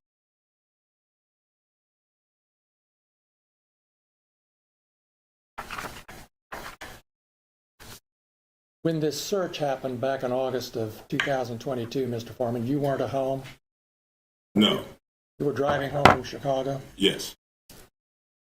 And you got an alert from a family member that the sheriffs were there searching your home, is that right? Yes. And you were able to turn on your phone and watch through your home security system what This the is some deputies were doing bullshit. for a period of time, weren't you? Yes.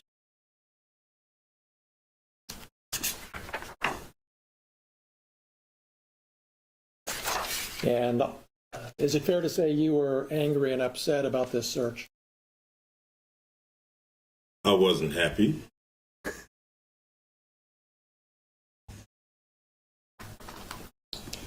And is that why you posted the things we've seen this week, because you weren't happy? No, I posted it because the sheriff's never supposed to raid in my house in the first place. The whole raid was a mistake. All of this is their fault. If they hadn't have wrongly raided my house, there would be no lawsuit. I would not know their names. They wouldn't be on my body. They wouldn't be on my home surveillance system. And there would be no songs, nothing. My money would still be intact, nothing. So all of this is their fault. And because they executed a search warrant on your home, that gave you the right to post the things that we've seen this week on the internet? Because Is that right? Is that right, Mr. Foreman? Yes, for Yes? tearing down my door, not paying for it, not being apologetic, me being a sport, doing something peaceful to raise the money to pay for their damages, me having the right of the freedom of speech as an American to talk to my family, friends, and fans about what the sheriffs did to my home. Yes, I had the right to my freedom of speech. After they left, I had the right to kick the can and to do what I had to do to repair the damage they brought to my house. Yes, I did. That includes the right to post the videos that you've just been posting up until Friday and beyond, right? Yes, I have freedom of speech. I'm a rapper. I entertain. I write fiction, comedy. Yes, I mean, I entertain for a living like you practice law for a living. So I have to go to work.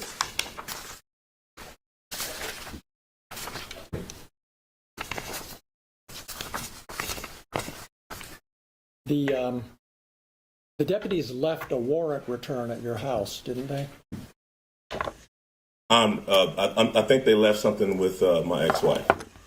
I'm not sure. Well, you saw, as soon as the search was over, as soon as you got home, you saw a document that showed exactly how much cash had been taken from the house, correct?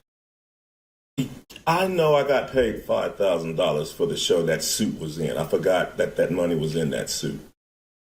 But, I heard, I don't know what piece of paper I heard. I knew they took some money. Either that or Snoop Dogg and Wiz I just knew Khalifa they took sniffed some them. money. I Just knew give it them a was wad of bills. It's never going to 4,000-ish. count. I knew they took some money and they Not seized likely. some money and some weed and some, I don't know what else. Minor stuff. You knew how much money was in that pocket when you came home and saw the warrant return, didn't you? It was $5,000. Back when I did that show, I remember it was five. But anyway. So is it your testimony that they actually took $5,000 instead of $4,390? No, I just know. I know when I did that show, it was with Snoop Dogg and Wiz Khalifa at Red Rocks in Denver. The balance of that show sounds like for a hell me, of a they show. sent in a deposit, but the balance was $5,000. I put the $5,000 in my coat pocket. I got drunk, I got high, and I forgot to get that money, and I hung that suit back up, and that's where they got that money from. So it was $5,000 they got. Yes, it was. I forgot to get my $5,000 because I was high.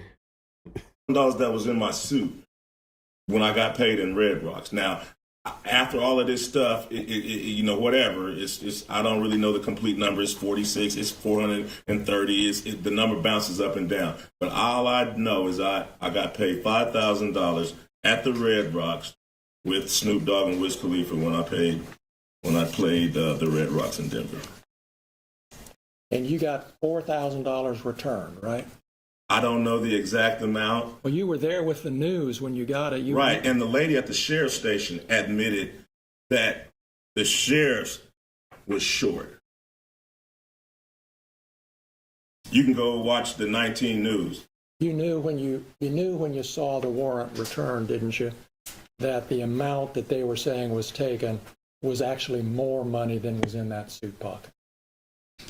I didn't warrant. That's why you brought the news to the sheriff's office when you got the money back, because you knew that they had miscounted the money and the number on the evidence bag was actually more I didn't know money. nothing. The lady at the sheriff department just volunteered the information. I was sitting there, if she had been, I might not even known I got ripped off. She admitted it live on Channel 19 News that the money wasn't right. You remember in your deposition when I asked you, why did you bring the news when you picked up the money? Yeah, I didn't want to get beat up or Epstein at the sheriff's station. Epstein. Running around my house with AR-15s. So that's why I brought the news and my attorney. So to make sure I got out of that place with my money. You brought the news to protect you physically. Yeah. You didn't bring the news because you already knew there was a miscount and you were going to make. I didn't know nothing about the discount. I didn't know. I figured they stole my money. They turned my cameras off. So if you turn my cameras off, you must got. Bring the news is like a bad version of Public Enemy's Bring the Noise. Bring the news. Get from in front of me. A crowd runs to me. Bad in mind. So yeah, I'm accusing them of it. They turned my cameras off. I can't see what they're doing. So your testimony under oath here today to these 10 jurors is that you brought the news when you picked up your money to protect you physically from being beat up or shot by the sheriff, right? Yes. All right. And they volunteered the information that the money wasn't right. That's just an extra something we found out. But I came with my attorney and the news to make sure the people running around my house with guns didn't take me into jail and do something.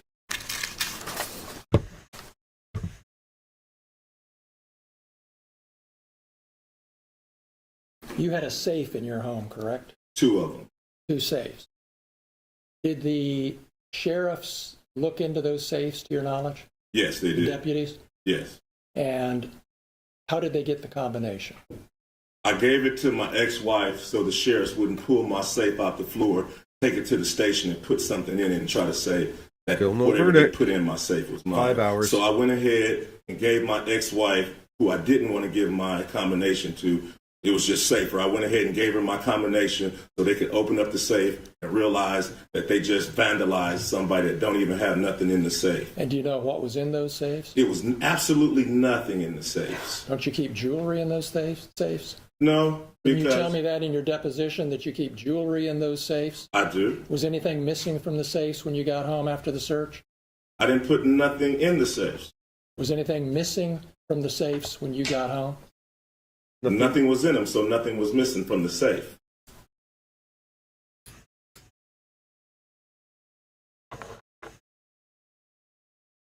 You talked to Randy Walters on the phone before you got home that evening during the search, or right afterwards, didn't you? Yes, sir. He told you that they were taking some money and some vape pens and a small amount of marijuana. He told you that? Yes, sir.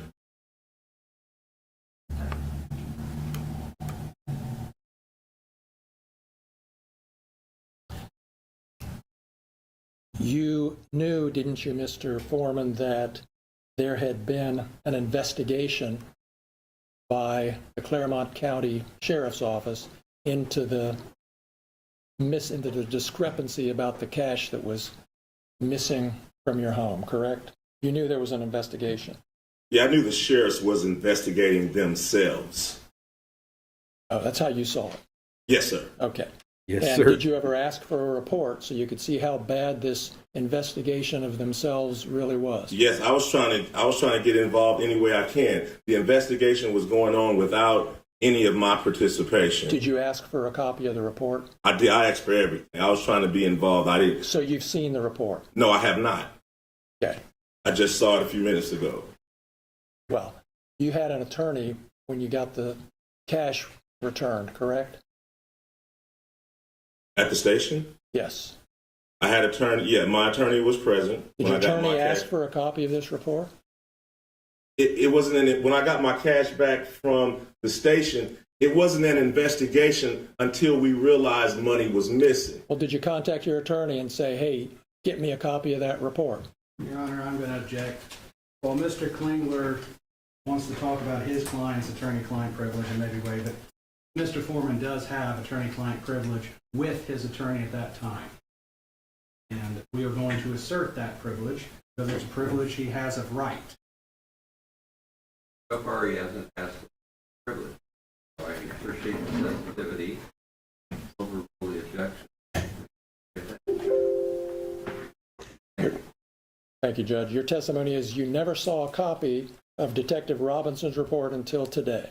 Yes, sir. And that's because you didn't want to see a copy of the investigation. I did want to see. You don't know what I want. I did want to see it. You did. I wanted everything that had something to do with my money coming. And that was 3.5 years ago, correct? And you haven't seen a copy of that report that you wanted to see until this afternoon. Is that right? That's right. I never had my money taken by cops. I didn't know how this go. I don't know about reports. All I know is live on Fox 19 News, the lady admits that her department is short $400 of my money. That's all I know. I don't know how to investigate police officers taking money. That's all you know, and that's all you know today, isn't it? That's the whole basis of your claim that your money was stolen is that the amount of money that was in the bags is different from the amount of money that was written on the bag. Yeah, my whole thing is they never should have raided me in the first place. That's your whole thing. That's my whole thing. That's the point, That's my whole isn't thing. it? If they never would have showed up, there would be no songs about them. I wouldn't know who they are. Their faces would not be on my video cameras. None of this, we wouldn't be in this room right now if they hadn't raided my house and didn't press no charges, didn't even know what they was doing. This whole thing is their fault, and they're suing me for their mistake. And so you don't really care if they stole your money or not. You're just mad about I do what care they about did. if they stole them. Police officers shouldn't be stealing the civilians' money. So I do care. All of it is an outrage. This whole thing is an outrage. You have no evidence that they took your money except for the amount on the bag. Except for the fact Isn't something's the gone. Same as the amount How about the gone? lady admitting that she took? Did you answer my She admitted that she took my money on live Fox 19 News. Go argue with the film clip. No. Go argue with her admitting that she took my money. Nobody admitted that they took your money. Well, whatever. Go look at her admitting that the bag is short because it stayed open all weekend long or 2 weeks after Brian and Officer Cooley just left it and just mishandled it and didn't do right. Just so we're honest with the jury here, Love how he Mr. gets his Foreman, answers on the record. Nobody admitted that they took your money, did they? They admitted it was short. Yes. Nobody So it looked like admitted somebody that they took your money. Correct? It was short. She admitted, she said that it was short. And usually it's 10, $5, $2 missing. How does $400 even come up missing? Odd. Odd.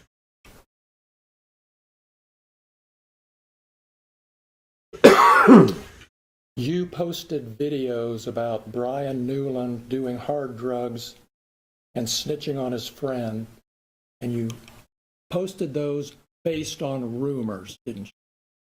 We can look at your deposition, but before you argue with me, but isn't that a fact that you made those allegations based on rumors you said you heard?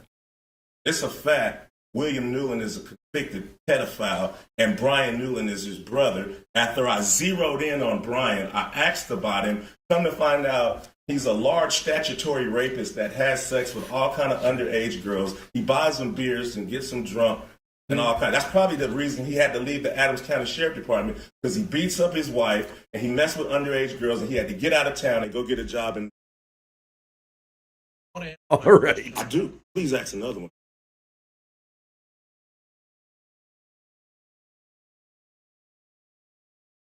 I asked.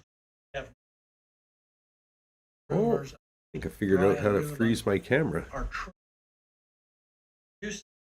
Not that I want to do More that. entertaining if it's true, and I can make some money. Do you remember that? No, I don't. That's a three of Now I know whatever, why it's however happening. long that deposition was. You can read the deposition and it tells you what I said. We have a copy, another copy of that. 'Cause I'll show it to you. I can show you my copy. Refresh your recollection. Going to refresh his recollection. It's Then you thank you, Judge. I can get it working here. Your Honor, I would object to using the screen to refresh his recollection. That's publishing it to the jury. If he wants to refresh his recollection, he can show him it and then ask him a question, much how we would do in criminal law with a police report. If an officer didn't remember, we wouldn't show the report. We would show it to the officer. He would refresh his memory by reading it, and then we'd re-ask the question. do it that way, just make sure you think he reads it. Try to get verbiage. Don't worry about the verbiage, Judge. Your verbiage is the stuff that needs to be watched. For anyone who's watching, there's 15 minutes left in the replay of Afroman's testimony. If there's no verdict, I think I'm going to go offline. It'll be about 5-hour stream for me. Jess Coast has been keeping an eye on this. I think she's working on her video about the entire trial. So if you're not sub to her, check that out. I'm sure if there's a verdict, she's going to include it in her video. And yeah, if there's no verdict by tomorrow morning, fuck it, I'll stream again. Do some verdict watching Just and make sure maybe classic commercials or, I don't know, just time killers, some body cams and stuff. Waiting for something to happen. read it right, otherwise I have to wrestle through about whether he read it right. Okay. So just read it. Then if we want to move it as an exhibit, you Remember your deposition being taken, Mr. Foreman, in your attorney's office on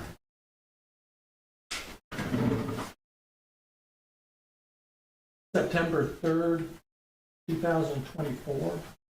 I remember the deposition. And that deposition was taken in DJ Osborne's office? Yes, sir.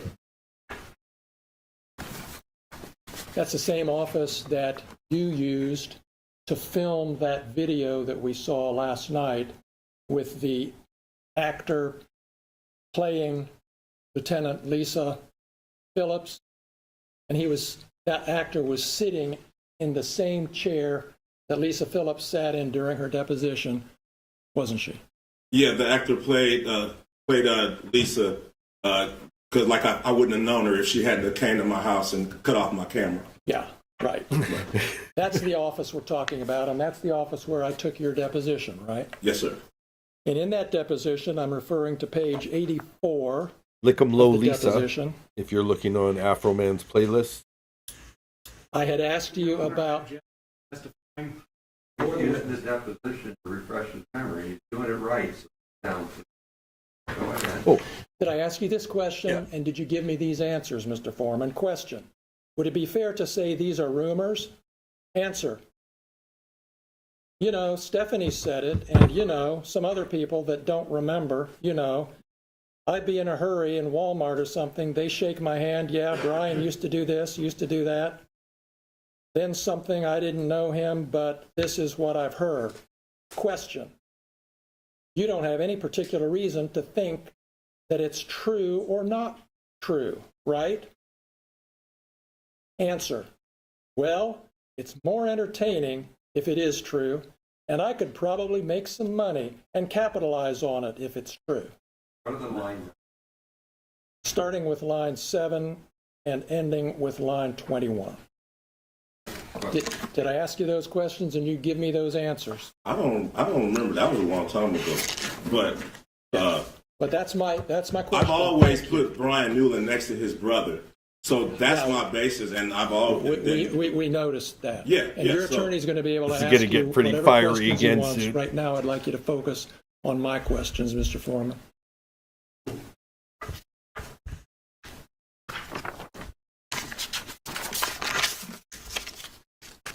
You have no evidence that Brian Newland ever molested little boys, do you?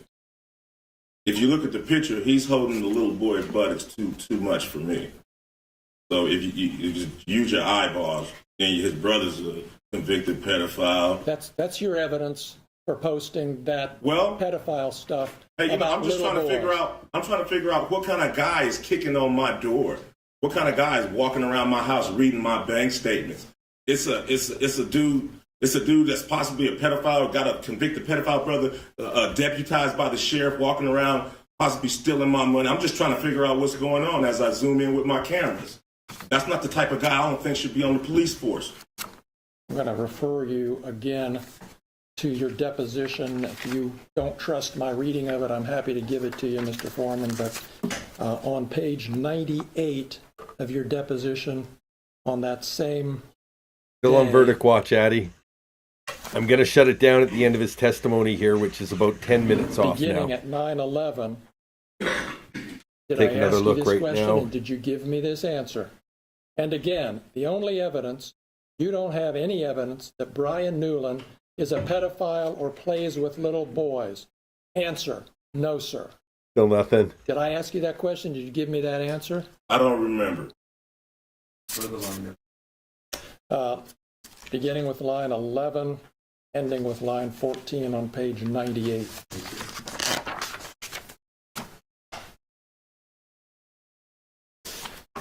You have no evidence that Lisa Phillips stole your money, do you? I know if she hadn't raided my house, we wouldn't be having this conversation. Nor a lawsuit or nothing. They never should have been at my house. Since you're not going to answer my question, I'm going to go back to your deposition again, Mr. Foreman, page 102. Your Honor, if I may, can I just enter a continuing objection so I don't have to That's the Important. Thank you. So I would enter a notation of objection at this point. He is now testifying for the witness. He is no longer refreshing his recollection. Be sensitive to that. Rephrase. You made the conclusion, but it's memory. Gotta go back and fix it. All right, Judge, I will. Thank you. You remember telling me in your deposition, Mr. Foreman, that you don't have any evidence that Lisa Phillips stole your money. Yeah, I she cut off the cameras, but I didn't know who took them. I didn't know who took them. So, for as all the officers was a suspect in the at first, because I didn't know where. After the deposition, I realized that Brian Newland was in charge of the money, and I knew where to focus everything. But at first, all the cops was a suspect, especially after they cut off my cameras, and I couldn't see what they were doing. All right. Well, so you don't remember? Is that what you're telling me? I remember telling you that Lisa, probably didn't take my money, okay. But I just didn't know. I just knew it was missing, and they cut off my cameras, so all of them were suspects until I figured it out. So until you figured it out? Until everybody figured it out, until it was solved of where the missing money was. The mystery was solved. All right. So just to clear this up and move on, you admit that you don't have any evidence that Lisa Phillips stole your money? No.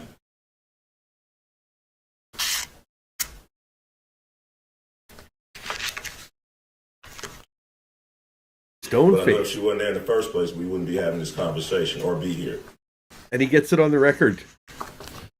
And is it true that one of your big motivation, really, Hey, in Miss making all BB, these posts is to make money? BB Queen. To pay for the damage that they brought to That'd my be a house barbecue under the queen? circumstance that they BBQ? shouldn't have even been there in the first place. Welcome. So the answer to my question is yes, your motivation was to make money.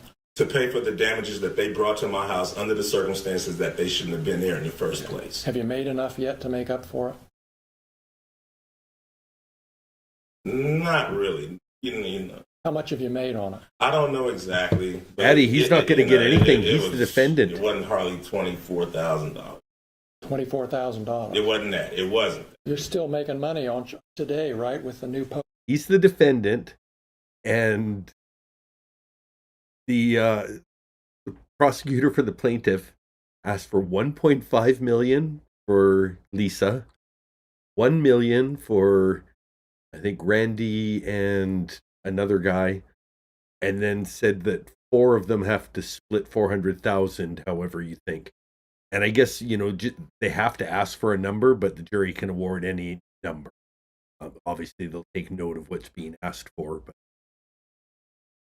But yeah, that's the situation. So Afroman, he's the defendant here. He's just, but I think in a very strong position, as you can tell by his body language. And I'm no body language expert, but that does not say cowering, frightened defendant. And advertisements and things? That's publicity. Still selling merchandise, aren't you? No. Publicity, just me, just everybody, thanks to them bringing publicity to this. Oh. It's just That's a an good point, opportunity Addy. to run numbers up and be an entertainer. That's a good point. I don't know what Ohio's rules are, but I've definitely seen it in Judge Judy's court, where she thinks that one side or the other is only one side. Well, it could be the other, but then the first side. Anyway, that one side is so ridiculous that she imposes punitive judgment against them. So I don't think this judge is going to do it, but I guess the jury could. Didn't hear it in the jury instructions, but it would be funny if that's a note that they send back. Can we charge the cops and just give Afroman money? We love Afroman. And the more lies, outrageous lies you tell about him, the more money you can make, right? Mm-hmm. Fact, they never should have came to my house in the first place. Fact, if they hadn't came to my house, they wouldn't have put themselves on the video camera and in my music career. All of this is their fact. All of this is their fault, and they have the audacity to sue me.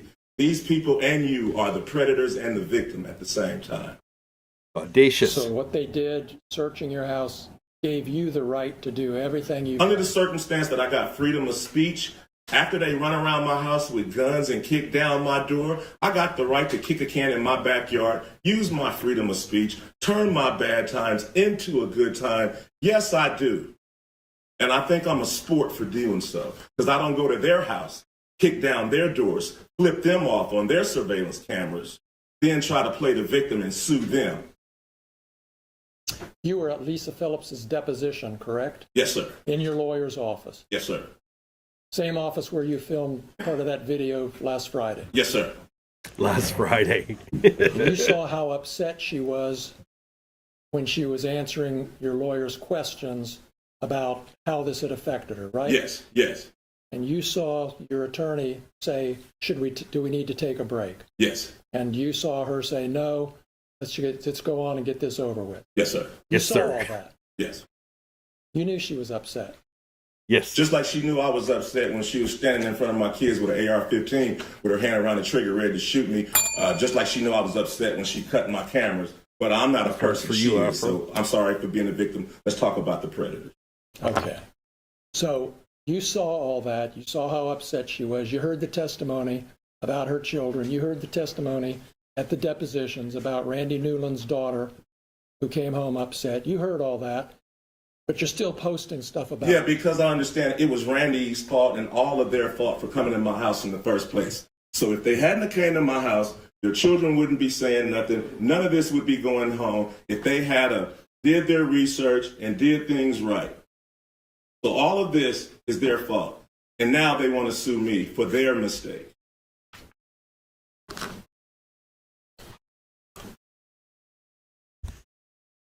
Is there anything that could change your mind about what you're doing to these deputies? Is there anything that can change my mind about the fact that they shouldn't have been at my house in the first place? Is there anything that can change my mind about how my money shouldn't have been touched in the first place? No. That's all the questions I have. Thank you. You're welcome. Love it. I'm sorry. I want to continue the direct examination. Your Honor, I was going to actually ask for sidewalk. This is interesting. So I was actually going to not do cross Mr. Foreman this time. I was going to hold off until our case in chief. I just offered direct examination. Not right now. With the cocoa stick of witness down is talking about. If he testifies on a direct case now, later I just. He said, so you'll likely see Mr. Foreman again. This was an examination on the plaintiff's case. You get a chance to hear his testimony on his case. There's your explanation. Thanks, Mr. Foreman. You can stand up.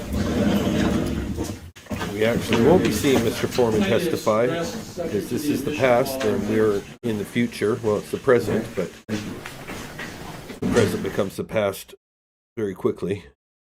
We'll deal with the exhibits on a break. What do you have? Hey, Billie I have Jean. nothing ready. We're All just my hanging papers on, but will if be ready people are still tomorrow. joining, I will have to call I've got them one and more get them video here. that I think would be worth watching while we wait. We got a little silly for a while. I didn't think the stream would still be going this long. Playing Don't Pictionary. research. Don't think. Don't talk. Ruminate in your own mind, maybe, but it can't be any farther than that. Don't The think. admonition we talked about It's the previously. weirdest about jury instruction ever. deliberating as a group and thinking collectively is still in play. And you can't look at anything on. Okay, so that's the end of that. Pause it there. We switch to. So let's decide because there's still 10 in chat. You guys want to stick around? First, we'll do a quick watch to make sure that it hasn't happened. That could be a thing. Right. We've been watching it on WCPO. There is no update yet, so still says 5 hours ago. I think that's going to trip to 6 in a second.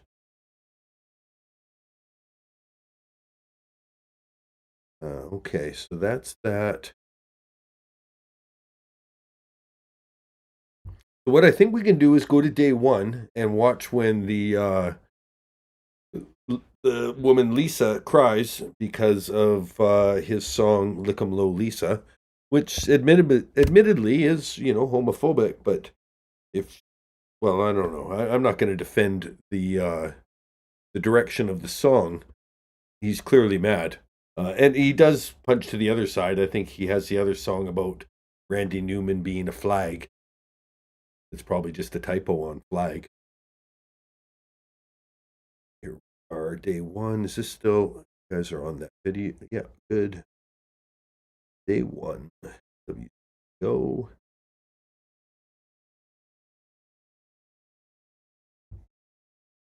Ooh, 1 day ago. Okay, we just watched that.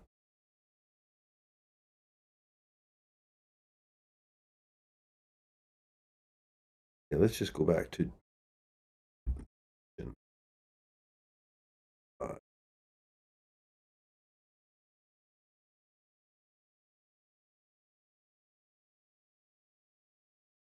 2 days ago, 1 day. Okay, so this is probably what we want. 3 different videos, I guess, because of long breaks. So total of 2 hours. Now, I'm going to ask you to come back. That's how with it me starts? to the summer of 2022. Okay, so that's the raid.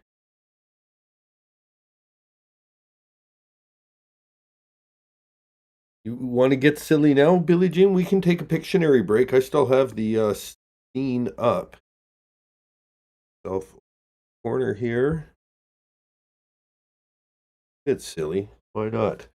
So, I think this is how Pictionary works live. Well, it doesn't really, but I can draw something and then you guys have to figure out what it is.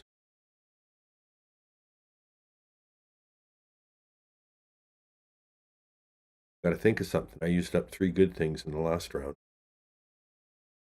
Find tool.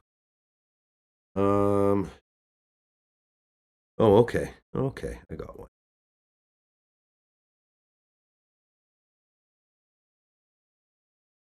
Fine. Oh. Okay. Okay. Go to studio mode. We're live.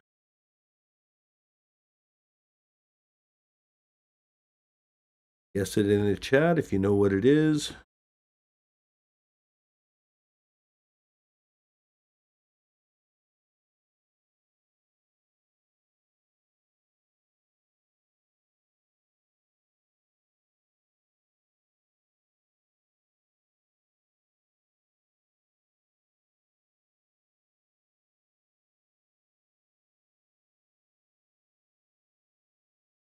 I guess I can keep talking. I don't have to. I'm all focused on drawing here and doing it super silent. I should put on some like backing music or something.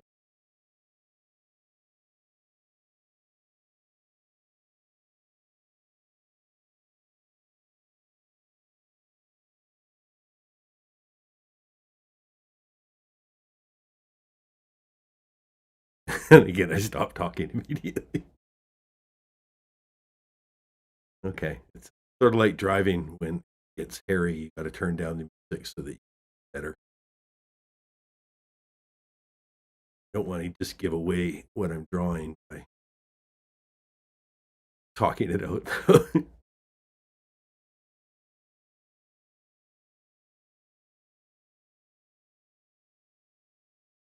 Here. Oh, see, that's exactly. Oh, they're dudes. Okay, that's.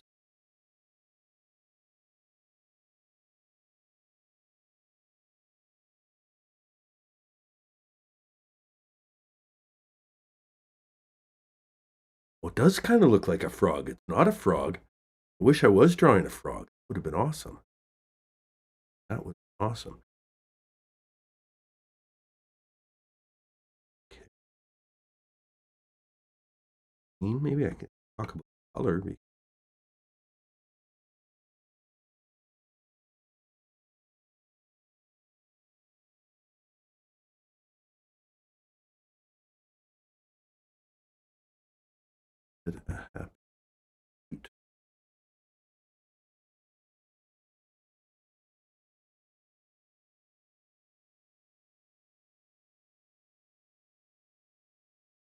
Prison. Billie Jean got it.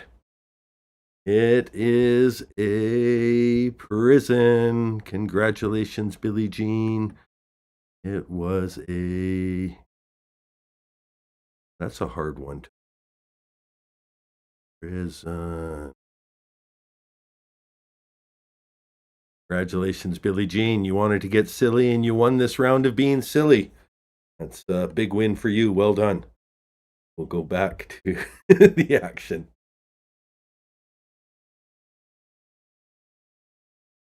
Adams County, here in West Union, here in this courthouse, the sheriff's. So it's like an office hour of opening downstairs. arguments. I guess we could listen. There's a group of deputy sheriffs. This guy's kind of boring, Several though. of them. If you guys want to vote him out, A there's lot of 10 of them you in chat. were I think raised at least here 4 or 5 of in you that Adams are County, chatting. lived almost If you all want to their skip lives to here. the A lot of them have had their whole defense law attorney's enforcement opening, careers here in Adams County. we Some can go of them straight to that. left Adams County for a while, but came back home here to be with the people that they know and know them. Need Some like of them 4 could have gone votes, to the I'd say. city, to Cincinnati or Columbus or somewhere else and made more money, but they stayed here in Adams County to be law enforcement, deputy sheriff. They have wives, spouses, husbands, children, go to Adams County schools. This is where their lives are.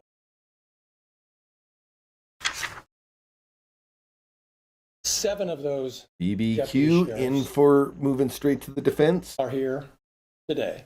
There's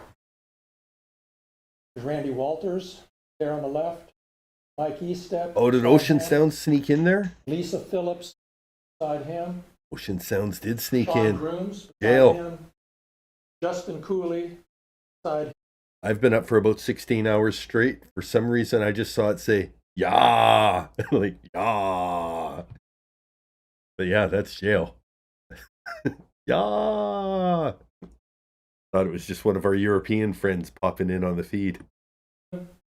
Detective Brian Newland beside him, and Sean Cooley, Justin's father, beside him. What brought them together Yep. was some information that Yep. Brian Skip, Newland skip, skip, came skip, about- skip, came skip, skip. across in the summer of Goodbye. 2022. Yep, we've heard enough.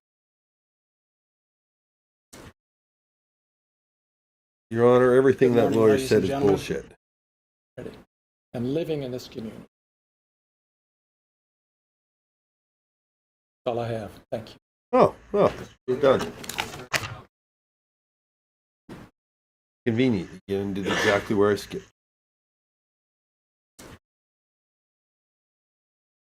Good morning, ladies and gentlemen. I'm going to reintroduce myself. My name is David Osborne Jr. I represent Joseph Foreman. Go by the stage name Afroman.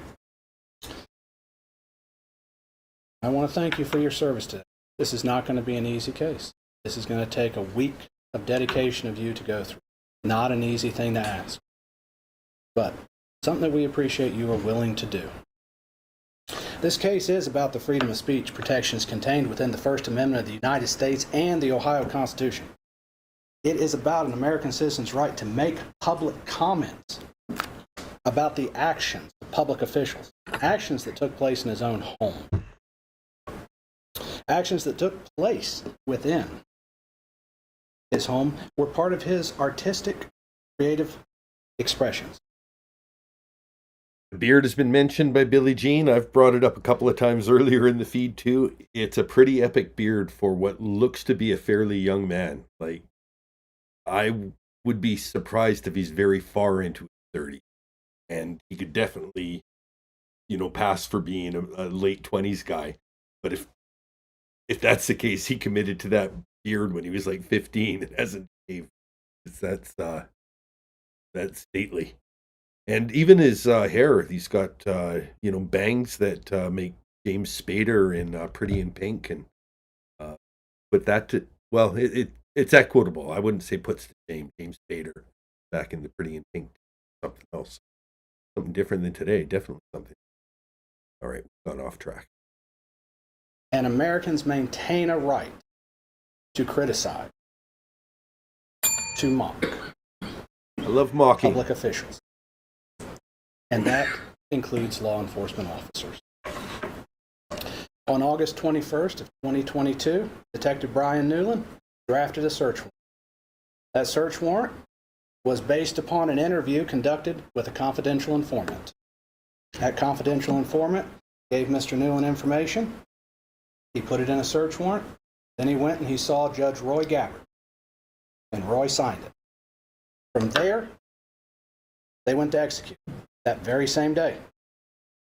Officers from the Adams County Sheriff's Office, 7 of the 10, descended upon Mr. Foreman's residence with a hastily prepared search warrant. For a man who's famous for a song that said, "I got high," the amount of force used was excessive, to say the least. After all, based on his song, a bag of Doritos would have been enough to take him out.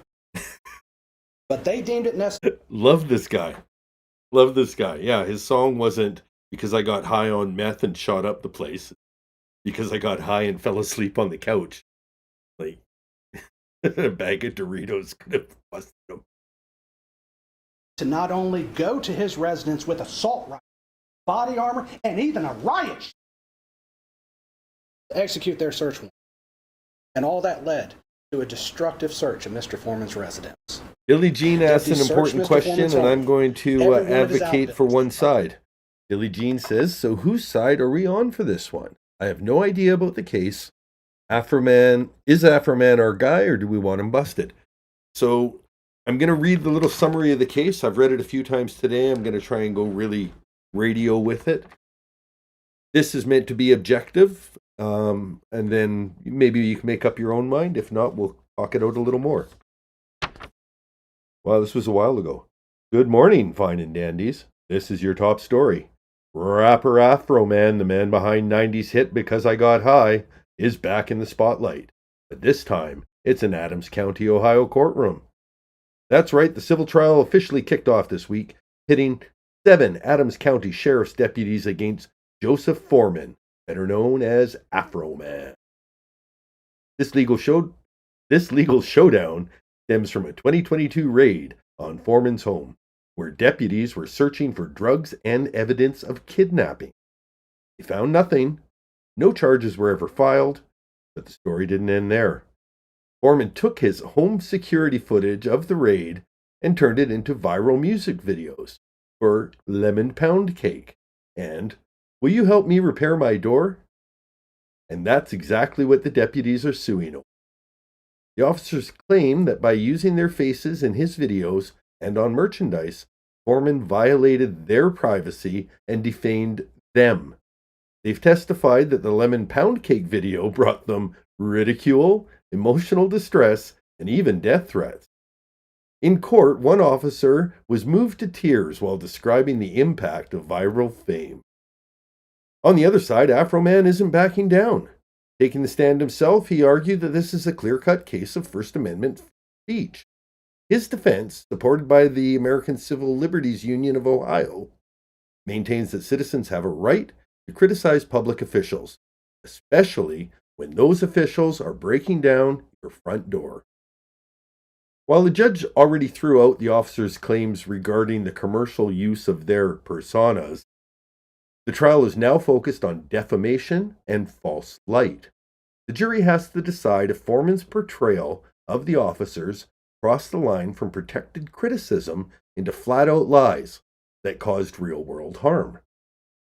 The trial is wrapped up today. We're on Verdict Watch now and keeping you posted. Reporting for Dan D True Crime, I'm Dan D. Behind the couch, under the hood of a car. And you know what they found? A couple little joints, which, let's face it, because I got high, that was expected. And then they found cash. His cash. Not theirs. His. They seized all that. It was cataloged, returned to the office by Brian Newland. Newland then does what's required by law. After you search, you have to return a thing to the court that says every single thing you seized, a return on your search warrant to tell the court what you took.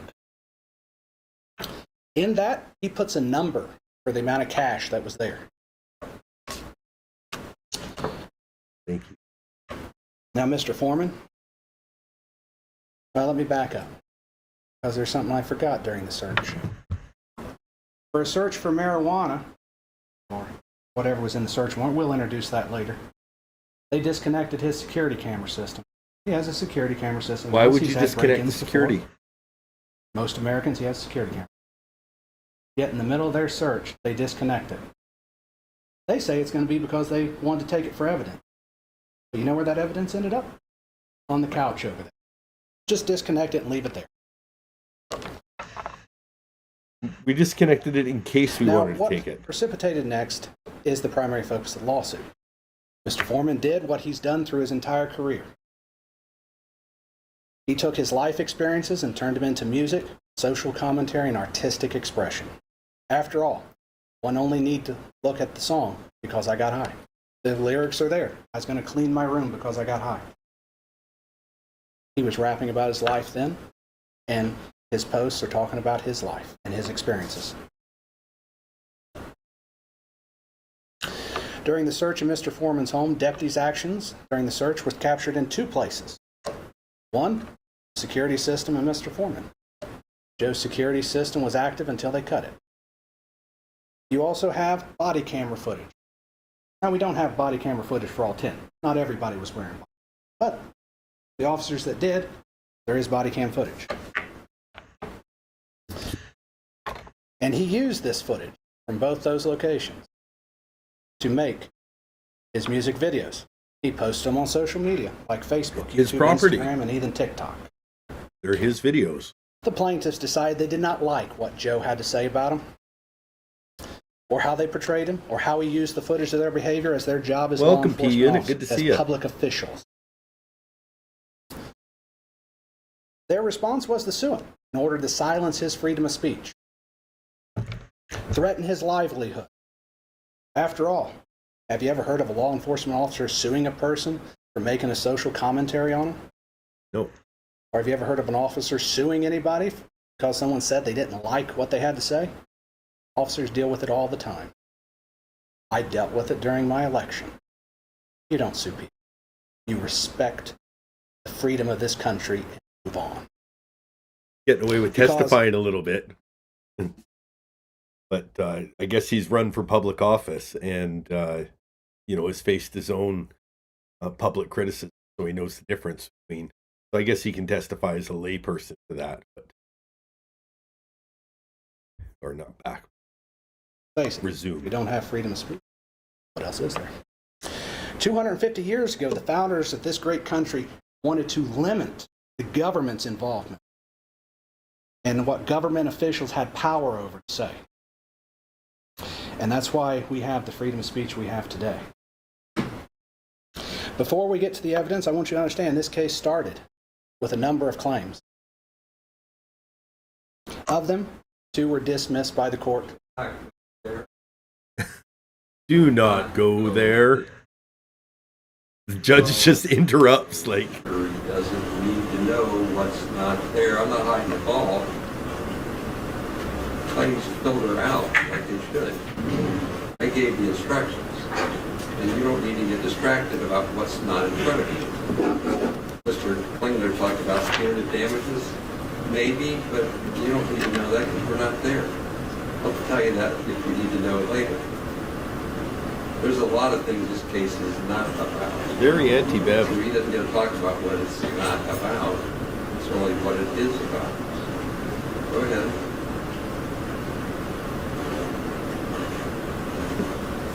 Wow. Forgive me. I have to readjust my opening slightly.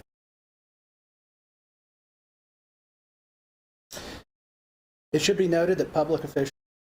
Wow. I'm going to pause, like, full credit. Do you see the way that this lawyer composed himself? Inside, he was raging. Because that seems egregious.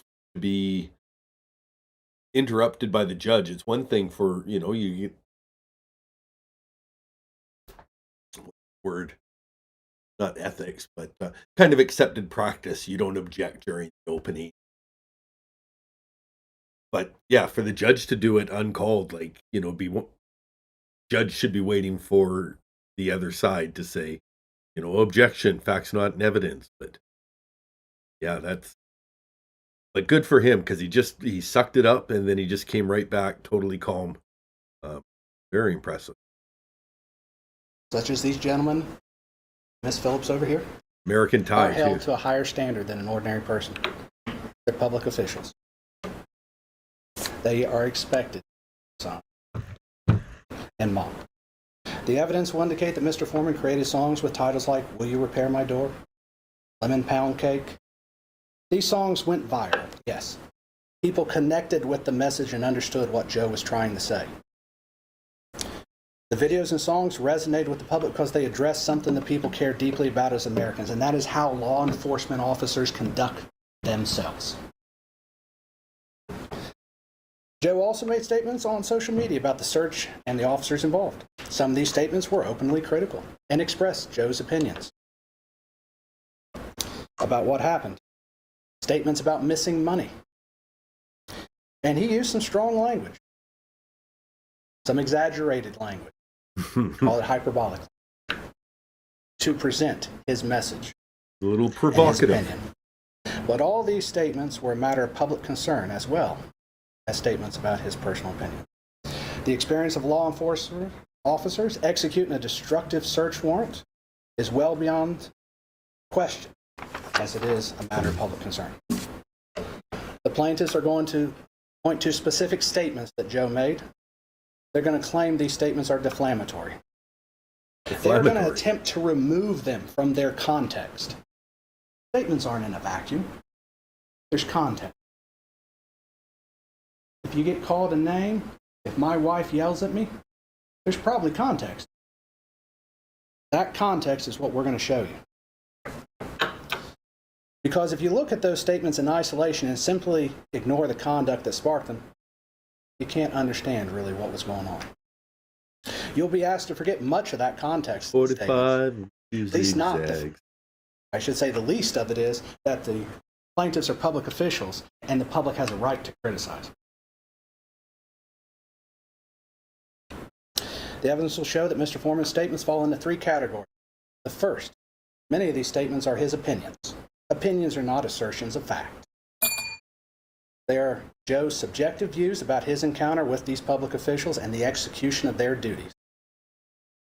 The First Amendment protects the right to express those opinions, even if they're harsh, even if they're mean, even if the person who is the subject of them hates them. They are protected. Second, many of the statements are exaggerated, rhetorical exaggeration, as you might expect from a musician. After all, you didn't have "Because You Got High." If I said I just didn't want to clean my room, no one would have bought that song. You have to exaggerate something. You'll see he used colorful language, sarcasm, and satire. No reasonable person would have understood these statements to be literal assertions of fact. For example, Mr. Foreman created nicknames and made comparisons to cartoon characters. No reasonable person would understand those as a literal assertion of fact. That is a rhetorical satire flourish that has always been part of our social and political commentary in this country. After all, pick up the newspaper, you're going to see a political cartoon making fun of somebody. Watch Saturday Night Live. They make fun of people all the time. Hey, they made fun of Joe. It just happened. It's part of our freedom of speech and also Mr. Foreman's artistic expression. The third is the extent that any of the statements assert facts. They relate to matters of public concern. Matters of public concern are exempted. These statements address how the search was conducted, what actions were taken, and how Mr. Foreman experienced this as a homeowner with these people executing their hasty search. Indeed, the public's concern for such issues is reflected and the viral response that his content got. The plaintiffs bear the burden of proof in this matter, not Joe. They must carry the day. They must prove every element of their claim.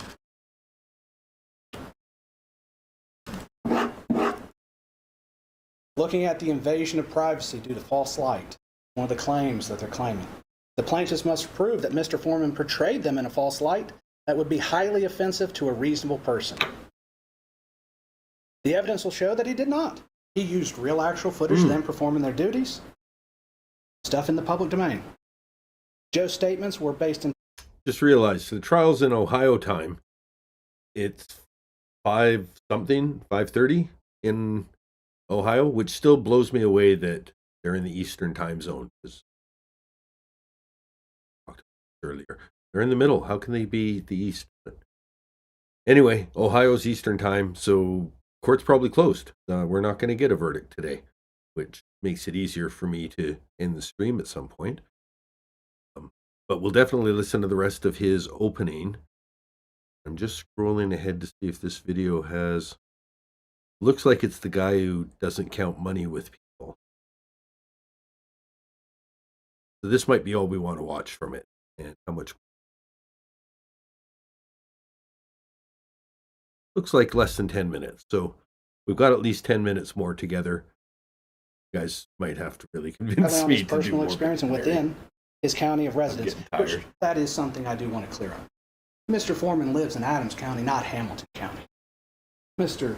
Klingler was wrong about that. So he is a resident of this county. Regarding the defamation claim, plaintiffs must prove that Mr. Foreman made false statements of fact, not his opinions. That's very important. Because we all have opinions as Americans. One of the great things about this country is we can share our opinions whether we like them or not. Whether they like them or not, they can hear my opinion. But they must prove those statements were not opinions. Because public officials, they must prove that Joe acted with actual malice rather than just simply exercising his First Amendment right. Lemon pound cake. Pound cake. The evidence will show they cannot meet this burden. Plaintiffs claim that Joe portrayed them in a false light, but evidence will show Joe used direct footage from the security camera. We can see what they did. They executed the search warrant. It's all on camera. There's nothing false about showing them that way. There's nothing false about Mr. Foreman having an opinion Nothing wrong with about that. how they did and them. However, when they executed that search warrant, that became a matter of public scrutiny. Yes. People could watch it. People could see what was done and form their own opinions. And they can share those opinions. Totally fair audit of And he government has a power. right to create artistic expression based on those opinions, based on that content. The plaintiffs, it goes without saying that they don't like what Mr. Foreman said about him. Afroman can't mock, I can't mock. And if I can't mock, what am I doing here? But they don't have to. That's part of our right in this country. They don't like his commentary. They don't like his art. But the First Amendment does not protect speech that we like. It protects all speech within it. It protects commentary, criticism, especially on occasions such as this. It protects speech that I would not like. Speech I've suffered. It protects it. You may not like the speech you hear, but it's protected.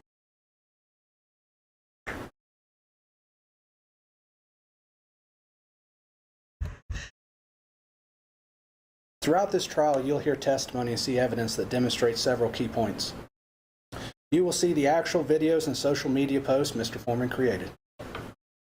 You'll be able to judge for yourselves whether they are false, whether they're his opinions, whether they're artistic expression that is all protected.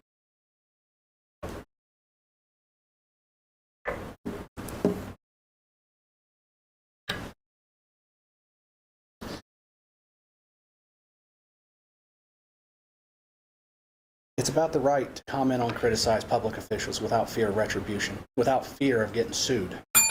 It is about the right to create artistic expressions that are matters of public concern. The plaintiffs are law enforcement officers. They perform a cardinal public function. But with that public role comes public accountability. It also comes a certain standard that you have to understand.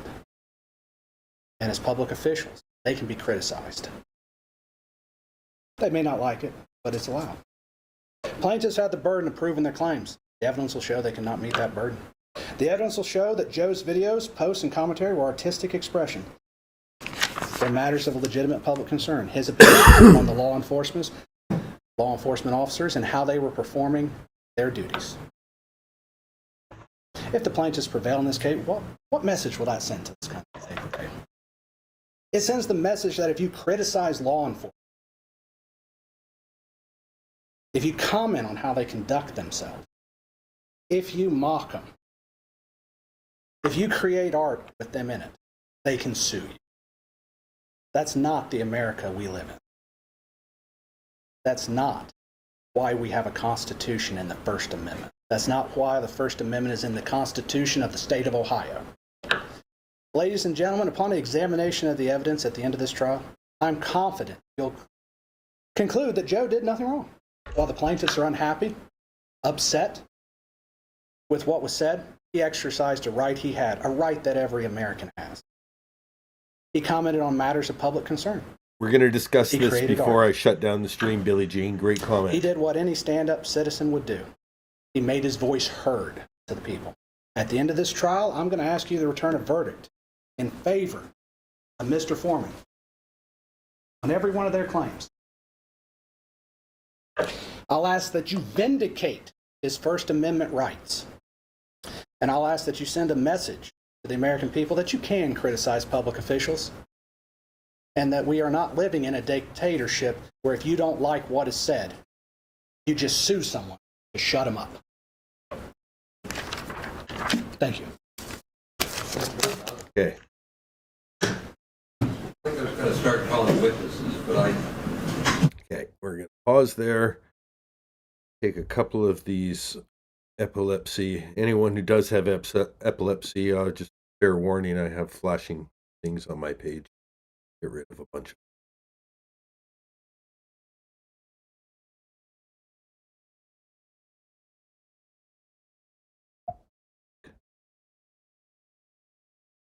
Let Afroman keep smoking. Okay, so Billie Jean says the lunatic TikTok psychic was a great example of defamation cases. Thankfully, she got shut down, even though she's still at it. I think her case is a perfect contrast case to Afroman's case. And the biggest difference, and it's where I feel like I'm in the same league, or at least, covered by the same protections as Afroman. Not in the same league, but that's a side point. The TikTok psychic was presenting her lies as fact. And the biggest difference I can see is that reasonable people you could believe that reasonable people were believing your lies just due to the sheer numbers of people that she had subscribing to her and watching her streams and stuff. So, and that said, Afroman has that same amount, but he's not accusing, well, he accuses some pretty serious stuff. At the same time, it's almost so over the top ridiculous that any reasonable person would have to disbelieve that it's real. They just know that he's mad at the police, so he's doing inflammatory music meant to, poke and prod them. But to think it's true, you would think, you'd have to have more evidence, so it must be a parody. And in the same way, when I'm doing, Sarah Boone parody, a lot of time I'll suggest things that I know for a fact she didn't do. I don't think I'm in any danger of defamation because her character's already dead. And I think that's the same protection Afroman has, is these are people who are now public due to wronging him. So he has every right to have an opinion on them. I guess that's the biggest thing the jury has to decide. And you guys, this stream is going to be ending soon. Go to OG Afroman. He has a YouTube page. if you sort by recent, you'll see his most inflammatory videos about the officers who raided his house. But remember that this is a response to them suing him for using them in the original video, which was quite lighthearted. It was like, hey, it was funny. I remember it 3 years ago, 4 years ago, no, 2022. But yeah, it was kind of to the sound of Because I Got High, but it just showed the footage of them breaking into his house and him complaining about having a broken gate and a broken door. Fair enough. But they got so upset about that they wanted to sue him for their commercial likenesses being used in it, which got thrown out. But this is sort of their second kick at the can to inflict some harm on somebody that they were the ones who made the initial mistake in the first place. So, it's not cut and dry, but it's certainly a very defensible case, and I think his lawyer, from what I've seen so far, did a really good job. The judge doesn't seem convinced and seemed a little condescending in the way he talks to the jury, so there's going to be that. But, oh yeah, and speaking of controversial, Candace brings up, Supreme Court has ruled specifically protects speech that is controversial. So a great example of how extreme it can go is Larry Flint. If you've seen The People versus Larry Flint, he was the publisher of Hustler. He was in Lockhorn's battle with Jerry Falwell, who is the head of the moral majority of the United States. I think in the Reagan years. It was Reagan years. Teflon Ron. Anyway, he started printing these parodies in Hustler where it was suggesting that Jerry Falwell was doing all manner of disgusting things to all manner of disgusting, well, some of them clean compared to Jerry Falwell. In any case, he won his case because Jerry Falwell essentially had to prove that the outlandish things could have been believed by a reasonable person. He's such a moral person, it's absolutely ridiculous to think that he would have done the things that Larry Flint accused him of. So the more ridiculous it was, the more protected he was. If he'd said something, kind of minor, like, I think he's untoward, he's mean to waiters, and, well, even there's no damage. But it would have been believable. I guess that's the reasonable person standard. So most reasonable people will only believe reasonable things. You tell them something unreasonable, and they're going to want to see it for themselves. And I think that's Afroman's defense here. He just did this for his fans. His fans saw him getting fucked over by the police, so he did a fuck you to the police, and maybe used words that more inflammatory than he needed to be, a little bit more casual with his uses of isms to insult, but yeah, it's not speech we like, it's speech that's protected. So I feel like I'm a little bit I'm getting close to 24 hours awake, so I'm getting a little bit freeform consciousness, but I think I'm also hitting on some truths, and that felt like a good one to possibly go on. Get close to ending. These comments continue. Billie Jean says, yes, it fascinates me that in the end, good old common sense needs to decide these conflicting claims. Thank goodness juries usually decide as much by using their gut common sense and reasonable. I agree. I feel decent about this jury. And because we know the jury's out, tomorrow morning, 8 a.m., court gets in. From what I saw, the news feed starts at 8:50 a.m. Eastern, so fucking early for me. I'll get some sleep like now and wake up in time to do a morning stream. And see you guys there. I think well, yeah, I'll come up with something. Just the verdict watch. There's nothing to watch, but they could figure it out overnight and come immediately to a verdict in the morning. So that's worth tuning in for. Or just watch for the replay, because it'll probably be a shorter video that happens right away. I'm getting rambly. All right. Well, it's getting close enough to the evening, so I'll give you guys just a little low siren action. Make sure you're tuned in for the Friday Night Rambles to hear the full speed higher siren. I had a good time. I think chat's had a good time. We're coming up on 5.5 hours. My batteries have all had a good time. West Coast, nothing's happened, except East Coast shut down. So I just finally did the math and realized that court closed at 5 probably, and for Eastern time, and now it's 5:48 Eastern time. We'll do another check just to make sure. But they're not coming back. I don't think they're coming back. But I'll come back. I'll come back in the morning. If they I imagine 8:50 a.m. would be, if they come back in the morning, that's what it'll be. If they're not back in the morning, we'll watch the detective who cried about Afroman's parody. We'll have to pause the video, and you guys will have to go watch the video on your own YouTube channels, and then we'll just come back. But yeah, we've got the time. We'll spend it together. We'll have a good time. We're here for a good time, not a long time. So have a good time, because the sun can't shine every day. You guys like Canadian music? Look up Trooper. Those lyrics that I just recited are from Trooper. Good Canadian rock band that is underheard. You like classic rock, 80s kind of rock, anthem rock, arena rock. Trooper's your band. Bunch of bands. All right. I think we're about done here.